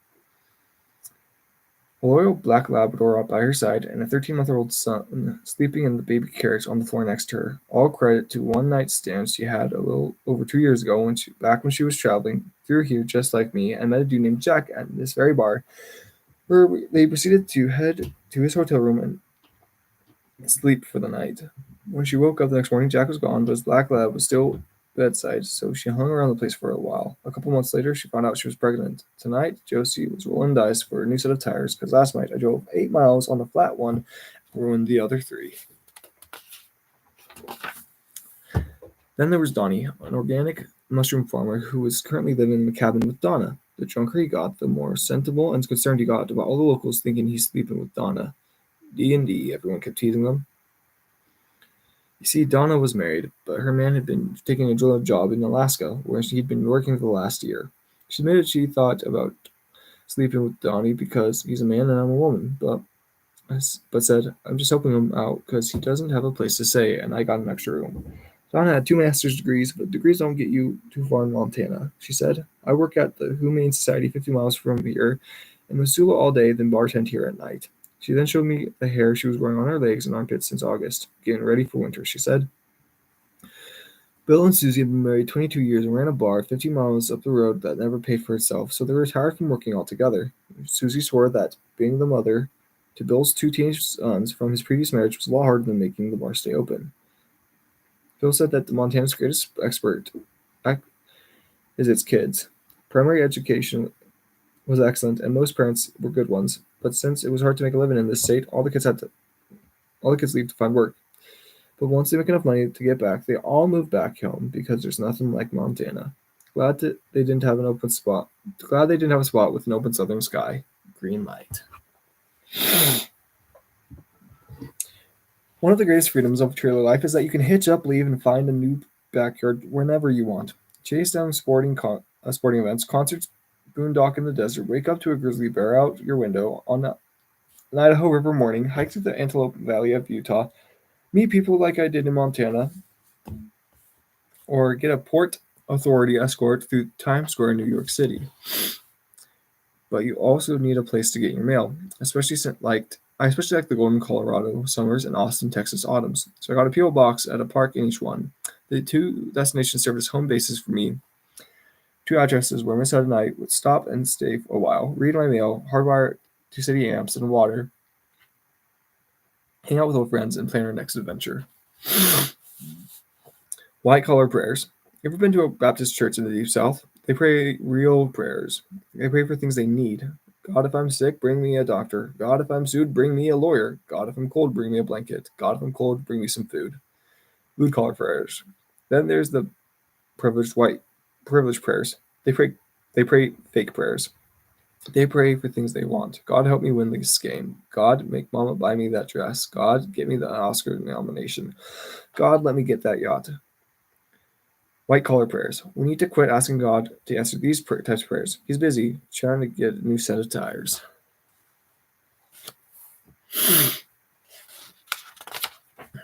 Part 5. Turn the page.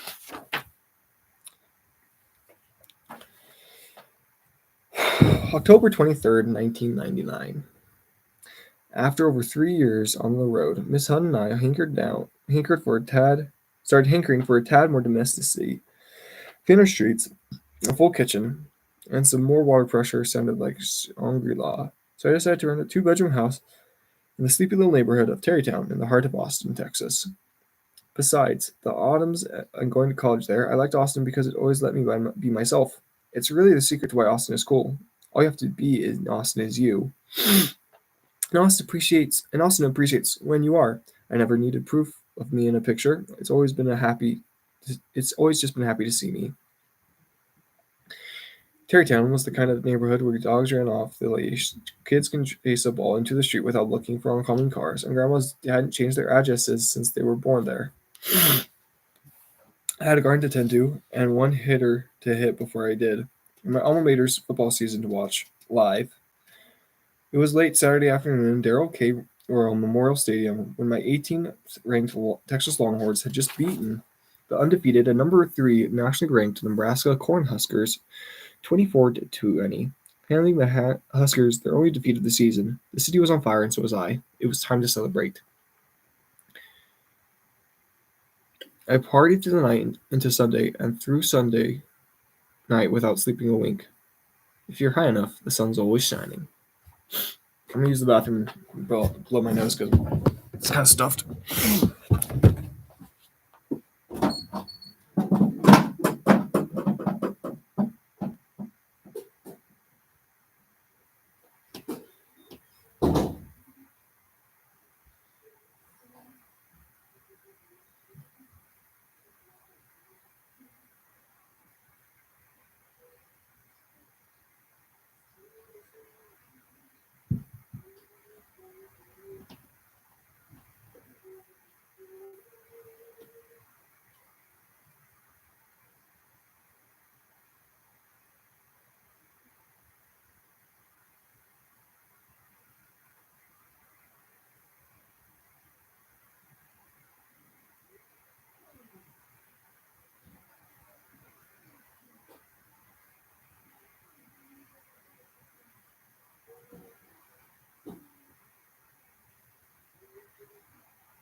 And I just knocked over my chair. Nice. Alrighty.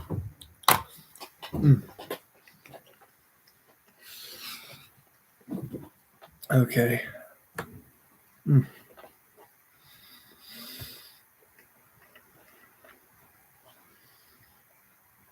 I partied all through the night into Sunday, and through Sunday night without sleeping a wink. At 2:30 that Monday morning, I finally decided to wind down. It was time to lower the lights, get undressed, open the windows, and let the jasmine scent from my garden come inside. It was time to smoke a bowl and listen to the beautiful African melodic beats of Henry Dikongwe through my home speakers. It was time to stand over my drum set and follow the rhythm of the blues before they got to Memphis. On my favorite Afro-Cuban drum born of seminary and speaking in tongues, the congas.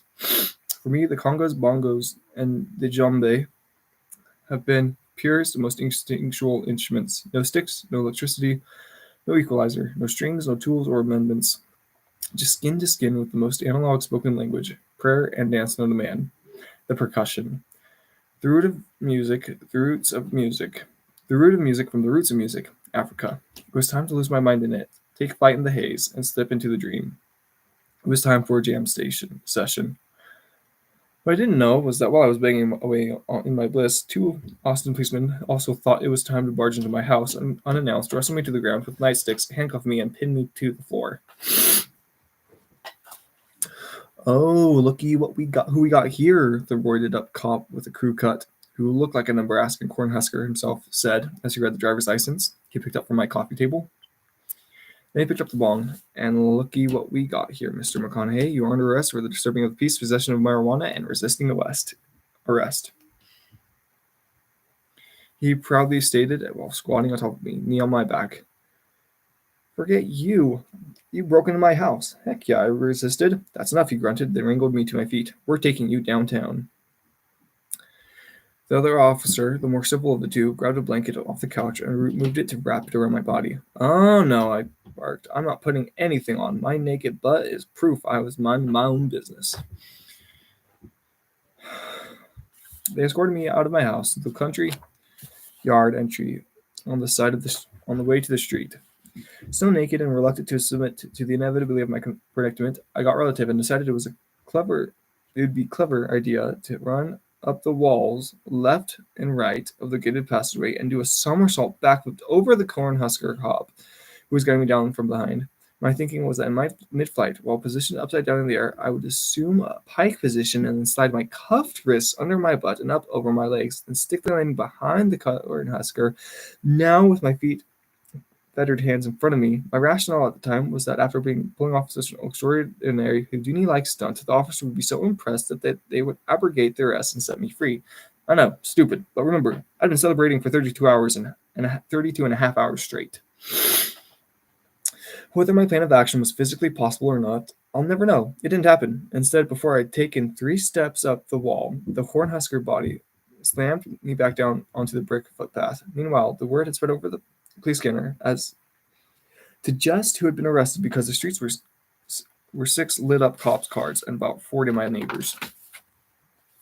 Sure you don't want this blanket? The civil cop asked again. Heck no, this is proof of my innocence, I yelled to everyone on the block, and one more over. They lowered my head, put me on the back of the patrol car, and drove me to the precinct. After we landed, I declined the third offer to wear the blanket. We headed up the steps to the entrance of the Austin Police Department. At the double-wide doors to admission, the 6'6", 285-pound, tatted up, working inmate greeted me just outside the entryway. He was wearing a pair of men's orange institutional pants. Before he could get a word, I said, "Proof of my innocence, man." He looked at me, seeming to understand, but knowing better. "We're all innocent, man. Trust me, you do want to put these on." Maybe it was his honest eyes with the fact he was a fellow offender, or maybe it was the sudden realization that when a 6'6" jailbird built like a brick crap house tells you do want to put some of these pants on before you go in the clink, it was probably best to listen. He dropped to his knees, opened the pant legs, and shimmied the prison cottons up my shanks until the elastic waistband was around mine. Headed for the pokey. Then I headed for the pokey. At 9:30 a.m., my 32-and-a-half-hour buzz had now turned into a hangover. I was sitting on the corner of the cell with 2 people showed up on the other side of the bars. Mr. McConaughey and Judge Penny woke up, and this is criminal defense attorney Joe Turner. Lenore really unlocked the cell door. I don't know what the heck a disturbing the peace call escalated into. I don't know how a disturbing the peace call escalated into a Class A misdemeanor of resisting arrest, a Class B misdemeanor of possession of less than 2 ounces of marijuana, the judge said, or why 2 of our police officers forcibly entered your home without fair warning. I'm going to dismiss the disturbing the peace, and possession misdemeanors, and give you a personal recognizance bond on the resistance to arrest.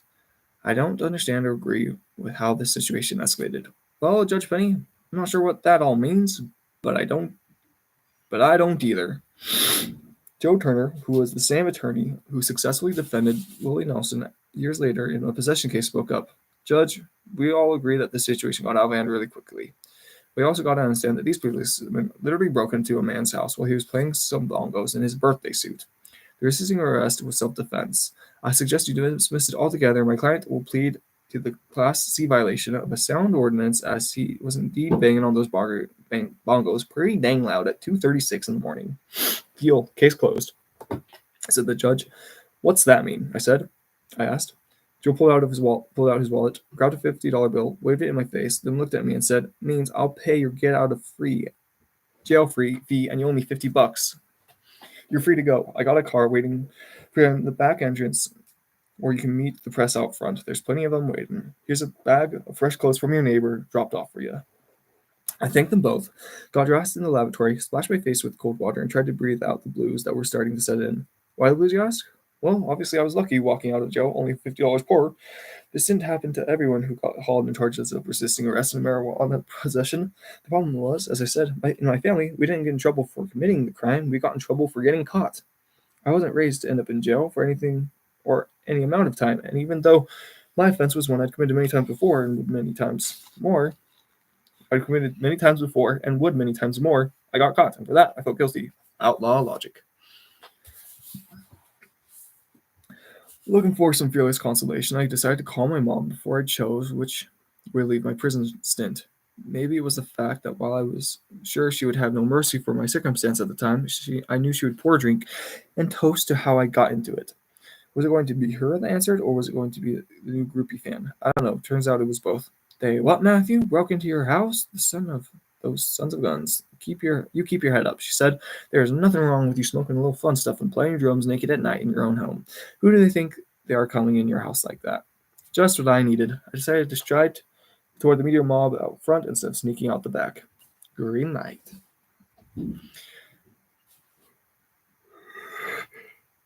2 days later, bongo naked t-shirts were all over Austin. I framed that violating the sound ordinance ticket. The Cornhusker was later dismissed from the force. Joe Turner got the resisting arrest expunged from my file, and I got my virginity back, turning my life of crime around, but my two-day party had consequences. With the help of an editor of the local newspaper who carefully printed a picture of my house with the address on the front page of the metro section, my residence in Terrytown quickly became a tourist attraction even for the locals. Good-hearted people dropped off 6 packs of beer, different kinds of drums, and a lot of weed. It was amusing and kind, but it turned our sleepy little neighborhood into South Bundy Drive in Brentwood, and where leashless dogs were chasing bouncing balls into the street without looking. Fame can change people, but in this case, it changed the place. My anonymity was gone. It wasn't fair to me or my neighbors for me to live in there any longer as the peace I had found in Meadowbrook Drive was now disturbed. They all heavily protested my evacuation, but I had no choice. Time for the goodbyes instead of see you laters. Miss Hutton and I packed our bags, ducked out of the lease, and headed out west again.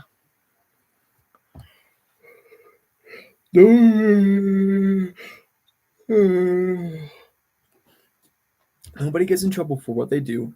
They only get in trouble for what they get caught. When they get caught, the artist isn't getting away with it.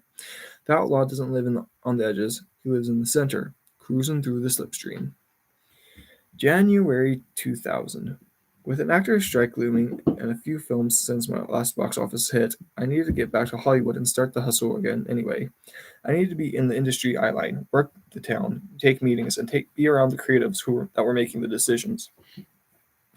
Neither the box office performance of the Newton Boys, Contact, Amistad, Ed TV, or U571, nor my performances in any of them met or raised the white-hot expectations of Matthew McConaughey in the movie industry since A Time to Kill. The first-class dramatic studio offers I was looking for were no longer being offered. I was still a bankable star, but my shine had dimmed. I'd lost some heat, as the industry calls it. I was losing my hair. With the strike imminent and Hollywood scrambling to start as many productions as possible before a walkout, I got an above my market value cash offer to play the lead opposite Jennifer Lopez in The Wedding Planner. I read the script. It looked like fun. The money was generous, and I was ready to work. Shooting started in 2 weeks in downtown Hollywood. I said yes, and Miss Hutton and I made our new address, the legendary Chateau Marmont, in the heart of the Tinseltown. Yes, where Led Zeppelin's John Bonham rode his hog through the lobby, and John Belushi OD'd on the coke in the Bungalow 3. Ready to rock and roll, congas in tow, I cashed that healthy check from the studio, bought a pair of leather pants and a Triumph Thunderbird motorcycle, rode the Chateau a running tab of $120,000, and got a key to my room whenever I wanted it turned in.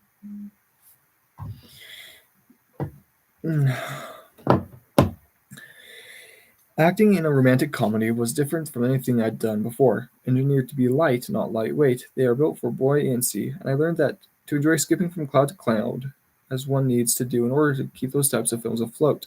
I quickly realized that unlike in dramatic acting, you cannot drop anchor and hang your hat on humanity in a rom-com lest you sink the ship. I enjoyed this kind of acting. It was all Greenlights, like a Saturday character in the story that was a series of Saturdays. Back at the chateau, it was always Saturday, Easy Street, and I was on it. Once again, having committed to my man, now eager to dance with the devils instead of fight them, I was keen to negotiate the abyss, broker a deal with a lack of restraint, and see if I could come out on the other side unscathed. My days of it being rude not to, and I don't have to, so I will, led to many mornings of I don't knows and let's not remembers. You know how it is when you're up to nothing good. Usually, when you're up to nothing good, it's usually next. Single, healthy, and honest and eligible, I enjoyed the transience of a high-class hotel that promoted mischief, transactions, flings, affairs, renting to rent, not to own. I wore the leathers. I rode the Thunderbird. I took a lot of showers in the daylight hours, rarely alone. I partook. I embraced the fun, my fame, and the curfewless hours. When I wasn't working, I read scripts standing by the pool, write poetry, have a friend over for lunch, take Miss Hood for a walk, go for a run, then get ready to saunter into the Hollywood light. My life was being designed for these.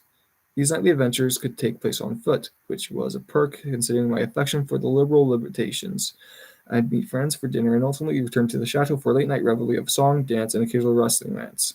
Localizing and customizing once again, I also had a key to the hotel's kitchen, which I conveniently used to find and cook 3 a.m. steaks. Kiss the fire and walk away whistling. I swallow vitamins with a beer I do, chew more tobacco than I ought to. I crawl around and chase the moon and sleep with women who ride in on brooms, just so I can kiss the fire and walk away whistling. When I got offered the role of Denton Van Zan in the film Rain of Fire, Van Zan. Then I got offered the role of Denton Van Zan in the film Rain of Fire. Van Zan was a cigar-gnawing, apocalyptic bad-A dragon slayer who ate the heart of every dragon he slayed and carried a dwarf around on his shoulders. The dwarf on the shoulder part later got cut out of the script, but I always loved it. I immediately had an understanding and need for a character like Van Zan, a man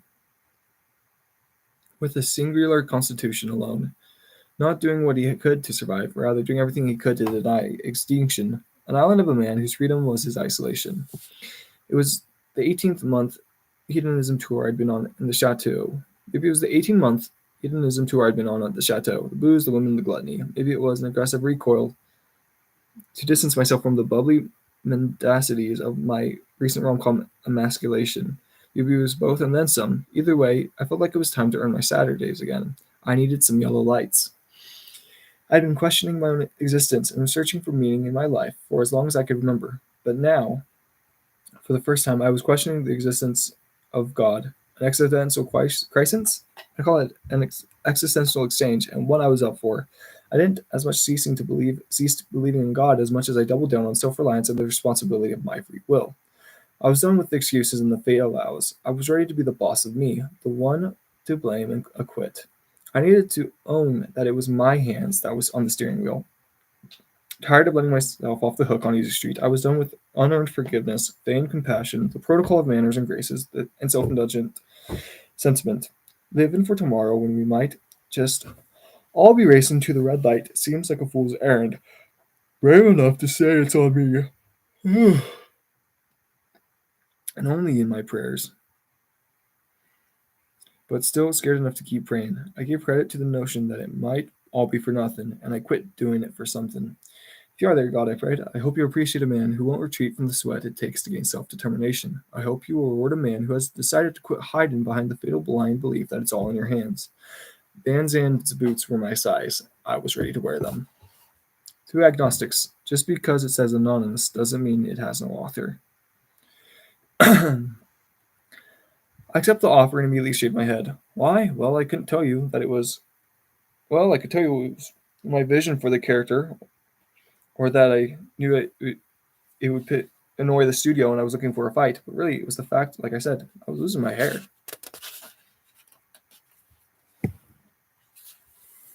I recently turned on to hair restoration product called Regenex that requires twice a day topical applications.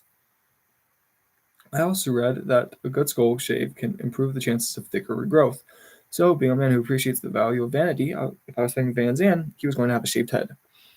I don't know if you've ever shaved your head before, but if you have, you know it can be pretty gnarly under there. I had dents in my cranium, a psoriasis patch, and my scalp was chalk white. The paparazzi got a shot of my freshly shaved nugget the day after I did it, and that photo was in People magazine the next week. Soon enough, my phone rang. You did not shave your head, an anonymous whispering voice stated. For the sake of his privacy, I'll leave his name off the page, but he was the top studio executive with very large financial investment in Rain of Fire.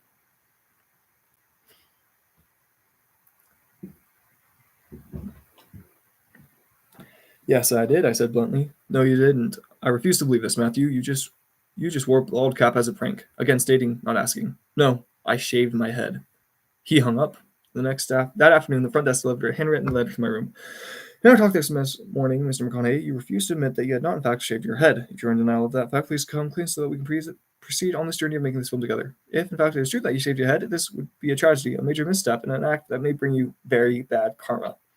Yes, he underlined, and in bold print, bad karma. And put in bold print, bad karma.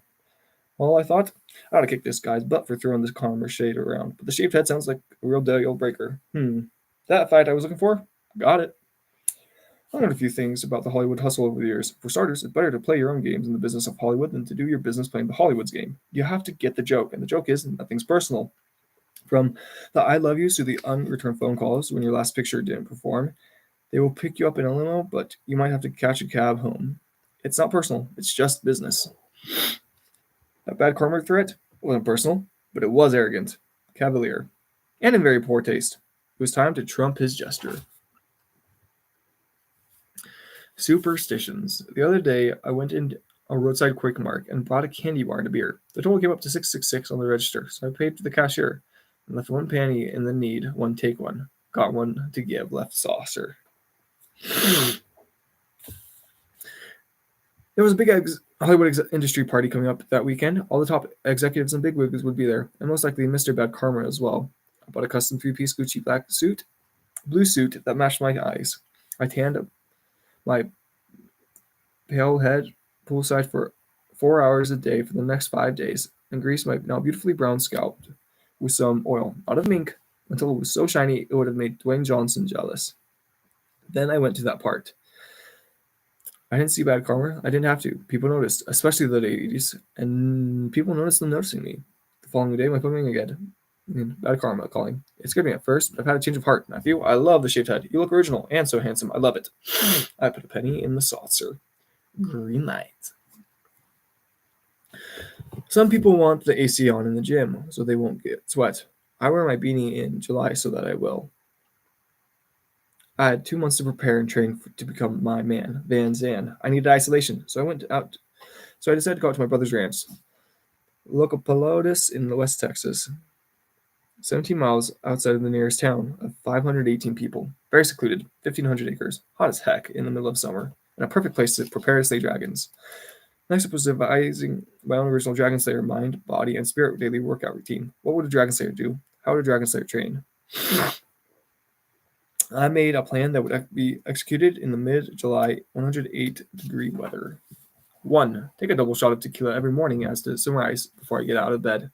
Yeah, a Dragon Slayer would do that. Have fire breath to beat the fire breather. Get the insides of fire first thing to start the day. To be a dragon, be a dragon. Perfect. 2. Run 5 miles across the desert daily, barefoot, 2.5 miles out, 2.5 miles back. Yeah, toughen up the soles of my feet. I've got tender feet now. I'll wear shoes. I wear shoes. I've got to toughen up the soles of my feet. Plus, dragons have tough skin, and I have to become more like my prey. Yeah, a dragon slayer like Van Zan would have tough soles. Ward off infection. Brilliant. 3. Keep my heart rate below 60 while standing on the edge of Barnes rooftop overlooking the 40-foot drop from the concrete below. Yeah, I'm afraid of heights, but Van Zan wouldn't be. I'll do it every day until I can stand on my heels with my feet over the edge, while holding and resting a heart rate in the low 50s. Yeah, that's what I'll do. Aces. 4. Run out into the pasture every night and midnight and tackle a sleeping cow. Yeah, I'm gonna full-fledged on tackle cows. Knock them off their feet. I'll get thick, burly, strong. Yeah, that's what a dragon slayer would do. That's what Van Zan would do. Deal. So, how did it go? Well, on the 6th morning, I gagged up the double Cuervo shot that had been awaiting me at sunrise. Again, on the morning 7, bad idea. Done. At midnight, on my 9th day, a large bull headbutted me and gave me a concussion as I tried to wrestle him to the ground. Oops.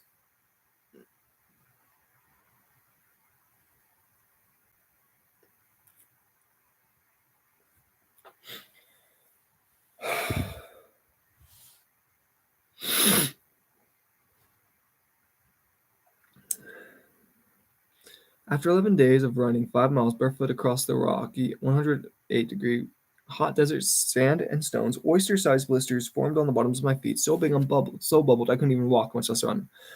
Uh-oh. And after 2 months of trying, I never got closer than 3 feet from the edge of the barn's rooftop, and even then, my heart rate never got lower than 125. Nice try. My Dragon Slayer workout regimen had failed miserably, but the upside was that I experienced a lot of pain, and any good Dragon Slayer would.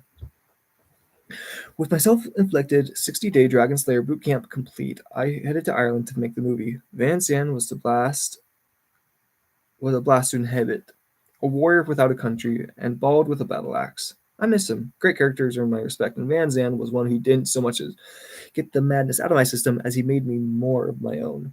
He elevated my expectations of what it takes to survive and reminded me that duty is worth more than the vanities of home field advantage. His tomahawk still hangs on the wall behind my back in the office today.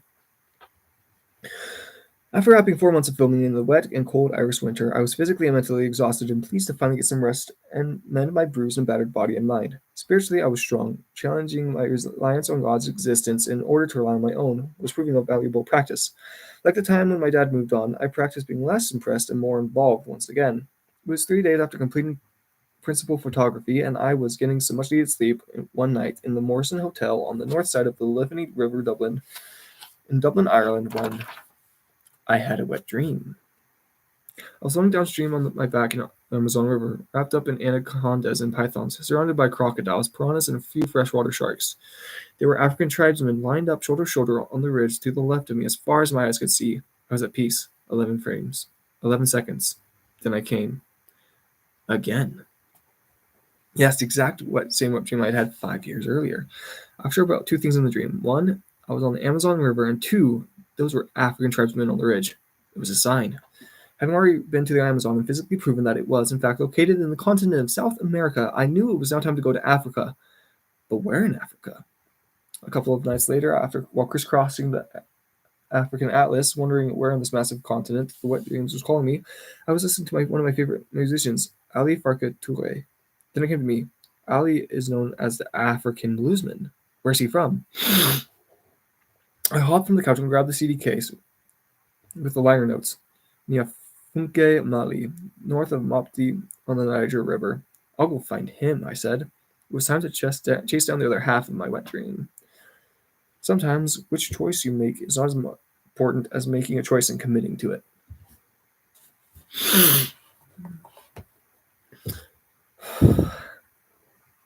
I got a one-way ticket to Bamako, the capital of Mali, and hitchhiked 9 hours to the port city of Mopti, where I met a guide named Issa who had a boat.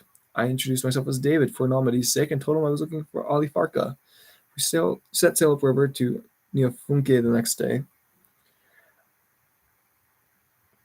After a 4-day trip up the Niger River in a small 4-horsepower outboard motored dugout canoe called a pirogue, I arrived on the small river town of Niafunke, where after 5 hours of searching, I found Ali at his second wife's house. He had no idea who I was, other than a traveler from America who was a fan. His second wife prepared lunch for us and we ate in the traditional Malian way, sitting on the floor in a circle with a communal bowl of seasoned rice, serving ourselves with our right hand, never the left. In the Muslim religion, the left hand is the one you wipe your backside with.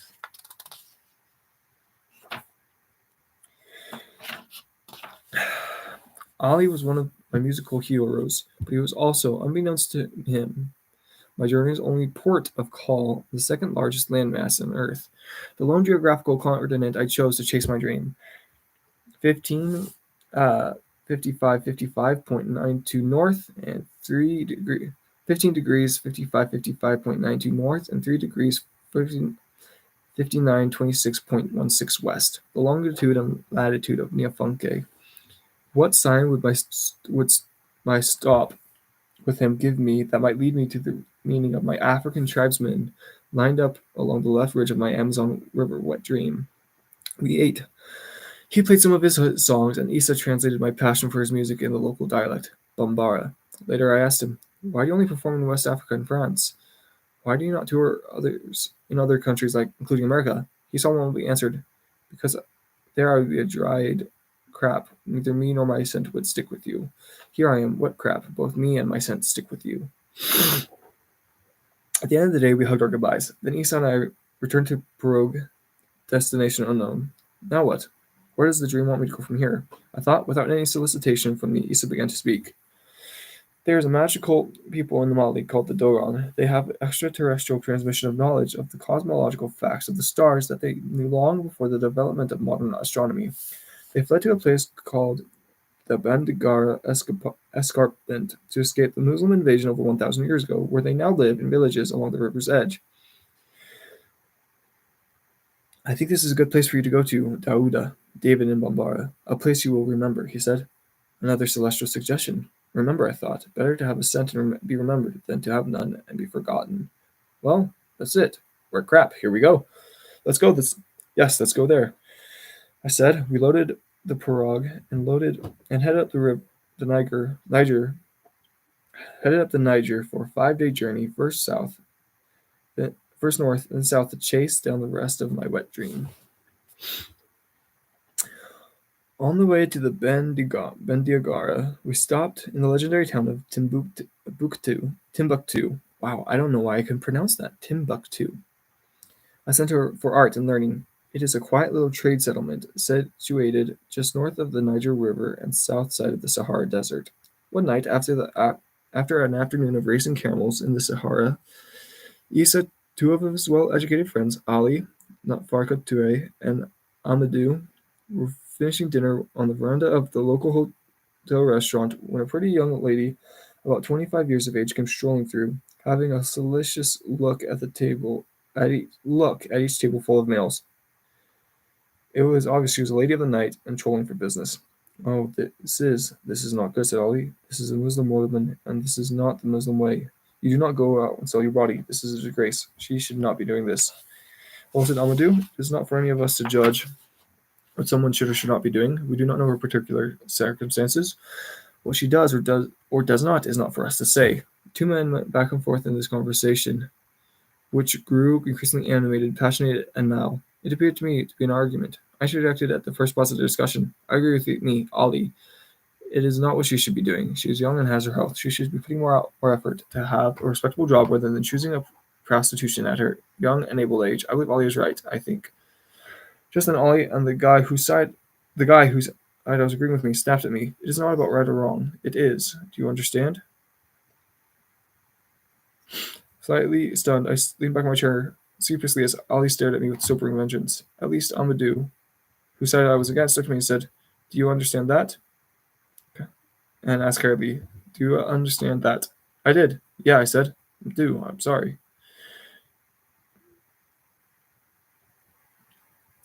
To which Amadou, just as sharply, and still holding my gaze, said, "You'd better be different.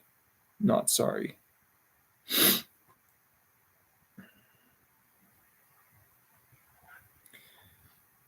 Wow, he just recited me a version of what I said to myself in Australia when I refused to call the Dooleys mum and pop. A double whammy of African proverbs. They're not trying to win arguments of right or wrong. They're trying to understand each other. That's different. Hey, America, we can learn from this. The next morning, we continued toward the Bandigara escarpment. Educate yourself before you indict. A Dogon village in the Bandiagara is made up of a small cluster of mud huts. Each settlement is based about 8 to 15 miles apart along the river's edge. Upon arrival, the chief greets you at the encampment border, where if he likes what he sees in your eyes, he welcomes you in. If not, you keep walking. I was always welcomed. Having just come off filming Rain of Fire, I had a shaved head, a big beard, and it was in a sturdy physical shape. Upon coming to Mali, I told Issa and anyone who asked that I was a writer and a boxer by profession. With no electricity in Bandiagara, nobody recognized me from my movies, and they were not very interested in me being a writer. They were, however, being very interested in the boxer part. Word started preceding my appearance in East Village. A strong white man named Dauda is walking these parts. One day, after I showed up at a beautiful village called Bingnamato, exhausted from the 14-mile hike to get there, I lay down on the ground to stretch my legs. Two men approached me, stood above me, and in a tone started talking at me, not to me, a challenge in the tone. A crowd began to gather. What is it they say?" I asked Issa, who sat near. "They say they are the champion wrestlers of the village and want to challenge a strong white man named Dauda to a match." I continued to stretch on the ground, measuring the situation, when suddenly the two young men ran away in opposite directions as the crowd worked into a frenzy. I looked up, and now standing above me was a large shirtless man, much more able-bodied than the two before him, with a burlap bag roped around his waist. He pointed down at my chest, then at his own, then off to the right. The crowd amplified another notch. I turned my head around to have a look at what he was referring to, where I saw more excited villagers, all surrounding a big dirt pit. I then glanced at Issa. He smiled. "This is Michael. He is the real champion wrestler of the village." My heart began racing. The crowd roared. That's when I heard my own voice whisper in my ear, "Take the challenge, or you will ever forget not knowing. Leave your scent." Slowly I got to my feet. Now standing eye to eye with Michael, I raised my right arm and pointed at his chest, then back at my own. Then I turned and walked toward the big dirt pit. The villagers went crazy. Some people look for an excuse to do. Others look for an excuse not to. I've always been a fan of wrestling. I followed WWF as a kid and had a decent leverage of skills defending myself as the youngest brother of 3. But this was different. I was in the middle of rural Africa, 95 miles from the nearest telephone line, standing in a big dirt pit. In front of a bit Native American men wearing a rough sock for pants. What were the rules? Could you strike, bite, fight till the last man was standing? I didn't know, but was about to find out. Michael and I stood face to face, and the chief of the village circling us. A bead of sweat ran down the back of my neck when Michael swung his right arm to my left hip and secured his hand to my shorts. Then he looked in my eyes and nodded. I took this to mean I should do the same, so I did so and caught a firm grip on the left side of his rope waist. He grabbed a handful of shorts with the right side of my waist, and I mirrored his move. Our faces were now inches apart, the crowd decibels rising once again. Michael lowered his forehead to the soft spot just below my neck, above my collarbone, and burrowed his brow in. I followed suit.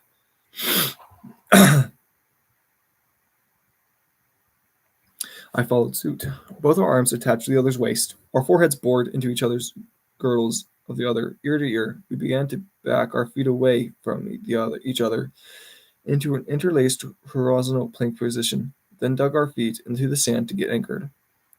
All I could see were 2 tree trunk thighs bulging from in front of me, braced for attack. The chief raised his hands on our heads like a baptism, then he quickly lifted them and yelled "Dot," which I correctly took to mean "ding ding."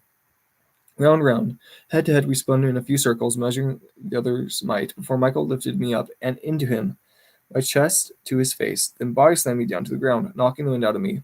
One for him.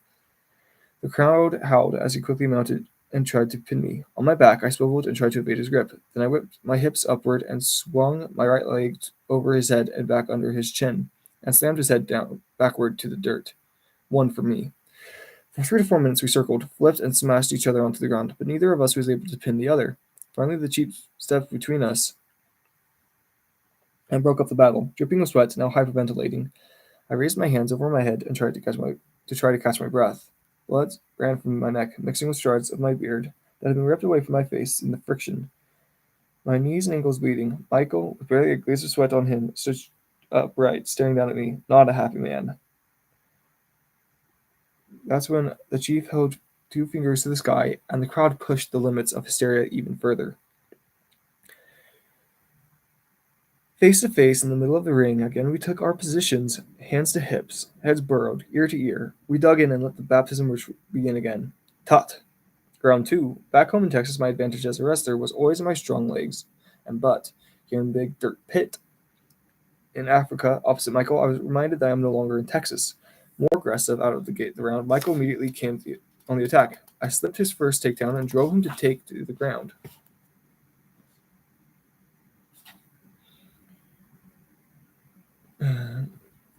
Face first, mounting him from behind. I employed the reverse of one of my favorite WWF childhood moves, the Boston Crab. The Boston Crab is a professional wrestling hold where the wrestler passes his opponent face down and pulls on his parent's legs upward so that his opponent's back and legs are bent backward toward his own head. In my instance, I pulled Michael's crab head upward so his back and legs were bent down towards his leg. A Boston Crab in reverse, as in pictures, and as in the picture above. When I thought I'd exhausted him, he somehow flipped me off my back, and the next thing I knew, I was gasping for air, leg locked between his tree trunk stumps, now seeing stars. I fought to twirl my hips and release his lashed ankles. With Michael's legs still locked around my waist, I managed to climb to my feet, his arms bracing from the ground. I twisted and turned until I felt one of his sweaty legs lose grip and begin to slide around my stomach. This was my chance. His death clench now weakened. I pursed his legs downward, slipped out of his squeeze, and dove on top of him, where I got my left arm around his neck and fought to set a headlock. Unable to establish it, but still maintaining leverage, I somehow coiled him up with him on the dirt until we were both absolutely exhausted. A stalemate. That's when the chief stepped in and called it. We slowly got to our feet, and the chief escorted us to the middle of the big dirt pit, where he raised both of our hands in victory. The crowd wailed. Both of us sweating and spent, but only me a bloody mess. Michael and I were praying each other in post-fight regard when he lowered his eyes and suddenly bolted out of the ring and sprinted away from our village. The crowd, which now included everyone in the village, enveloped me with chants of Dauda, Dauda, Dauda. All prodigals and once Pharisee, all Pharisees once prodigal. That night, alone in straw mattress, I lay on the roof of a mud hut in the Dogon village of Bang Moto in the middle of Mali, Africa, staring into the heavens where I counted 29 shooting stars cascade across the sky. Dreaming with my eyes wide open, I watched as the constellations of the Southern Cross revealed itself to me for the very first time. Like the radiance of the luminescent cluster of butterflies I'd come upon the Peruvian trail to the Amazon, I was now in the cradle of another truth. It was divine intervention, an extraterrestrial transmission of cosmological facts indeed. A celestial suggestion? More like ordinance from God, and I was the chosen one in his church. Remember this, avowed. All because I chased down a wet dream, literally. Greenlights. Unbelievable. Adjective. Not able to be believed. Unlikely to be true. So great or so extreme as to be difficult to believe. Extraordinary. Not to be believed. What a foolish word. A rude and disrespectful word. We think we use it to flatter and give credit to. What an unbelievable play. What an unbelievable film. What an unbelievable act of courage. What an unbelievable sunset. What an unbelievable break. Why would we define things that are incredible and awesome, things that actually make us believe in them more, with this pillar of autonomy? Something spectacular, phenomenal, outstanding, and most excellent. It's most definitely not unbelievable. Awe-inspiring, magnificent, prodigious, and extraordinary. Yes, it just happened, and you just witnessed it. You did it. Believe it. Unbelievable? Quite the opposite. Give incredible some credit. A man flies a jet into the World Trade Center. The coronavirus comes, hurricanes ravage, fires burn, Enron's a scam, the environment lies to us. The government lies to us. Our best friend lies to us. We all lie to ourselves. Our fiance says, I do. Our child says his first words. We find a cure for cancer one day. We die in peace. Unbelievable? No, it just happened. You just witnessed it. You did it. Believe it. Acknowledge the existence of greatness and phenoms, excellence and extraordinaries, pleasures and pains. Recognize them as true entities, both beautiful and horrible, tragic and heaven sent. Be not naive to uninspiring feats of good or good fortune, nor gullible to mankind's capacity for evil. Be not blind to the credence of natural beauties and disasters. Nothing God or Mother Nature does is unbelievable. And if there's one thing you can depend on people being, it is people. Don't act so surprised. Unbelievable happens all the time. Sometimes it's divine, sometimes it's a loogie in our face. Don't deny it. Depend on it. Expect it. Believe it. As I began serenely dozing off in my dreams of superior sanctity, my peaceful breathing was casually interrupted by a nasal passage, my own. I sat up and snorted a healthy mass of mucus into my mouth, and then readied to hurl the sizable mass of coagulated phlegm off the rooftop. Bloop. The launched loogie made it no more than 5 inches from my curled tongue before it boomeranged back and shadowed its oyster-sized snot ball on my face. I'd forgotten about the mosquito net I put above my head earlier. Unbelievable. Nothing will bring you back down to earth like spitting a loogie into your own face. Believe it.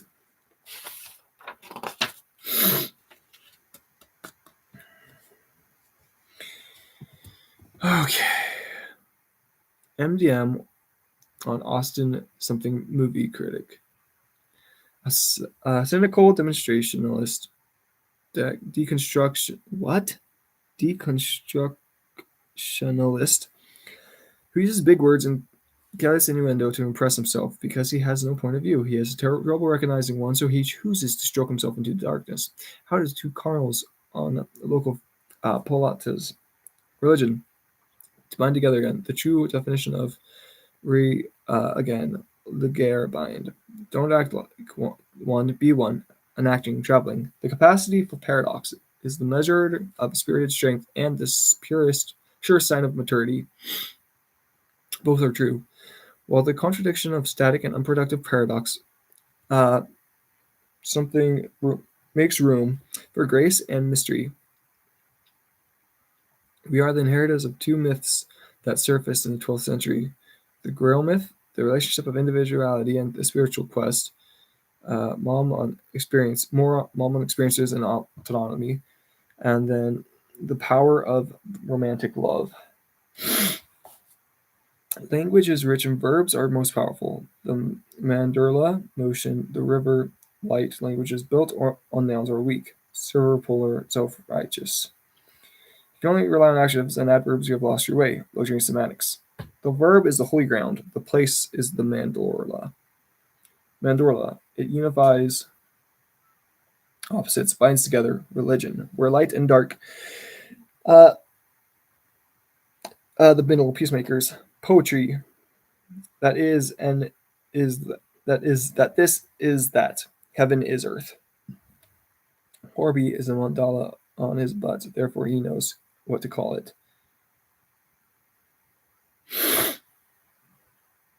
If I be single, a whole body shall be filled with light. I am vain, already think on how to use these truths autonomously, to tattoo, to impress, to activate, before I have stepped on the enlightenment, or a vow turned, or even tamed the page, but I like it. Mandorlas have no place for remorse or guilt. It asks for something work, not self-indulgence. Guilt is a cheap substitute for paradox. Guilt is arrogant. It means that we have taken sides and we are sure we are right. To lose the power of confrontation is to lose one's chance at unity, to miss the mandorla. Black market is what I deal with. Just get in with the best mavericks. As the government does not want to work with these people, the wealth is not shared with the common folk, so individuals must be entrepreneurs and get offered everything at dinner, at every tour. Money exchange, very red everywhere. It is the wild, wild west. Salesmen at every turn. It is part of the fun. Tips for travel season. Outskirts guide. The mandorla is not the greatness of neutrality or compromise. It is the place of peacock's tail and rainbows. Grace mysterious. The mandorla experience is brief and joyful. It is only a momentary glimpse. When we return to the world of the ego shadow uh, confrontation, there's a cultural utopia to return to. There is truly a religious mandorla to try and maintain on the inside why it takes work daily and work to become the truths that are revealed from the travels alone in solitude. Something, newly married friend's house. All guys are hanging out for 8 a.m. to 8 p.m. for 1 week after the marriage. One guy is in charge of the married guy, one girlfriend for the lady. A week to relax and have fun. Celebrate the marriage and happiness that if, when at a later date, when there is a hard time and happiness, the friends will be there to remind them the couple that they had of the topic time. In the middle of it all, the socializing, smoking, card playing, tea making, good time. If somebody wants to kneel at the mat and pray, all they have to do is wave off whoever may be on the mat. The others carry on, just as enthusiastically as before. The next morning, I packed my rucksack and said goodbye to my new friends before heading out on a 15-mile hike to the next village. At the perimeter of the Bengamato, a man stood waiting for me. It was Michael. Without a word, he gently put his palm in mine as I approached. I proceeded to walk with me the full 15 miles to the next village, holding my hand the entire way. When we arrived, he released me silently, turned around, and walked the 15 miles back to Bengamato alone. Next night, I said to Issa, I have to talk to you about yesterday, the stress of the match. How did I do? I think I held my own. Issa chuckled to himself and said, No, Dauda. You did very well. Everybody thinks Michael is going to have a strong white man named Dauda on his back. No more. In 10 seconds. Really? Yes, really. Michael was not only champion of this village, Michael champion of this village and 3 villages back. So I won? That's why all the village shouted my name afterwards? It's not about win or lose. It is about do you accept the challenge, Issa said as he looked at me and smiled. When you did that, you already won. You come back to Oda, we make money. I did go back. 5 years later, Michael had 4 kids and a busted hip by then, so we didn't have another wrestling match. They still held his hand and walked me 50 miles to the village the next day. What crap I had left my scent. Greenlight. The justice it deserves. To appreciate a place fully, a man must know that he can live there. When all of his discomforts disappear and he lets himself be owned by the place, he needs to customize and localize himself to the place he visits, to the degree that he knows he could dwell there forever. Then and only then is it truly acceptable for him to leave. Wherever you are, give the place the justice it deserves. I came back to Los Angeles and a changed man again, feeling more clear, more practical than I ever had. I gave my wet dream and the people that took me there to the justice they deserved, and my justifications were more than returned. Another period of 22 days with very limited spoken English and mostly pantomime conversations gave me a solitary yet communal experience that made me feel more at home than I ever had before, and I got my wink back. With my tolerance for verbose vanities not far above zero, I knew the re-entry into my fast-paced and privileged life in Hollywood was going to be a challenge. No longer interested in transient whimsy and city life, I was ready to move from the chateau. Before I found a new residence, I got a phone call. It was Pat. As usual, another splendid offer that would certainly provide some old-fashioned hijinks hilarity. Hey, little brother, let's go play this golf course in Palm Springs at the La Quinta's resort. I got a room for us for 2 nights. I'll drive out, pick you up Thursday afternoon. We'll play Friday and Saturday. Then I'll drop you off at LA Sunday. On me. Pat had been paying a toot service to pick winners for him in college football games the last few months, and his money was well spent. His toot had recently been on a 27-2 run against the spread, and Pat had been hammering his hot streaks. It always made me happy when Pat hit a hot streak of any time because, in the grand scheme of things, he had terrible luck compared to me and our brother, Rooster. In 1988, Pat lost his first and only wife, Lori, in a freak car accident, and for 27 years after, he never allowed himself to love or be loved by another female except his dogs, Naaman and Molly.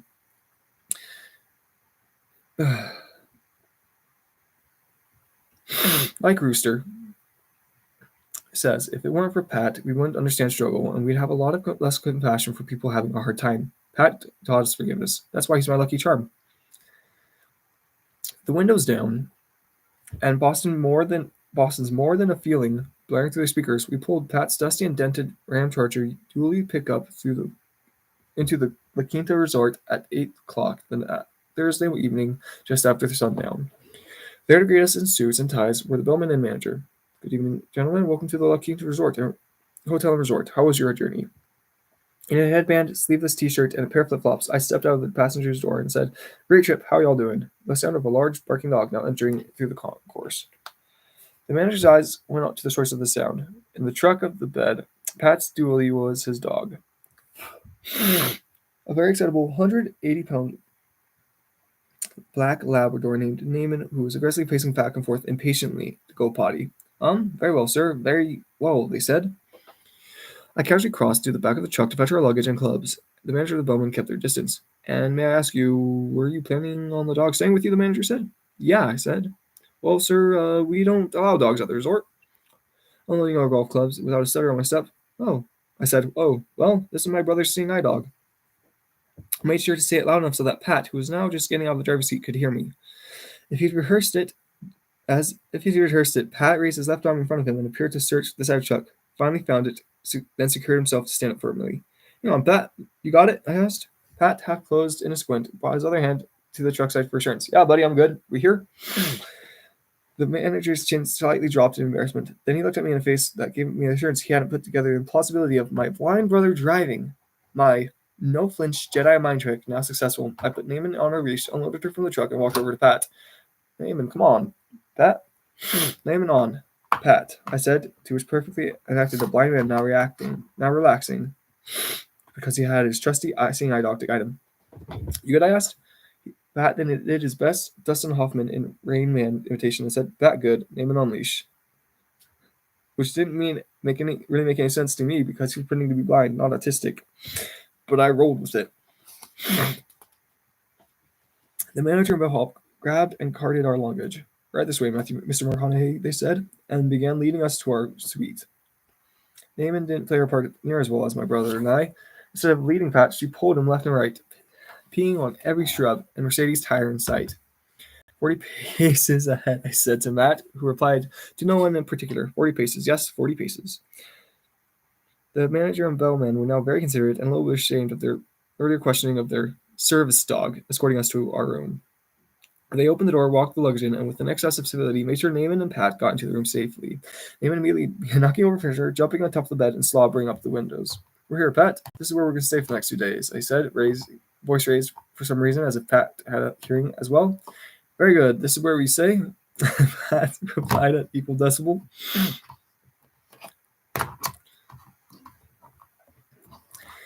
Still squinting and waving his head left and right like a Steve Wonder. The manager and bellman were now backing out of the suite door. I hope this room is to your liking. We thank you for staying with us. He said now he was raising his voice. We hope you have a pleasant stay. If you need anything, please let us know. Okay, thank you. Pat, tell the nice man thank you. Pat nodded. Thank you, nice man. Thank you. Doubling down on his best Raymond Babbitt. When they shut the door behind them, Pat and I fell over laughing. Thanks a lot, Naaman. You almost blew it for us. The next morning, Pat and I were on the tee box for 8:09 a.m. Tee off. I teed off first, then my blind brother cranked a 300-yard drive down the middle of the fairway. Pat driving.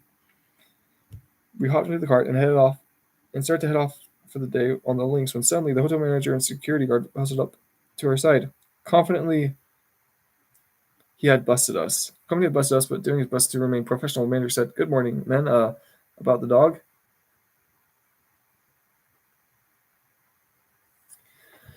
He looked at me and then Pat. We stared at him as if he had asked a rhetorical question. Yeah, I said. I thought you said he was your seeing eye dog. Oh, crap. I thought we're busted. That's when Pat, as cool as can be, without missing a beat, said to the manager almost apologetically, "Oh, yeah, I've only got night blindness." The manager's jaw dropped and the security leaned back on his heels. We hit the gas and pulled away to play the first round of our 2 rounds of golf that weekend. After a great weekend of golf, his eyesight now restored, Pat dropped me back at the chateau. My trip to Mali had me keen to keep in tune with Mother Nature's rhythm, so I retired my leather pants and boots and Thunderbird for a pair of board shorts, flip-flops, and a surfboard. It was time to chase the summer. I had a new address where the Pacific Ocean was my backyard instead of the Sunset Boulevard. I lived on the beach, literally. I jogged on the beach, I threw Frisbee with Smith Hut on the beach, I swam in the Pacific, I learned to surf. I rarely wore a shirt. I made more films. How to Lose a Guy in 10 Days. Tiptoes, Sahara, Money, 2 for the Money, Failure to Launch, We Are Marshall. The romantic comedies remain my only consistent box office hits, which made them my only consistent incoming offers. With their mid-range budgets and the right chemistry between the leads, they were thoroughly successful at the box office. For me personally, I enjoyed being able to give people a 90-minute breezy romantic getaway from the stress of their lives where they didn't have any to think about anything. Just watch the boy chase the girl, fall down, get up, and finally get her. I had taken the baton from Hugh Grant and I ran with it. In the tabloids, the industry, and the public opinion, I became the shirtless, on the beach rom-com guy. It became a thing. I was also in great shape. The workout scale, from waking up to a triathlete. Waking up for some reason. This is enough. Drink a glass of water. Hydration for health. That will do it. Take a deuce. The morning's bowel movement makes your back feel better and your eyes bluer. What else do you need? Wash dishes. It's a manual labor. That counts. Just schedule it. You don't have to actually work out. Just plan on it. That's enough. Get a haircut. More than retail therapy. It makes us feel like we look better and hence are in better shape. Purchase a skinny mirror. Yes, like the ones in all the high-end fashion brand stores. It's all an illusion. But hey, if we look thinner in the mirror, we act thinner in life. Get a tan, like a haircut and a skinny mirror, but really cuts 6 pounds. No mayo, please. Cut the mayo, please. I'm on a diet. No fries with that. Like the above, this can be a tough duty. I'll have the Big Mac and a large Coke, but cut the fries. I'm on a diet. 1 less beer. I've only had 18 beers today, honey. I usually drink a case. I'm watching my weight. Steam. The non-active way to generate sweat from without. Substitute form with chopsticks. You eat smaller bites of food, which is better for your digestion and makes you feel fuller sooner. Intercourse, the original exercise. It generates a sweat from within and improves relationships, making our companions see us in a more flattering light, which psychologically makes us feel like we look better.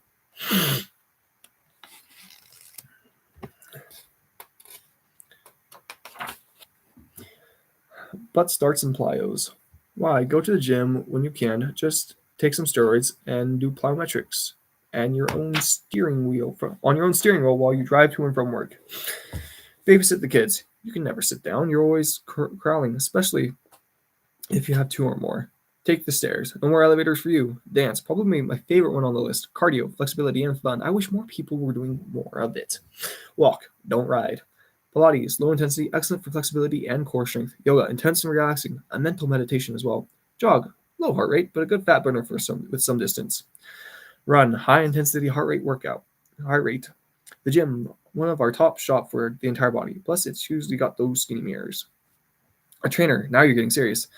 Got someone cracking the whip so you can't procrastinate. Marathon, high intensity, long distance, and a serious amount of your day spent in it. Triathlon, bike, run, swim for strength, speed, and agility. This is all where I'll work out. Me, I was a daily wake up, take a dance, get a tan, doing yoga on the beach runner, who drank a lot of water and danced all night. What about you?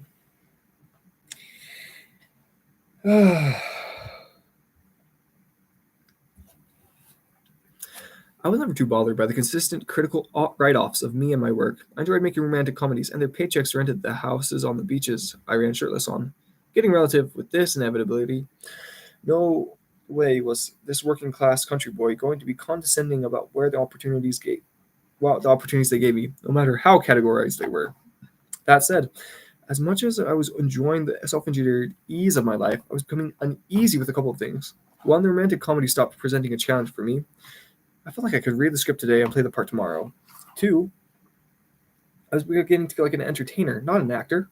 What was wrong with that, I asked myself. I had good comedic timing. I had branded affirmative humor and delusional optimism. I had kept as much masculinity in the neutered rom-com male as you could. I had succeeded in giving the audience what they wanted. Still, I felt like I was posturing more than behaving, playing a part and instead of being more myself. What started off 15 summers before as a highly personal creative expression was nourishing my spirit less and less. Acting was feeling like a means to an end that I had no address for. And if this was all acting was for me, I wasn't sure I wanted to act. I'm good at what I love. I don't love all that I'm good at. I was getting much more inner growth from my travels than from my career. I loved sales, education, music, and sports. I considered changing professions, maybe start writing short stories and travelogues, going into advertising, or becoming a teacher, a musician, or a football coach. I didn't know. The grifter. Called yourself an artist. I call you a grifter. If you were Picasso, you could have stole from me, but you showed your hand and you didn't know it. You're a bullcrapper who got away with it, but a liar like you can't. My dog could have sniffed your royal scam. Your sleight of hand ain't too slight, boy. You thought you'd meditate me to sleep, but when you pulled the trigger, you wet yourself because you never cocked your gun. Relentless again. I needed some evolution. I needed to head upriver, change lanes, feel some ascension in my grade. But how? Once more, I changed aggressive dresses. I bought a house in the Hollywood Hills with a yard big enough to get my hands back in the soil and enough bedrooms for a family of 5. Turn the page. Late and great University of Texas football coach Darrell Royal was a friend of mine and a good friend to many. Other people looked up to him. One was a musician, whom I'll call Larry. Larry was in the prime of his country music career and had number one hits, and his life was rolling. He had picked up the habit of snorting the white stuff somewhere along the line, and one particular party after a bathroom break, Larry strode up to his mentor Darrell and started telling Coach a story. Coach listened, and as always, and when Larry finished his story and was about to walk away, Coach Royal put his hand gently on the shoulder and discreetly said, "Larry, you've got something on your nose there, bud." Larry immediately hurried to the bathroom mirror, where he saw some white powder he hadn't cleaned off. He was ashamed, embarrassed, partly because he felt so disrespectful to Coach Royal, but mainly because he had obviously gotten too comfortable with the drug to even hide it as well as he should. The next day, Larry went to Coach's house and rang the doorbell. Coach answered, and Larry said, "Coach, I need to talk to you." Darrell welcomed him in. Larry convinced. He purged his sins to Coach. He told him how embarrassed he was and how he'd lost his way in the midst of all his fame and fortune. Toward the end of the hour, Larry, now in tears, asked Coach, "What do you think I should do?" Now, Coach, being a man of few words, said simply, "Larry, I've never had any trouble turning the page in the book of my life." Larry got sober that day and has been so for the last 46 years. Great leaders are not always in front. They are also know when to follow. They also know who to follow. You ever get into a rut, stuck in a merry-go-round of a bad habit? I have. We're going to take mistakes. We're going to make mistakes, own them, make amends, and move on. Guilt and regret kill many a man before their time. Get off the ride. You are the author of the book of yours life. Turn the page. Part 6. The arrow doesn't seek the target. The target draws the arrow. March 2006. I have spent time, and seriously dated some wondrous women in my life, many of whom I am still friends with today, but ultimately they were all stops, no stays. In my mid-30s, I was looking for a lifetime lover, a best friend, a mother-to-be. I was looking for more. I was looking for the one. I was looking for her. And I had another dream. Yes, a wet dream one. No, not that wet dream. A new one. Again, I was at peace, this time sitting on the front porch of my one-story, wood-paneled country home in a rocking chair. There was a curveless horseshoe-shaped driveway that rounded at the 3 front steps to the elevated ramada I was swaying on. The 2-acre green St. Augustine lawn was healthy and uncut. Through the trees in the distance, near the driveway's entrance, Suburbans, Range Rovers, Navigators, and station wagons began to approach the house in ceremonial procession. Behind the wheel of each automobile was a woman. In the back of each were 4 young children, all excitedly waving to me as they parked. 2 tires in St. Augustine, 2 on the dirt. Each woman was serene and satisfied. Each child was smiling, laughing, and healthy. They all knew very well. We all knew each other very well. 22 vehicles, 22 women, 28 children, 88 children. The women were not there to see a man they had ever married. They were there to see a man they loved, a father of their children. The children were there to see their dad, me. All there to celebrate my 88th birthday, 1 child for each year of my life. Everyone was filled with joy, eager to commemorate my birthday and to see one another. Each mother and I shared an idyllic memory. The children roosted on my lap. We hugged, we kissed, we laughed, we joked, we cried tears of happiness. We all gathered around me on the porch for a family photograph, and we looked toward a large format box hammer on a tripod on the top of a driveway. 3, 2, 1, then I came. In that dream, I had never married. I was an 88-year-old bachelor, and that notion for all my life at that point would have been a nightmare. But not in this dream. It told me I was okay. This dream reminded me that all I ever knew I wanted to be in life was a father. The dream also let me know that if I never met the one for me and got married, that was okay too. I could have children. I could become a father. I could become an 88-year-old bachelor surrounded by 22 smiling women and 88 happy, waving, healthy, and excited children, all of whom I loved and all of whom loved me. The red light vision of being a lifelong bachelor had come to me in a green light wet dream. It was a spiritual sign, a message to surrender. To quit trying to intensely find the perfect woman for me and rather concede to the natural selection process of finding her and finding her finding me or not. So I quit looking for her. Then she came. The arrow doesn't seek the target draws the arrow. We must be aware that if we attract life, we must be aware of what we attract in life, because it is no accident or coincidence. The spider awaits in his web for dinner to come. Yes, we must chase what we want, seek it out, cast our lines in the water, but sometimes we don't need to make things happen. Our souls are infinitely magnetic. It was late 2006, and I was holding court at the head of the table at the Hyde Club on Sunset Boulevard, hand-making the best margaritas on the planet when I saw her. A thin, soft, silk turquoise dress draped over a caramel-colored shoulder, floating right to the left across the hazy low-lit neon room. She wasn't delivering anything. She wasn't leaving anywhere. She was defying gravity in the direction she wanted to go, and I wanted to be where she was headed. Her head had no bob. Were her feet even touching the ground? I couldn't be sure. Like I said, the room was low, lit, and hazy. She made an impression and a definition, naughty and fundamental, young and with a past, homegrown and worldly, innocent and cunning, springtime and salty, a squaw and a queen. She was no virgin, but she wasn't for rent. A mother to be.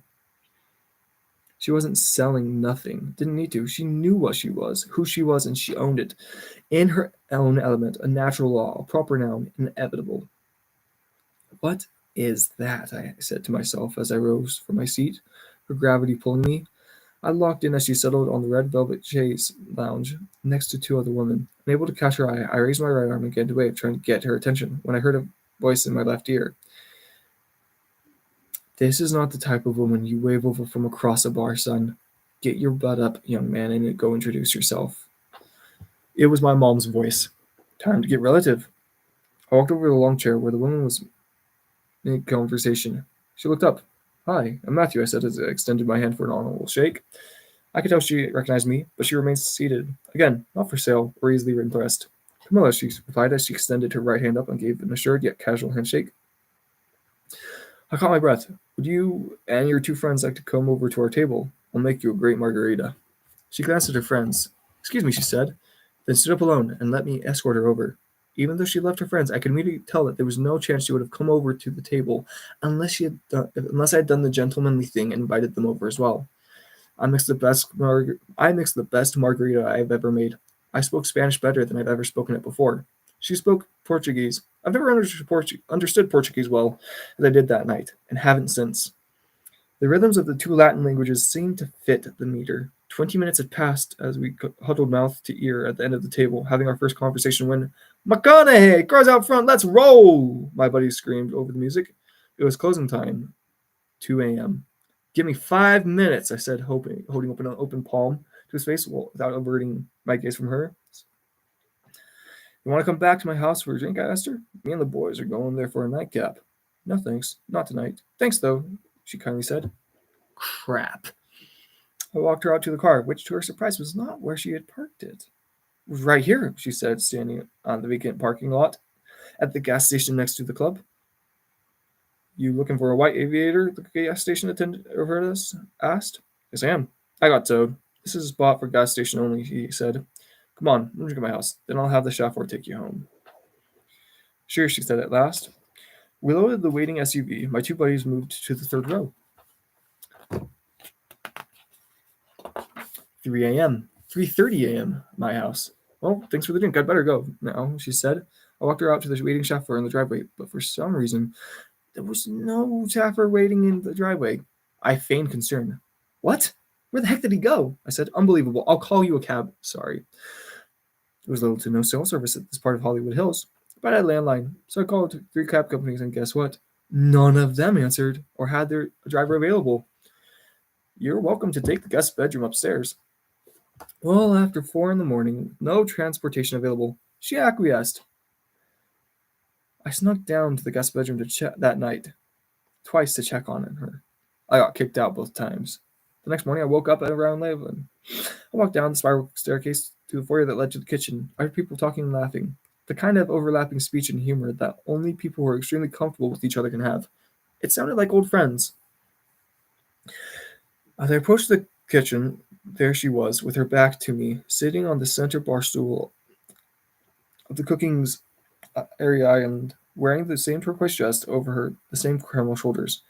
She was holding court. My housekeeper dished out pancakes to her, and my two shirtless friends were cackling at the innuendo of a story she had told less than an hour ago. It only not sounded like old friends, it looked like old friends. New juvenile next morning, walk of shame, false modesty, no rush to get out of the house. She never intended staying out overnight. No, just good humored grace and confidence. I called the gas station where her car was towed and found out where it had been taken. It was an hour's drive to the impoundment lot. I insisted on driving her there. On the way, I put on one of my favorite CDs in the slot, or a gay artist named Mishka, whose album I was producing at the time. We drove, we listened, 2, 3 songs in a row would play without either of us uttering a word, neither of us feeling like we needed to say a thing, neither of us anxious to fill the quiet gaps. The silence wasn't awkward, it was golden. We arrived at the impound, both wishing it were in Florida instead. Before parting, I asked for her phone number. She reached into her purse, pulled out a crumpled piece of spiral notebook paper, and wrote it down. I waited for her to kiss goodbye. She turned her head, but not far enough to where I couldn't catch a quarter inch from the left side of her lips. I asked if she wanted to go out that evening. Yes, she said, but I can't. It's my dad's birthday tonight. What about tomorrow night? Call me. I waved as she pulled away. She waved back. That mermaid from the Amazon 10 years ago had seen me. Then she swam into the deeper waters of the Atlantic, around Cape Horn, up the Pacific, where she finally disembarked in Hollywood, and came to the club on Sunset Boulevard, where I recognized her turquoise shape and caramel shoulders, swimming across the room and into my affection. 14 years later, she's the only woman I've ever wanted to take on a date, sleep with, or wake up next to. Greenlight. Oh, Lady of Good Hope. Oh, my love, how are you? To see you not make you happy is one of my favorite things to do. My sister, my love, or my buddy, my clone. Head first through these days, we charge alone, and now we're at that place, just glancing over the edge. You go first. No, you go. What if we held hands and jumped together? What if a long way down it is? We both agreed it's true. Good thing I said. You said what?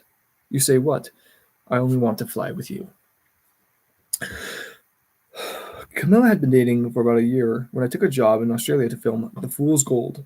Till then, I had always gone to work alone and lived solitary in a location. But this woman was someone different in my life. I wanted her to come to Australia for the 3 months I'd be filming. Live with me in the 2-bedroom beach house in Port Douglas I'd be renting. I didn't like the idea of being away from her while I was there. I liked the idea of being with her while I was. I invited her. Are you sure? She asked. Yes, I am. Are you sure? Yes, I am.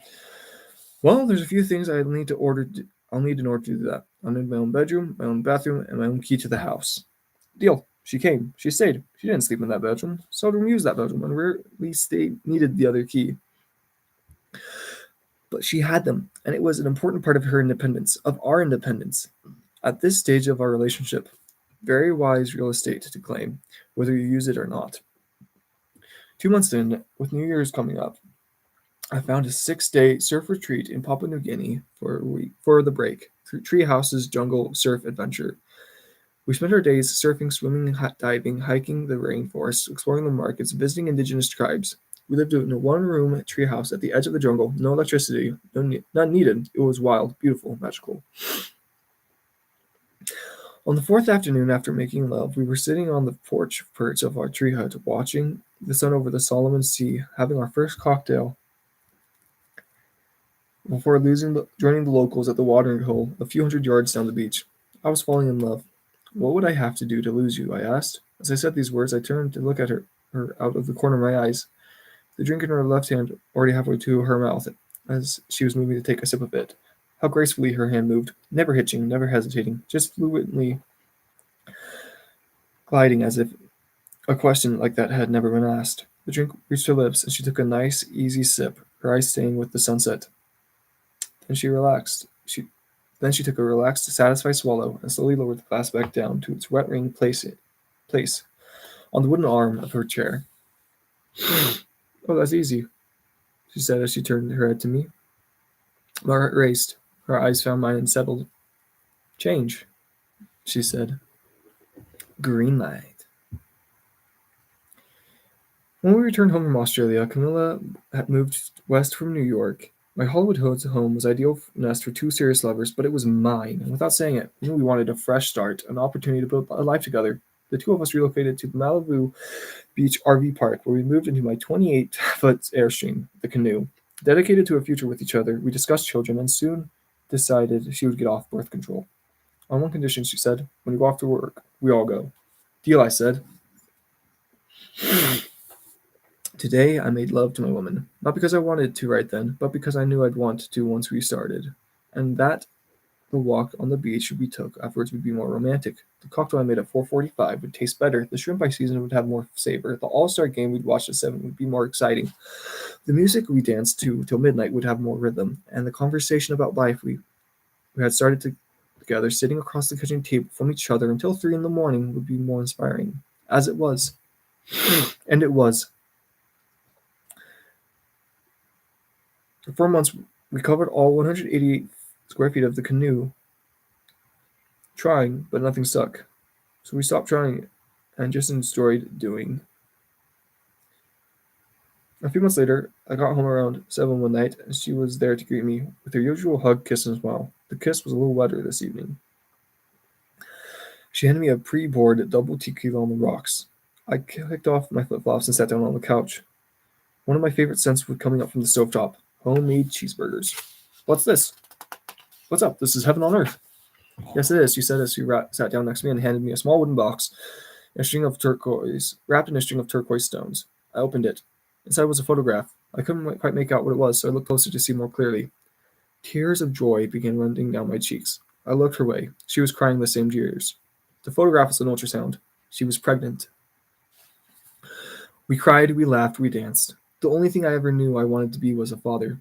To me, fatherhood meant a man had made it in life. Growing up, I said yes, sir, and no, sir to my father and his friends because they were fathers. Fatherhood was most revered in life. What I was most impressed with was now what I was about to become more involved with. The message of manhood that came to me at my father. Oh, hey, Mikey, how you doing? I'm 234 pages in, so I've got like 50 pages left, which will take me about an hour.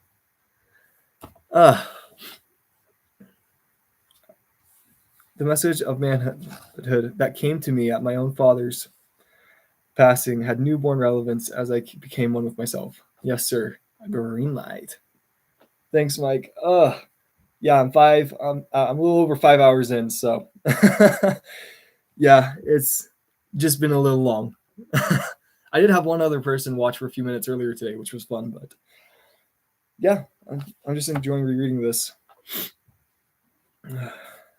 Around 10 p.m., we called my mom to share the news. It was midnight, Texas time. Mom, me and Camilla here. We have some great news we want to share with you. You're on speakerphone. Oh, great, I love news. Hi, Camilla. Hi, Mrs. McConaughey. Mom? Yeah? Camilla and I made a baby. She's pregnant. Silence. More silence. Mom, you there? No. No, Matthew. This is out of order. No. Matthew, I raised you to get married before you had a baby with anyone. No, this is all wrong. Oh no, Matthew, this is not good news. Camilla and I looked at each other, our mouth agape. I reached toward the phone, tempted to take it off speaker and spare Camilla the drubbing. Then I thought, no, best she gets to know every bit of my mom. Oh geez, Mom, I thought you'd be happy. Me and Camilla are overjoyed. Well, I'm not. This is all wrong, Matthew. This is not how I raised you. And I'm sorry, Camilla, but this is not how I raised my son. I am not happy in the least, she said. Then she hung up. Camilla and I absorbed the blow. Our tears of joy dried up with shock. Oh, crap, Camilla said. No kidding, I replied. We leaned back on the couch, catching our breath. Camilla poured me another drink. I didn't take a sip. I took a swig. A few minutes later, my phone rang. It was Mom. What were we in for now? I answered, Mom? Yeah, am I on speakerphone? Camilla, can you hear me? Yes, Mrs. McConaughey, I'm here. What's up, Mom? Well, I'd like to put some white out on our last conversation. I realized I was being selfish. I don't have to agree with the order of events, but it's not my right to judge them. As long as you're happy, then I'm happy for you. Okay? I stared at the phone and shook my head. White out it is, Mrs. McConaughey, Camilla said, stifling her laughter. Great, because everybody deserves a do-over. Love you. Bye. With that, she hung up. Impressions. We've all encountered those people who, out of the corner of our eye, from across the street at magic hour, appear astoundingly attractive, even god or goddess-like. The way they move, the way the light hits them, invokes reverence and awe. The impression. Then we get closer and, dang it, let down. Good from afar, but far from good. Some people will never be more attractive than that, the first impression from a distance. In that light, at that time, in the way we saw them, when our hopes became highest and our wish fulfillment was fully leaded. They will never look better than in that initial fuzzy-edged glimpse, the impression, the wide shot. Some relationships are better in a wide shot, more impressive in the impression. Like in-laws, best to only see on holidays. Like neighbors, it's why we all have walls and fences. Like that long-distance romance that fell apart when you moved in together. Like the summer fling that only lasted through August. That friend that became a lover that you now miss as a friend. Like ourselves when we're a fraud. They're better from a distance, with less frequency, with less intimacy. Sometimes we need more space. It's a romance, it's imagination. Distance is the flirt and the wink. It's frivolous. It's mysterious. A fantasy. A constant honeymoon because we can't quite see it and we aren't quite sure about it. We don't quite know it. It's detachment. It's separation. It's public. It's carefree. It's painless. It's for went. And we like it because it's that way. Because sometimes it's better with the lights dimmed. The mirror. We've all encountered those. We've all encountered those people who, when we look at them in the eye, when they're right in front of us in broad daylight, appear astoundingly attractive, even God or goddess-like. The way they move, the way the light hits them, invokes reverence or awe, the definition. And then we look closer, and then the closer we look, wow, we take flight. Good from close, better up close. Some people get more attractive, have a greater impression on us the more we see them, the closer that we look in that light. At that time, in that way we see them, when our hopes are highest and our wish fulfillment is fully loaded. They will always look better the more clearly we see them. The definition, the close-up. Some relationships are better in the close-up, more impressive with more definition. Like the woman whose photograph doesn't turn you on, but in real life she does. Like our children, like our spouse, like our best friend, like God. Like ourselves when we're authentic and true. They're better up close, with more frequency, with more intimacy. Sometimes we need to be near. It's love, it's literal. Closeness is the quiet moments together, the pain shared, the beauty seen, the honesty. It's authentic, it's reality. A constant relationship because we can see it. We're sure about it, we know it.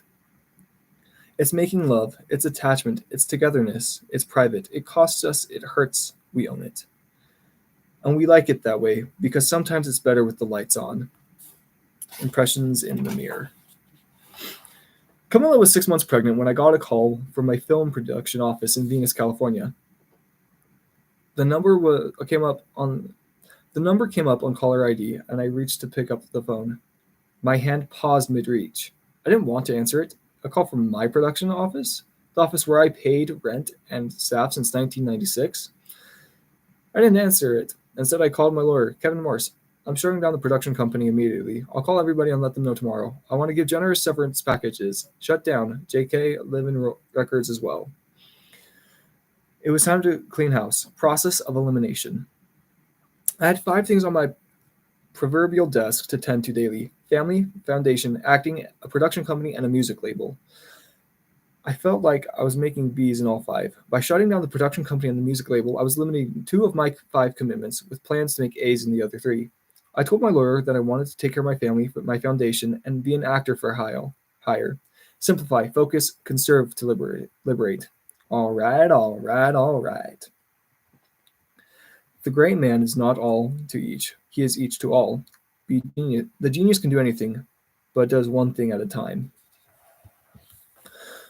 On July 7th, 2008, after 3 days of labor and emergency C-section, Camilla gave birth to a 7-pound, 8-ounce baby boy. We didn't know the gender beforehand, which is one of the best surprises you can ever give yourself. We were set for a name if it was a baby girl, but we had a pretty long and interesting list if it was a boy. Matthew, Man, Medley, Igloo, Mr., Citizen, Levi. You know the usuals. Camilla preferred Matthew. Me? I was concerned about the junior aspect, and the same name as his famous dad Snare. But right now we weren't thinking about names. We were too busy smiling, laughing, crying, and loving. About an hour and a half after birth, a nurse came in and handed me a formal document to fill out. It read, on July 7th, 2008 at 6:22 p.m., name was born. 6:22, my favorite Bible verse. If thine eye be single, thy whole body will be full of light. Matthew 6:22, the mandorla, the paradox instead of the contradiction, the union instead of the friction, the place where all colors live, the white light. The third eye, a verse that has given me spiritual guidance for decades. 6:22 has been carved into Camilla's and my bedroom door by 2 Dogon tribesmen I commissioned in Mali back in 2000. The word apostle. The Apostle Matthew was also known as Levi in other parts of the world. Same man, different name. From Leviticus, the 3rd book of the Bible of law and ritual, levitated, Levi, Matthew 6:22. So, on July 7th, 2008, at 6:22 p.m., Levi Alvis McConaughey was born. His middle name, Alvis, is Camilla's maiden name. Greenlight. The arrow. Man is never more masculine than after the birth of his first child. Not macho, masculine. After after his firstborn, a new father's head, heart, and gut are more aligned than they have ever been. His five senses are on the same frequency. His intuition is in tune. He should have engraved any instinct he has for the next 6 months, personal, financial, spiritual, or career. He should trust that he knows and know that he can tell the future because now, for the first time in his life, he has lived in it and it is living for him. Bet it all and sweep the board. Just as I was introduced to new life and a possibly fatal family crisis unexpectedly hit at home, I rushed back to Austin to be with my mom and brothers. Camilla and Levi joined me after a couple weeks, and we rented a small home in my mom's active retirement community where we slept on a blow-up air mattress. I don't know about all retirement communities, but this one was cool. A bunch of old people minding to themselves, not looking for anything or anyone else to give them significance for anything. It's like they got into older age and became revolutionaries again, or anarchists. They were like kids. They're God-loving, patriotic Americans with wild senses of humor and a total lack of pretense or political correctness. They laugh at everything and love getting laughed at. They also love to have a good chat and offer unsolicited life advice. You always look like you're having fun when I see your work, Matthew, and that's what life's all about. Keep having fun. The greatest achievement in life is your kids, Matthew. So have a bunch and remember, grandkids are twice as nice and half the work. Being surrounded by senior citizens will remind you of your mortality and make you feel younger at the same time. You see their bodies not doing what their minds tell them to do, and their minds forgetting what they know to remember. Yet they're anything but sentimental about it. They get a routine and stick to it. Going to the gym, stopping by for an evening cocktail, singing in the church choir, and signing up for every activity offered. Staying active and social, Matthew, that's the key to longevity. On our way back to the rental house, after an early morning bingo match at the recreation center, Camilla and I were stopping at a red light. You want to move back to Texas, don't you? She unexpectedly asked. I had been thinking about it. Maybe it was the manners, the value people put on common sense, the fact that when you're playing baseball in the front yard and the cart stops to have a look, it's a well-wishing neighbor instead of a paparazzi.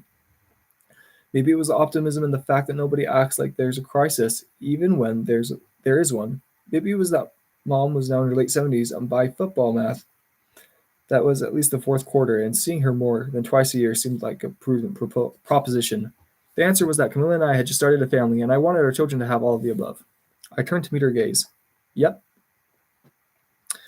She took a deep breath, nodded her head left to right with a shrewd grin. You're a son of a gun. Then she gave a glance to baby Levi in the car seat behind us. Let's do it. The light had turned green. I hit the gas. Life, like architecture, is a verb. If designed well, it works. It's beautiful and needs no directions. It needs maintenance. After taking care of family dilemma that brought me back to Texas, Camilla, Levi, and I bought and moved into a home on the outskirts of Austin overlooking the river. 9 acres, a spring-fed well, and a deed for the plot of land at the water's edge for a boathouse that the seller forgot to list as a feature. More than enough room to have dogs, raise a family, and bang on my congas in my birthday suit without disturbing a neighbor. Just as the early death of my father made me level up and become a man, a family emergency along with fatherhood helped me more deeply reconsider my life and who I was in it. Especially with my career, death, family crisis, and newborns, the end of life, trying to keep a life, and welcoming in a new one. These are 3 things that will shake your floor, give you clarity, remind you of your mortality, and hence give you courage to live harder, stronger, and truer. The 3 things that make you ask yourself, what matters? 3 things that make you realize it all does. In the fact of fate that death and birth bring, we recognize we are both human and God. We find that belief that our choices matter, that it's not all for nothing, it's all for everything. I was a successful actor, a celebrity, and a movie star. I didn't have to worry about putting food on the table or paying rent, but my career path and the characters and films I were getting offered and doing were not satisfying me anymore. Bored with the rom-com roles and the worlds they inhabited. I've been going to bed with an itchy butt, waking up with a stinky finger for long enough.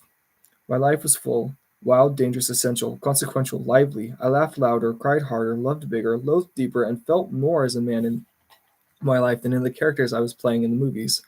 I appreciated the fact that if I'd been imbalanced one way or the other, a vital existence was more important than a vital profession. But I wanted to be in stories that at least changed the vibrancy of the life I was living, and play characters that at least challenged the liveliness of the man I was.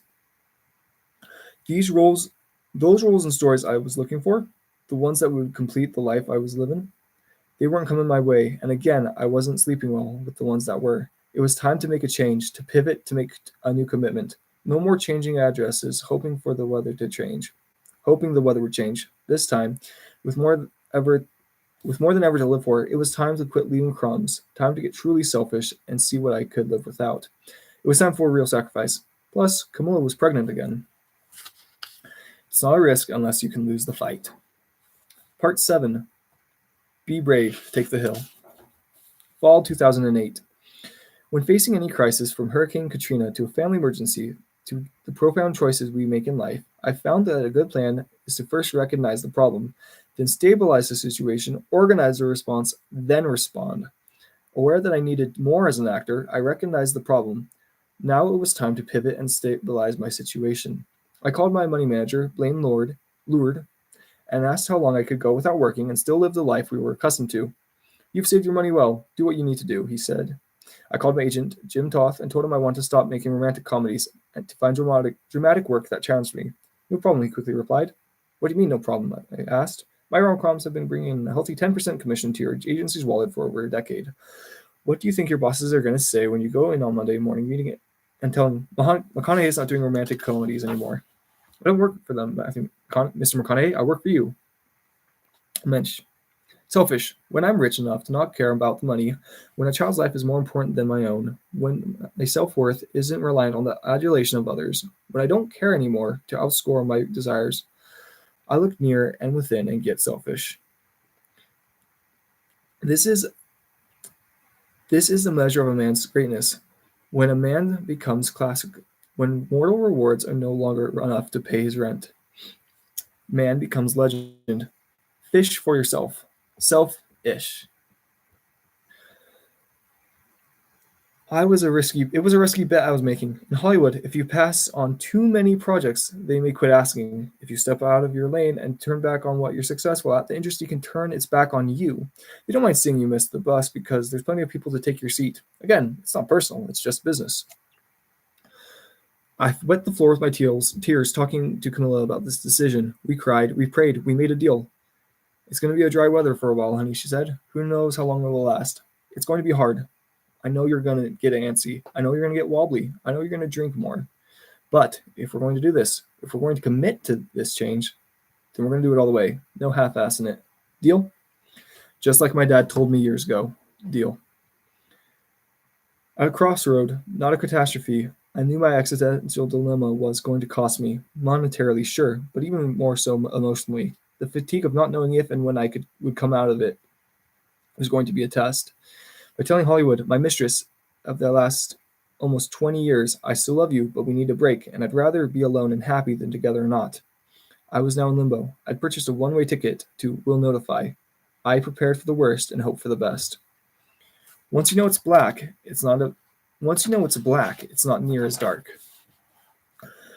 The holidays were coming up, and I was looking forward to spending time with my family. The more family I could be around, the less I would think about the career I was walking away from, and the more I would be reminded of where I came from. Each Christmas, we'd all go to my brother's ranch in West Texas for our yearly reunion.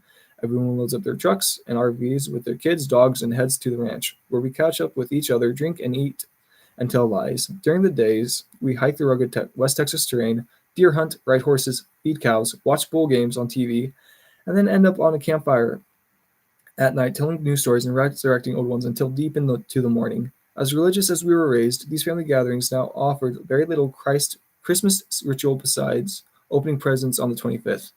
No family sit-down dinner, no Bible readings, just all of us together for a 5-day, 24/7 onslaught of beef, bulk wrap, no curfews, optional showering, and drinking to remember, not to forget.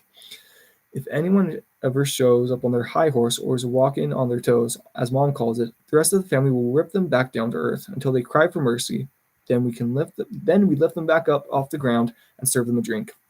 There are always a few tears to shed, but 100% forgiveness by the time we leave, because as my brother Rooster says, if everything we did was right, we'd never know.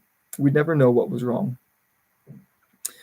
I've been on this receiving end for the end of a few of these humble pie interventions, but not this year. No, my family knew I was going through a challenging time. If anything, they were wondering just what the heck was going wrong with me, turning down regular work and hefty paychecks.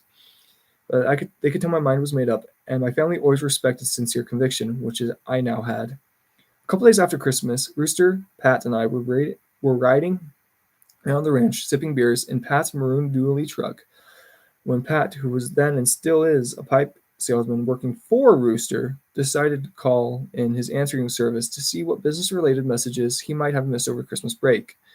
Pat had one of those 24/7 virtual receptionist services where you call in with your ID number and they relay your missed messages. He dialed the 1-800 digits. This is 812, he says. Yeah, it's 812. Give me just a moment. 10 seconds pass. Sir, this account appears to not be active. What do you mean not active? I mean, it is out of service, sir. But that's the ideal ID you gave me to call in and check my messages.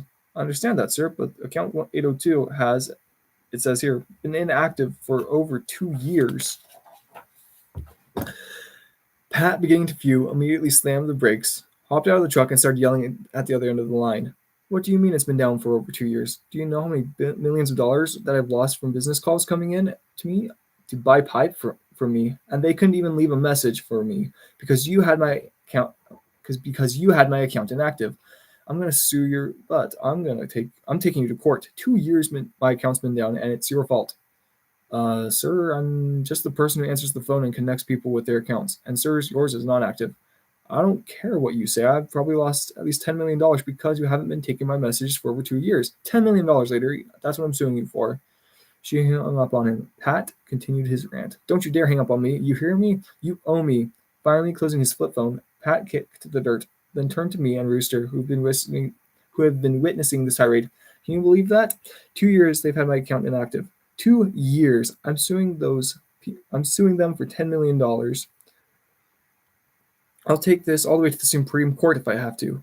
That's when Rooster asked Pat a question he'd obviously not considered.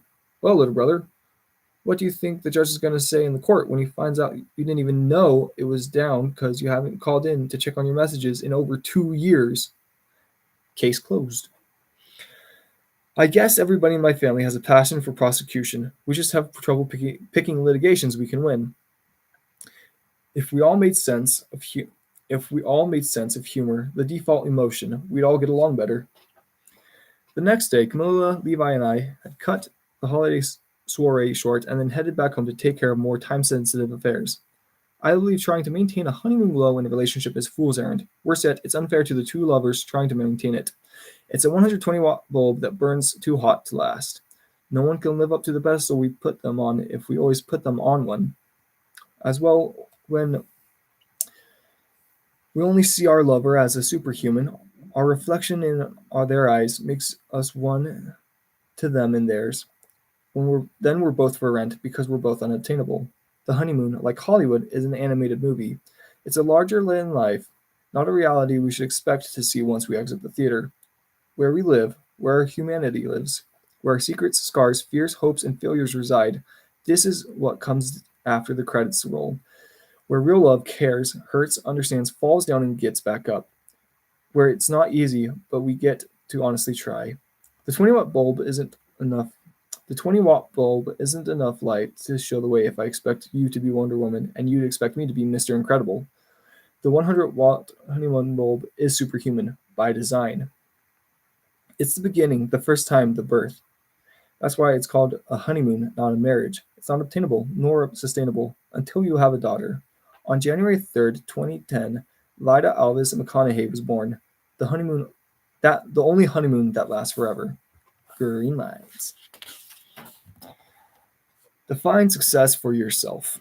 I went to a voodoo shop south of the New Orleans the other day. It had vials of magic potions stacked in columns, labels defining what they could give you. Fertility, health, family, legal help, energy, forgiveness, money. Guess which column was sold out? Money. Yep, money is king currency today. Money is success. The more we have, the more successful we are, right? Even our cultural values have been financialized. Humanity is not in vogue anymore. It's too passive. We can get rich. We can get rich. We can get rich quick on the internet scam. Be an expert at nothing for everything, but everything if we say we are. Get famous for our sex tape and attain wealth, fame, rank, and power, even respect, without having a shred of competence for anything of value. It happens every day. We all want to succeed. The question we need to ask ourselves is, what is success to us? More money? Okay. A healthy family? A happy marriage? Helping others? To be famous? Spiritually sound? To express ourselves? To create art? To leave the world a better place than we found it? What is success to me? Continue to ask yourself that question. How are you prosperous? What is your relevance? Your answer may change over time, and that's fine. But do yourself this favor. Whatever your answer is, don't choose anything that will jeopardize your soul. Prioritize who you are, who you want to be, and don't spend time with anything that antagonizes your character. Don't depend on drinking the Kool-Aid. It's popular, tastes sweet today, but it will give you cavities tomorrow. Life is not a popularity contest. Be brave. Take the hill. But first, answer the question, what is my hill? A year went by. Dozens of romantic comedies offers came my way. Only romantic comedy offers came my way. I read them out of respect, but stayed on the course, stuck to the plan, and ultimately passed on them all. Just how puritanical was I about it? Well, I got a $5 million offer for 2 months to work on one. I read it. I passed. Then they offered $8 million. Nope. Then they offered $10 million. No, thank you. Then they offered $12.5 million. Not this time, but thanks.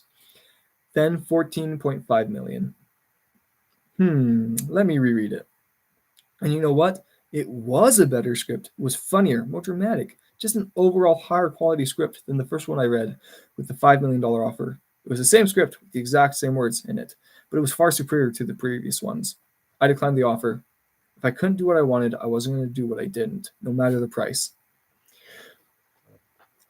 Truth's like a jalapeno. The closer to the root, the hotter it gets. A sense of humor helped me cope. A strong woman by my side kept me steadfast, and an infant son and newborn daughter to raise kept me busy. Together, they helped me navigate my self-induced hiatus from Hollywood. I continually had to reinforce my belief that my holdout was a form of delayed gratification, that today's abstinence was an investment that would give me the ROI tomorrow, that my personal protest was going to mail residuals to my soul down the road, that I, as Warren Buffett says, buying straw hats in the winter, but being out of the limelight, not working, was taking its toll. I've always needed work for my own sense of self-significance. For 18 years, I've had the honor of being addicted to acting and making movies, and now without it, my dependency on it was causing a great amount of anxiety. With each rom-com offer that came in, I couldn't help but think about the opportunity to work again on anything. My need for immediate personal accomplishment had me fighting against the temptation to do what I'd always felt privileged to be able to do in the first place, while fighting for the necessity to have my art, my work, more resemble my life and myself.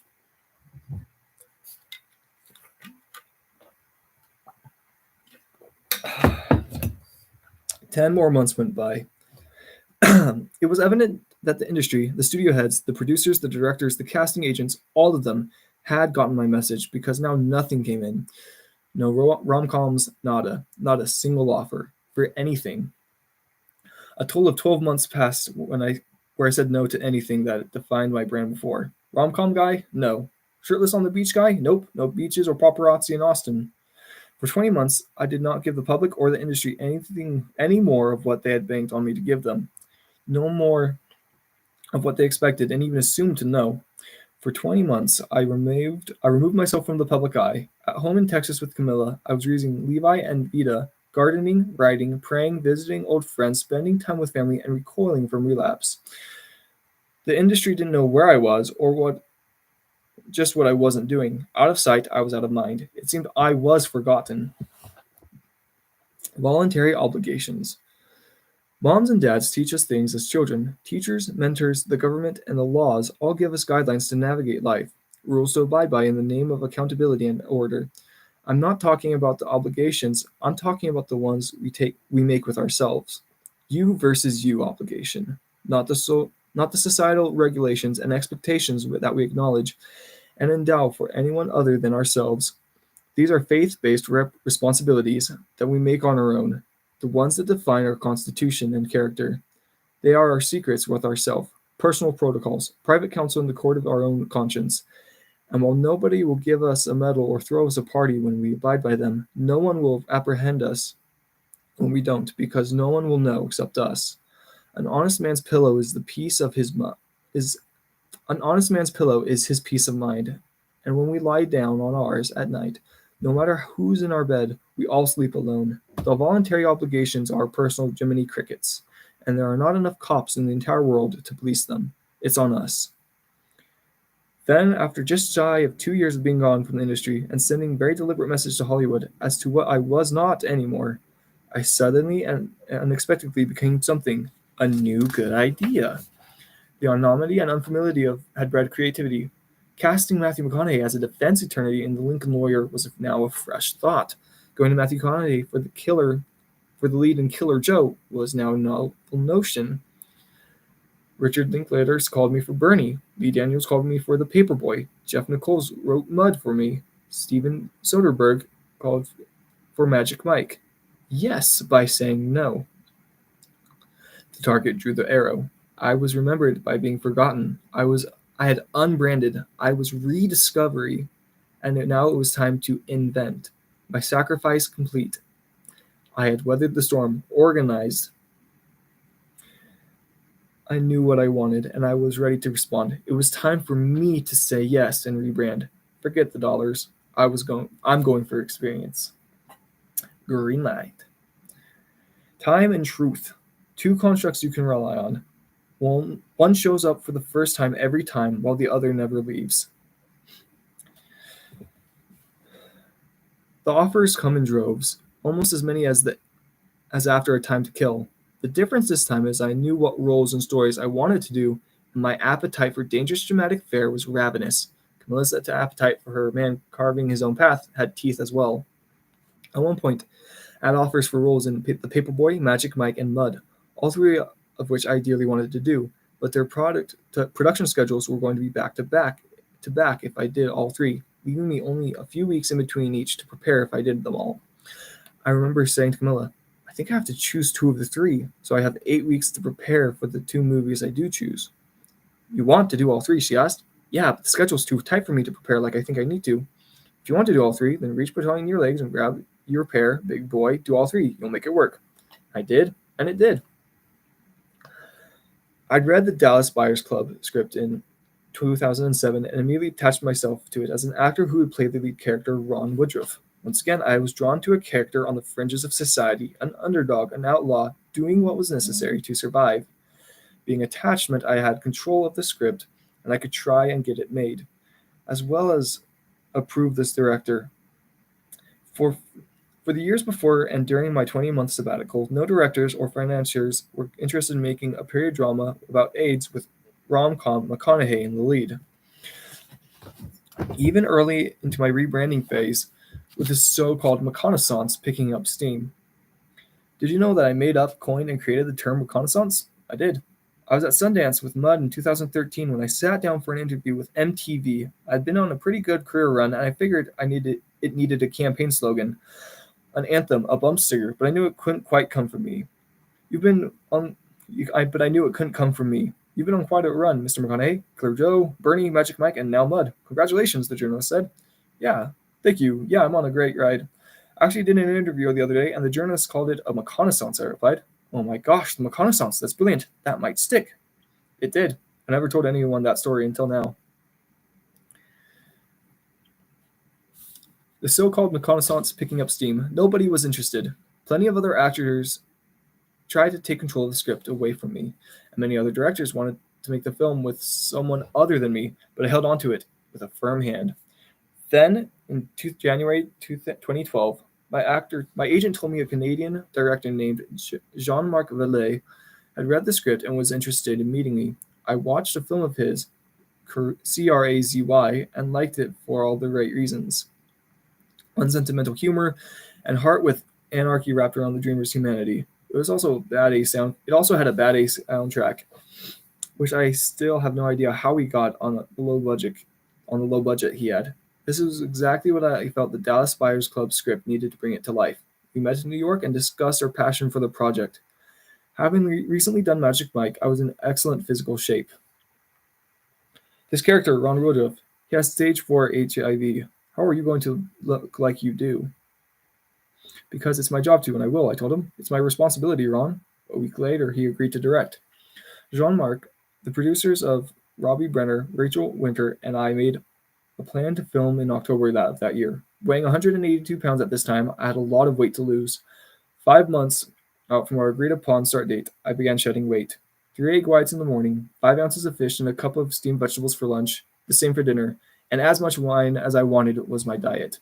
I shed 2.5 pounds a week, like clockwork.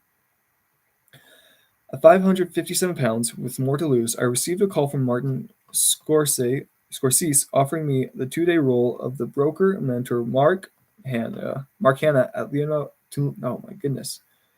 Martin Scorsese offering me the 2-day role of the broker mentor Mark Hanna to Leonardo DiCaprio's Jordan Belfort in the film Wolf of Wall Street. Remember what I said about those launchpad lines? When I read the script and saw Mark Hanna's secret to successful stockbrokering was cocaine and hookers, I took flight. Delusional or not, anyone who believes that could have an encyclopedia written about him. So I started writing it. In what originally scripted as a much shorter scene, I went off into a lunatic to the marvelous musical riff-raff that ended up being what's in the film today. Scorsese let me play, and DiCaprio teed me up. And that just bumping hum tune, that was something I was doing before each take and to relax and keep my rhythm. It was Leonardo's idea for me to do it in the scene. We're all storytellers in the movie business. That's what we do. We play make-believe. And when we do it well, we make you believe. We're shooting the ball, I'd say to anyone who asked about the Dallas Buyers Club, and everyone who didn't. Like my mom, I was not asking permission. There is no money to make this movie, Matthew. There is no money. There is no movie, my agent said. Yes, there is. I said, we're shooting it in the fall. I was not going to flinch. I continued to lose weight. To lose the weight needed to tell the story properly. Now going down to 150 pounds from 182, my body was getting weak, but my mind was getting stronger. Every pound I physically lost seemed to be sublimating an equal amount of more mental acuity. Like Ron, I was becoming clinical, meticulous, methodical, and a perfectionist. I needed 3 hours less sleep at night and could drink a bottle of wine until 2 a.m. and still be up at 4 to work on the script without an alarm clock. Feverishly obsessed with my man, I was on fire, and I loved it. The downfall was that while my whole mental game was on the mound in Game 7 of the World Series, the extreme weight loss seemed to relegate my libido to the dugout. The screenwriter, Craig Borton, had given me over 10 hours of cassette recordings of Ron while he was creating and then running his alternative HIV medication Buyers Club. I listened to them constantly, picking up intonation and intention, moments of bravado and vulnerability. There was one section of recording where he and another male voices were conversing with other 2 women who were in the background. There was a seditiously sexual undertone in the way they talked to each other. I could tell their carnal activity with each other was recent, but how? I thought. Ron's got stage 4 HIV. They couldn't be, unless they all had HIV. Of course, how interesting, how wild, how true. I took the tape to Jean-Marc and had him listen. Is there any way we can get this into the movie, I asked. Oh, there's something so sad and beautiful about it, he said, but I don't know how I can touch it without making it seem ugly.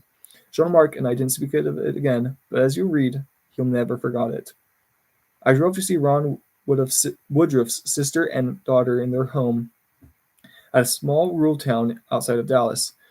They greeted me with open arms and complete trust as the chaperone of their brother and father's legacy. We watched old VHS tapes of Ron and the family.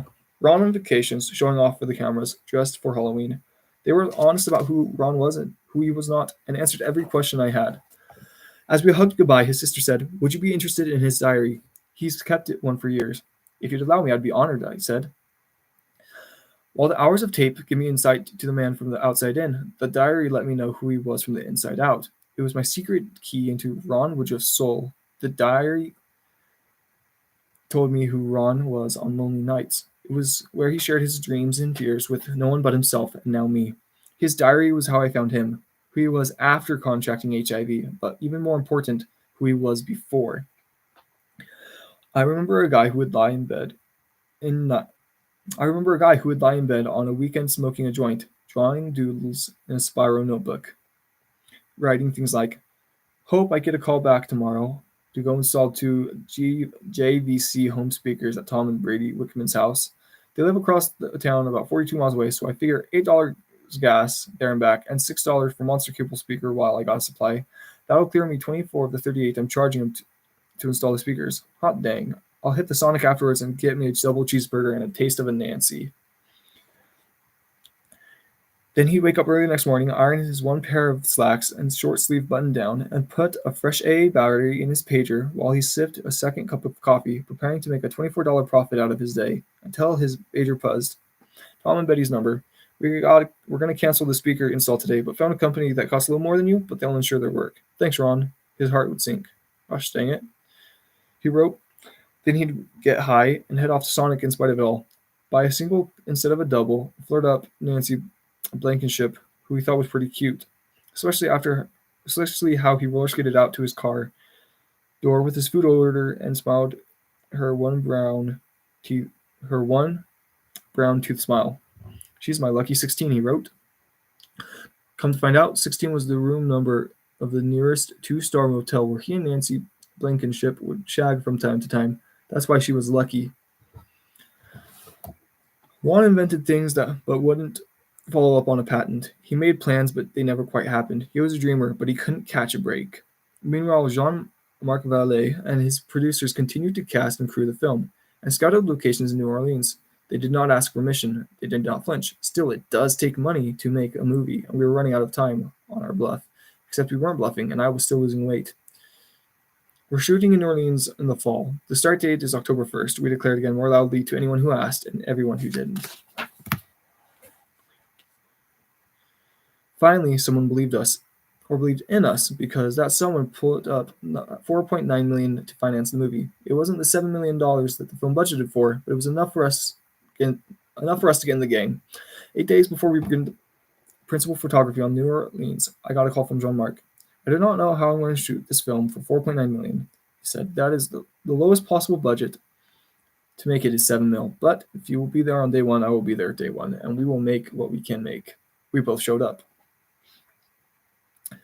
"I've been thinking about the cassette recording you played me of Ron and the ladies, and I have an idea," Jean-Marc said a couple weeks into the shooting. "In the scripted scene where Ron's business is doing well, what if you're in the next door motel room office, and you see in the line of people coming in to buy their HIV drugs a girl you find attractive, and you ask your secretary, if the girl has HIV. 'Yeah, full-blown HIV,' she says back to you. Then we see Ron and the woman in this bathroom shower stall having intercourse, like for need and survival. Sounds beautiful and true. You know how to not make it ugly?" I asked. "I do," he said. "Then, when you view the scene, you'll understand why he did.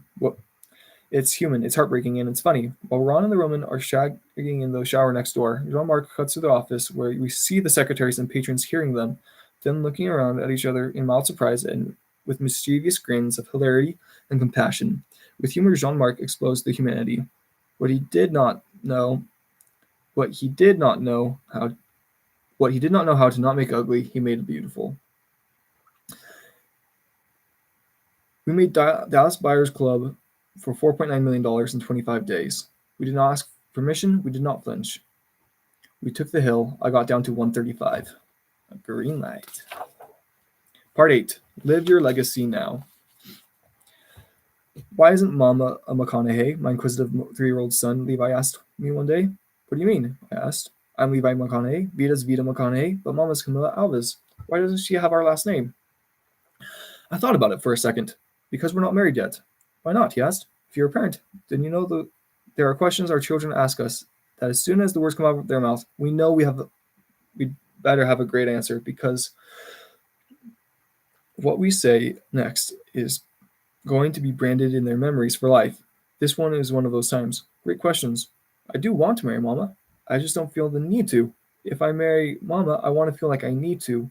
I don't want to do it because that's what we're supposed to do, or merely because I want to. I want to do it because that's what I need to do. Are you afraid to? He asked. Another one of those questions. I was on the stand. Apparently, my 3-year-old son had inherited my debating skills and cross examination capabilities. I thought again. Yeah, I guess I am a little bit. Afraid of what? Afraid of losing myself, I said. The next day I went to my pastor. We talked about the sacrament of marriage and getting beyond my fears. He talked to me about this mystery of marriage and how when two people are meant to be together, unite. The adventure of living side by side does not steal the individual's sense of self, rather enlightens and informs it. How, when two people come together to marry, they each arrive as one whole being. And in marriage, we don't lose half of ourselves, we become more of ourselves. Through this covenant with God and our spouse, we actually triple our existence and become 3 times what we were. 3 entities, wife, husband, and God, in unification, unanimous. 1 times 1 equals 3, a mystical multiplication. It takes courage and sacrifice, he said. Then he challenged me. What is the bigger risk for you, Matthew, going on this adventure or continuing the one you're on? The dare. It got me thinking. I spent the next few weeks talking to my pastor, my brother, and successfully married men about it. Soon, for the first time in my life, I got the courage to look at marriage not as a final destination, but rather as a new expedition, an affirmation in a heartfelt church to become more. A heartfelt choice to become more, together with the woman I wanted to spend the rest of my life with, and the only mother I wanted to be rocking with on my 88th birthday. For the first time, I began seeing marriage as more than a biblical and legislative sanction, that what I was supposed to feel responsible for enacting. Marrying Camilla became something I needed to do. I bent my knee and proposed to her on Jesus' birthday, 2011. She said yes, but we didn't set a date for the ceremony. You just live together. You live for a present. You marry, you live for the future. Willie Finney Zanuck. Camilla might have seemed totally unlike my mom, but in May 2012, 5 months after I proposed, she did to me exactly what my mom had done to my dad, just with an extra bonus. She handed me an invitation to my own wedding. Sure, I said, all I need is a date. Then she handed me another ultrasound. I have our 3rd baby growing in my belly, hun, and I'm not walking down the aisle in my wedding day with a bump showing. We invited 88 of our closest friends and family. We put 44 tents in the yard to hold those 88 friends captive for an entire 3-day wedding weekend. And less than a month later, on June 9th, 2012, Camila Araujo Alves became Camila Alves McConaughey. Brother Christian from the monastery presided over the Catholic ceremony. Our local pastor, Dave Haney, did the introductory salutations. John Mellencamp played the psalms, and candomblé priestess blessed us with that in African Brazilian magic. My brother Rooster said to me after the wedding, "Little brother, if there's a heaven, I think you got it covered." That night, at the altar, Camilla looked at me in the eyes and said, "I don't want anything, just all you got to give." Me, I didn't marry the woman of my dreams that night. I married the best one on earth for me, and she's a mermaid. Afraid no more and in pursuit of a new mystery, I committed to the commitment. For the first time in my life, I could tumble and not fall. I knew it would be harder because now as husband and wife, there was more to work for, no longer chasing butterflies. Camilla and I planted our garden so that they could come to us. My mother could finally put away the whiteout, and Levi had one less question. Greenlight. I met 2 men named Livingston in my lifetime. Both were men that I first noticed from a distance, similar to seeing Camilla in a club that night. They were impressions. Both were upright, strong, and sturdy. Men who carried themselves with honor, constitution, and a manner of earned aristocracy. Lumberjacks by day, and a manner of earned aristocracy. Lumberjacks by day, conductors of philharmonics by night. Real Renaissance men, well versed in the art of living. I got to know these men well over time, and quite well over time, and upon closer inspection, the two of them turned out to be the very definition of my first impression. I wanted to meet a third. So, at 7:43 a.m., December 28th, 2012, Livingston Alvis McConaughey was born. A green light. I was as fulfilled in my life as I've ever been.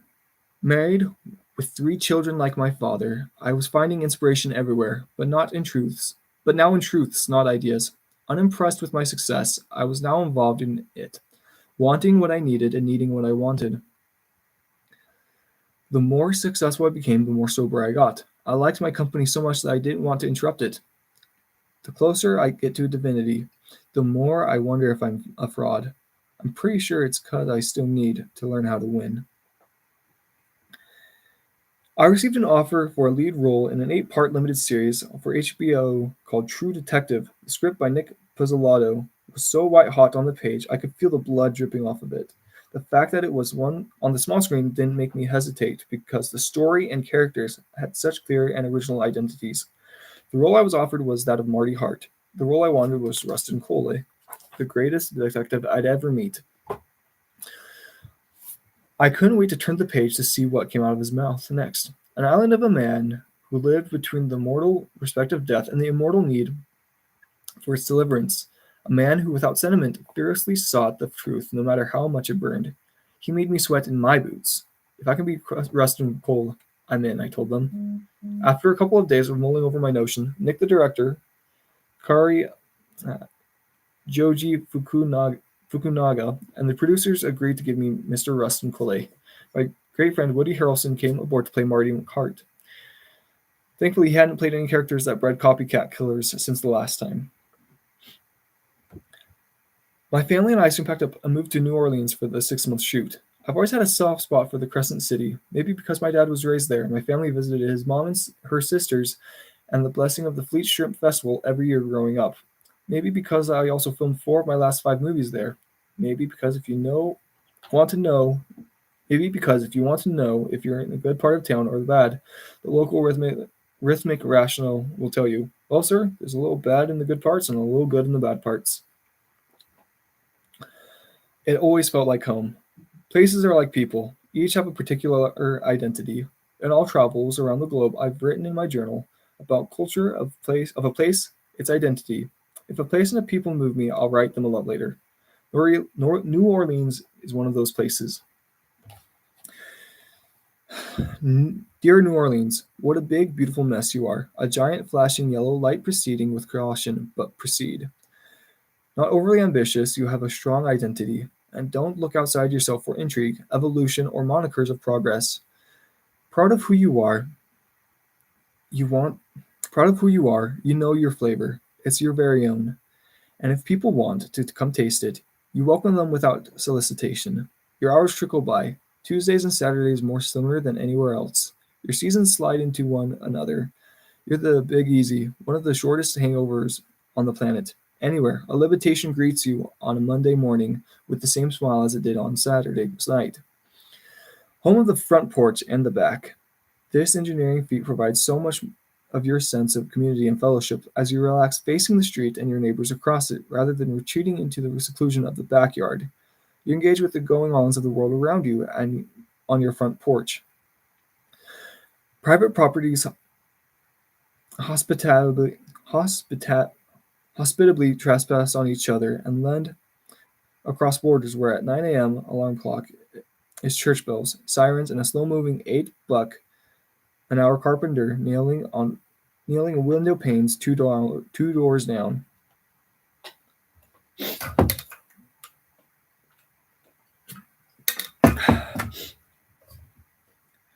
You don't sweat details or misdemeanors.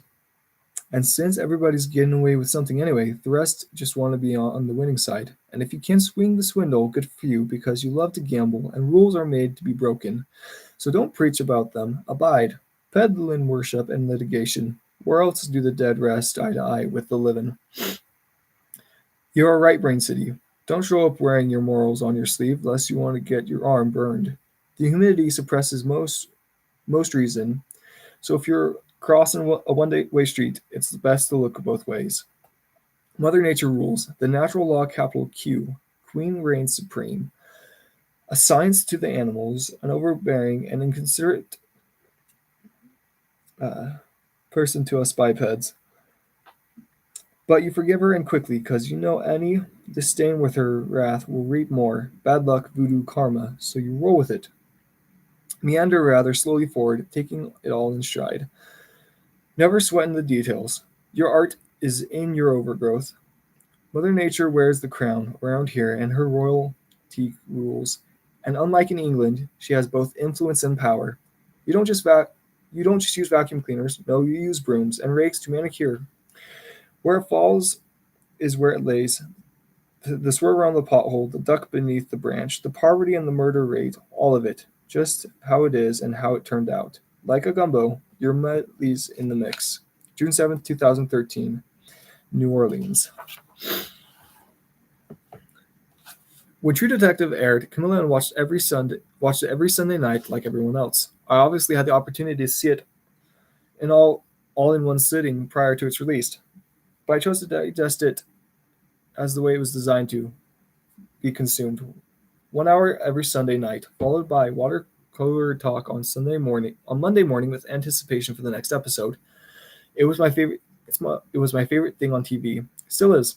At the same time it was televised, I was on the road campaigning for award season with the Dallas Buyers Club. Looking back, I see that in many ways my work with True Detective was an MVP of my run for my best actor in the Dallas Buyers Club.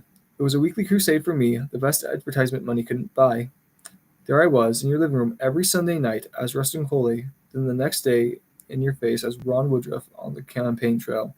The Critics' Choice, Golden Globes, Independent Spirit, and Screen Actors Guild all presented me with the Best Actor award for my performance as Ron Woodruff. Next up was the final ceremony of the year, the Academy Awards. I didn't have a speech planned because I believed that truly would be bad karma, but I did have a short list of what I wanted to talk about. In fact, if the Academy did call my name, what I need, I'm thankful for. Who's my hero? They called my name. I won the Oscar for Best Actor. I was extremely honored to receive this award representing the pinnacle of excellence in my profession. It was also validation that my choices as an actor were translating as a highly competent craft. I was not half-assing it. Greenlight. There's a difference between art and self-expression. All art is self-expression. All self-expression is not art. I went on to make Interstellar with Christopher Nolan, The Sea of Trees with Gus Van Sant, Free State of Jones with Gary Ross, Gold with Stephen Goggin, White Boy Rick with Jan Demange, Serenity with Stephen Knight, The Beach Bum with Harmony Korine, The Gentleman with Guy Ritchie, and I also made a few movies for my kids, Kubo and The Two Strings with Travis Knight, and Sing 2 with Garth Jennings. I became a successful car salesman as brand ambassador for Lincoln Motor Company, as well as becoming the creative director for Wild Turkey Bourbon. All characters and creations I wanted to investigate, inhibit, and become. All stories I found fascinating, original, and worth telling. All experiences I would not trade, but very few box office successes. Something was not translating. I was inviting the public, but there was empty seats in the theater. Was it me? The subject matter? The films themselves? The distributors? Bad luck? Changing times? I did not know for sure. Little of each and more of some, I suppose. The box office failures didn't dampen my love for acting. If anything, it made me more feverishly committed to my craft. I love performing. I love creating. I love getting lost in a character. Then found. I loved going so deep as to see my man from the inside out. I loved the work, the process, the construction, the architecture of building, and owning my man. I loved having a wife who never interrupted my belief that each role I played was the only and last role I would ever play. I loved acting more than ever. So much so I began to notice that the characters and films I was doing were feeling more vital than who I was, and that the story that was my life. My career now, I was more than an entertainer. I was an actor, an artist, and that satisfied me. My career was full, wild, dangerous, essential, consequential, lively. I laughed louder, cried harder, loved bigger, loathed deeper, and felt more in the characters I was playing in the movies than the man I was living in my life. I said to myself, you flipped the script, McConaughey. Tip the scale to the other side. Why pray? A time to take inventory.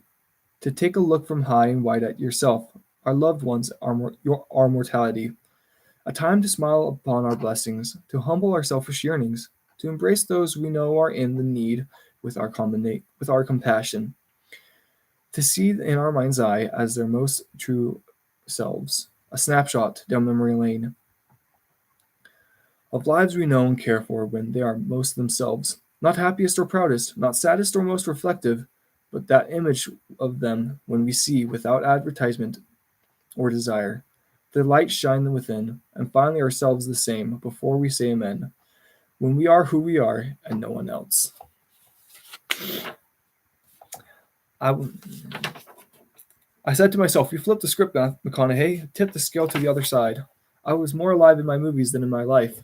The stories in my profession seemed more vibrant than the story I was living. Impressions in the mirror. Time to make a change. So I made a plan. Time to get rid of the filters, make my life my favorite movie, live by favorite character, write my own scripts, direct my own story, be my biography, make my own documentary on me, non-fiction, live not recorded. Time to catch the hero I've been chasing, see if the sun will melt the wax that holds my wings, or if the heat is just a mirage. Live my legacy now, quit acting like me, be me. So I gather 35 years of my writings on the last 50 and took them into desolate places to seek their prudence, hear their story, and take inventory on my investment, me. I spent 2 weeks alone in the desert where I was conceived, 2 more in the river where I learned to swim, and 2 in a cabin nestled in the piney woods of East Texas, 3 more in a motel room on the Mexican border, and 2 more locked up in a New York City apartment. And each place I looked myself in the eye, all 50 years of me. It was a scary proposition. More with the one person responsible for all of it. The one person I can't get rid of. I wasn't sure I'd like what I saw. I knew it could get bloody. And it did. I laughed. I cried. I wrestled. I vowed. I wowed. I also had the best time with the best company I've ever had in my life. Friends, while we're here, where we believe more than know, we enjoy succeeding. We don't have to look over our shoulders when we keep to our own counsel, writing our book, the star of our story, traveling toward immortal finish lines when we make friends with ourselves. So here I am, 50 years in, looking back to look forward. What's all this about? What's my thesis, my coda, my summation, my final remarks? What have I learned? What do I know? As an armchair anthropologist, folk philosopher, and truth-seeking street poet, I've followed celestial suggestions, made associations, heard many voices, and dealt with reality by literally chasing down my dreams. I have rented, had flings, hobbies, affairs, and chased butterflies to who knows where. All stops, no stays on my resume road to where I am today. I have found possessions, laws, and relationships, careers, a wife, a family, and dropped non-negotiable anchors when I did. I watered their gardens, they sprang to life, and learned lessons. Went from planning to performance, from knowing to doing, from acting to being. That's when the butterflies started becoming to my garden. I wrote this book so I could have a written record to hold myself accountable to. I wrote this book so you can hold me to task and remind me of what I forget. I circled back to prior times, lessons learned, repeated and revisited. I circled back to prior times. I noticed that the realizations arrived quickly. The learning took time, and the living was the hardest part. I found myself right where I left me.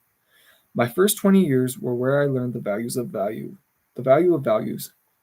Through discipline and deep affection, I learned respect, accountability, creative courage, perseverance, fairness, service, good humor, and spirit of adventure in ways that some people might consider abusive, but I remember as a tough love.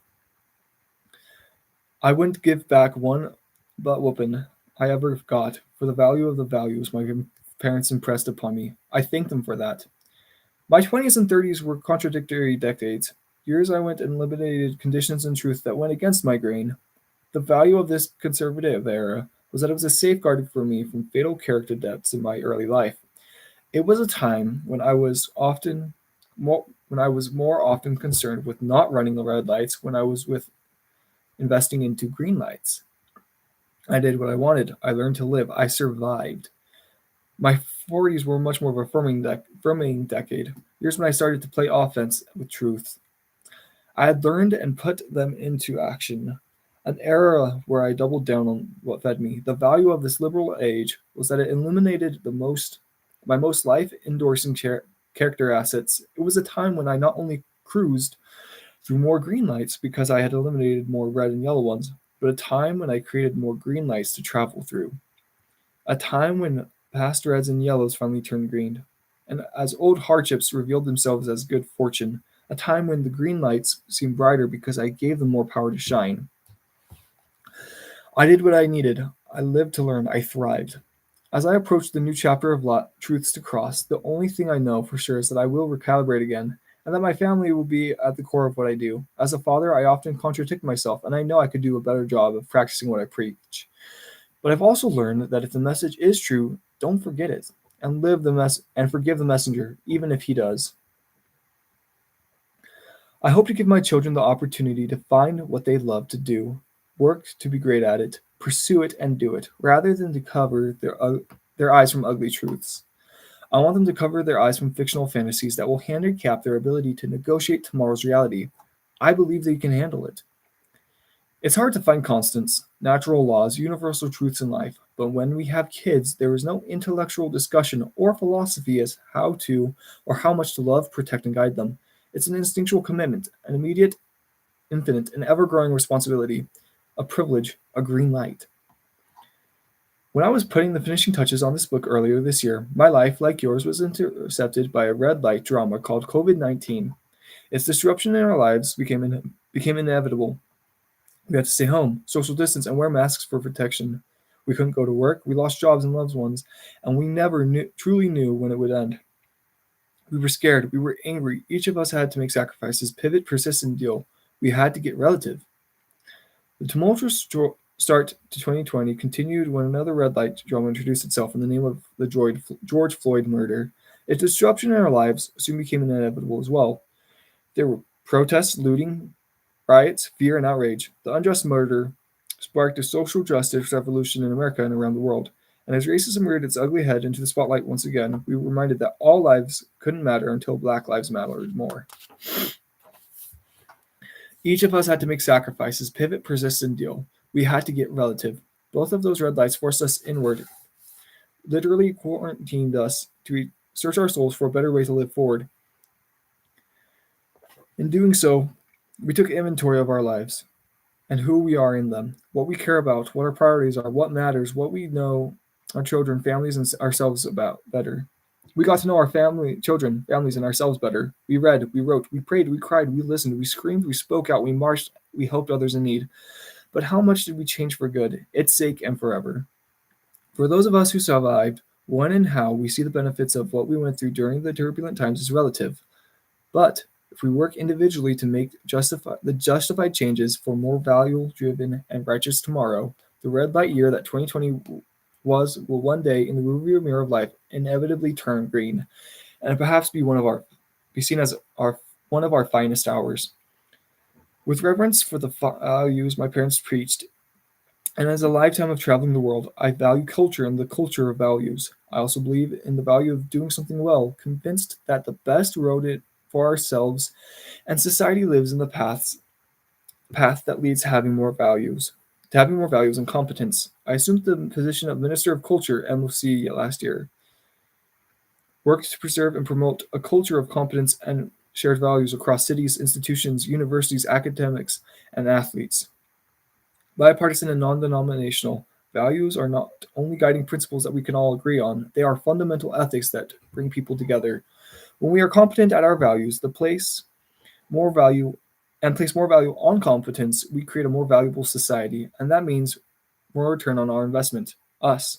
Which brings me back to the other reason I wrote this book. I hope it can be useful and lend a hand if you need it. That it might teach you something, inspire you, make you laugh, remind you and help you forget, and arm you with some life tools as to march better forward as more of yourself. Me, I haven't made all A's in the art of living, but I give a dang. But I care. I'll take an experienced C over an ignorant A any day.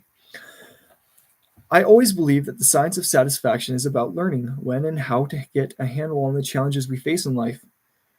When you can design your own weather, blow in the breeze, when you're stuck in the storm, pray for luck, make the best of it. We all have scars, we'll get more. So rather than struggle against time and waste it, let's dance with time and redeem it.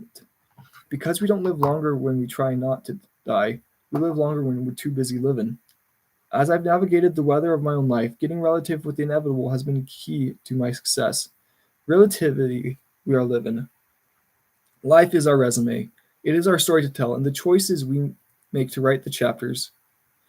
Can we live in a way where we look forward to looking back? Inevitably, we are going to die. Our eulogy, our story will be told by others and forever introduce us when we are gone. The sole objective, begin with the end in mind. What's your story so far? What's your story? This is mine so far.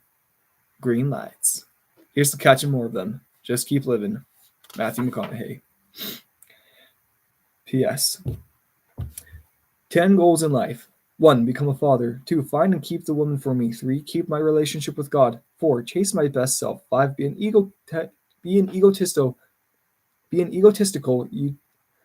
utilitarian. 6. Make more risks. 7. Stay close to mom and family. 8. Win an Oscar for Best Actor.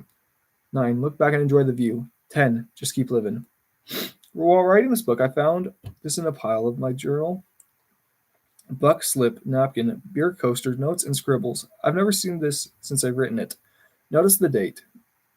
September 1st, 1992. 2 days before finishing my first ever acting role as Wooderson in Dazed and Confused. 14 days after my dad moved on. Like I said, I guess I remembered more than I forgot. Green light. Well, thank you for watching, and that is the end of the book. Feel free to give any suggestions as to what I should read next, and have a wonderful day.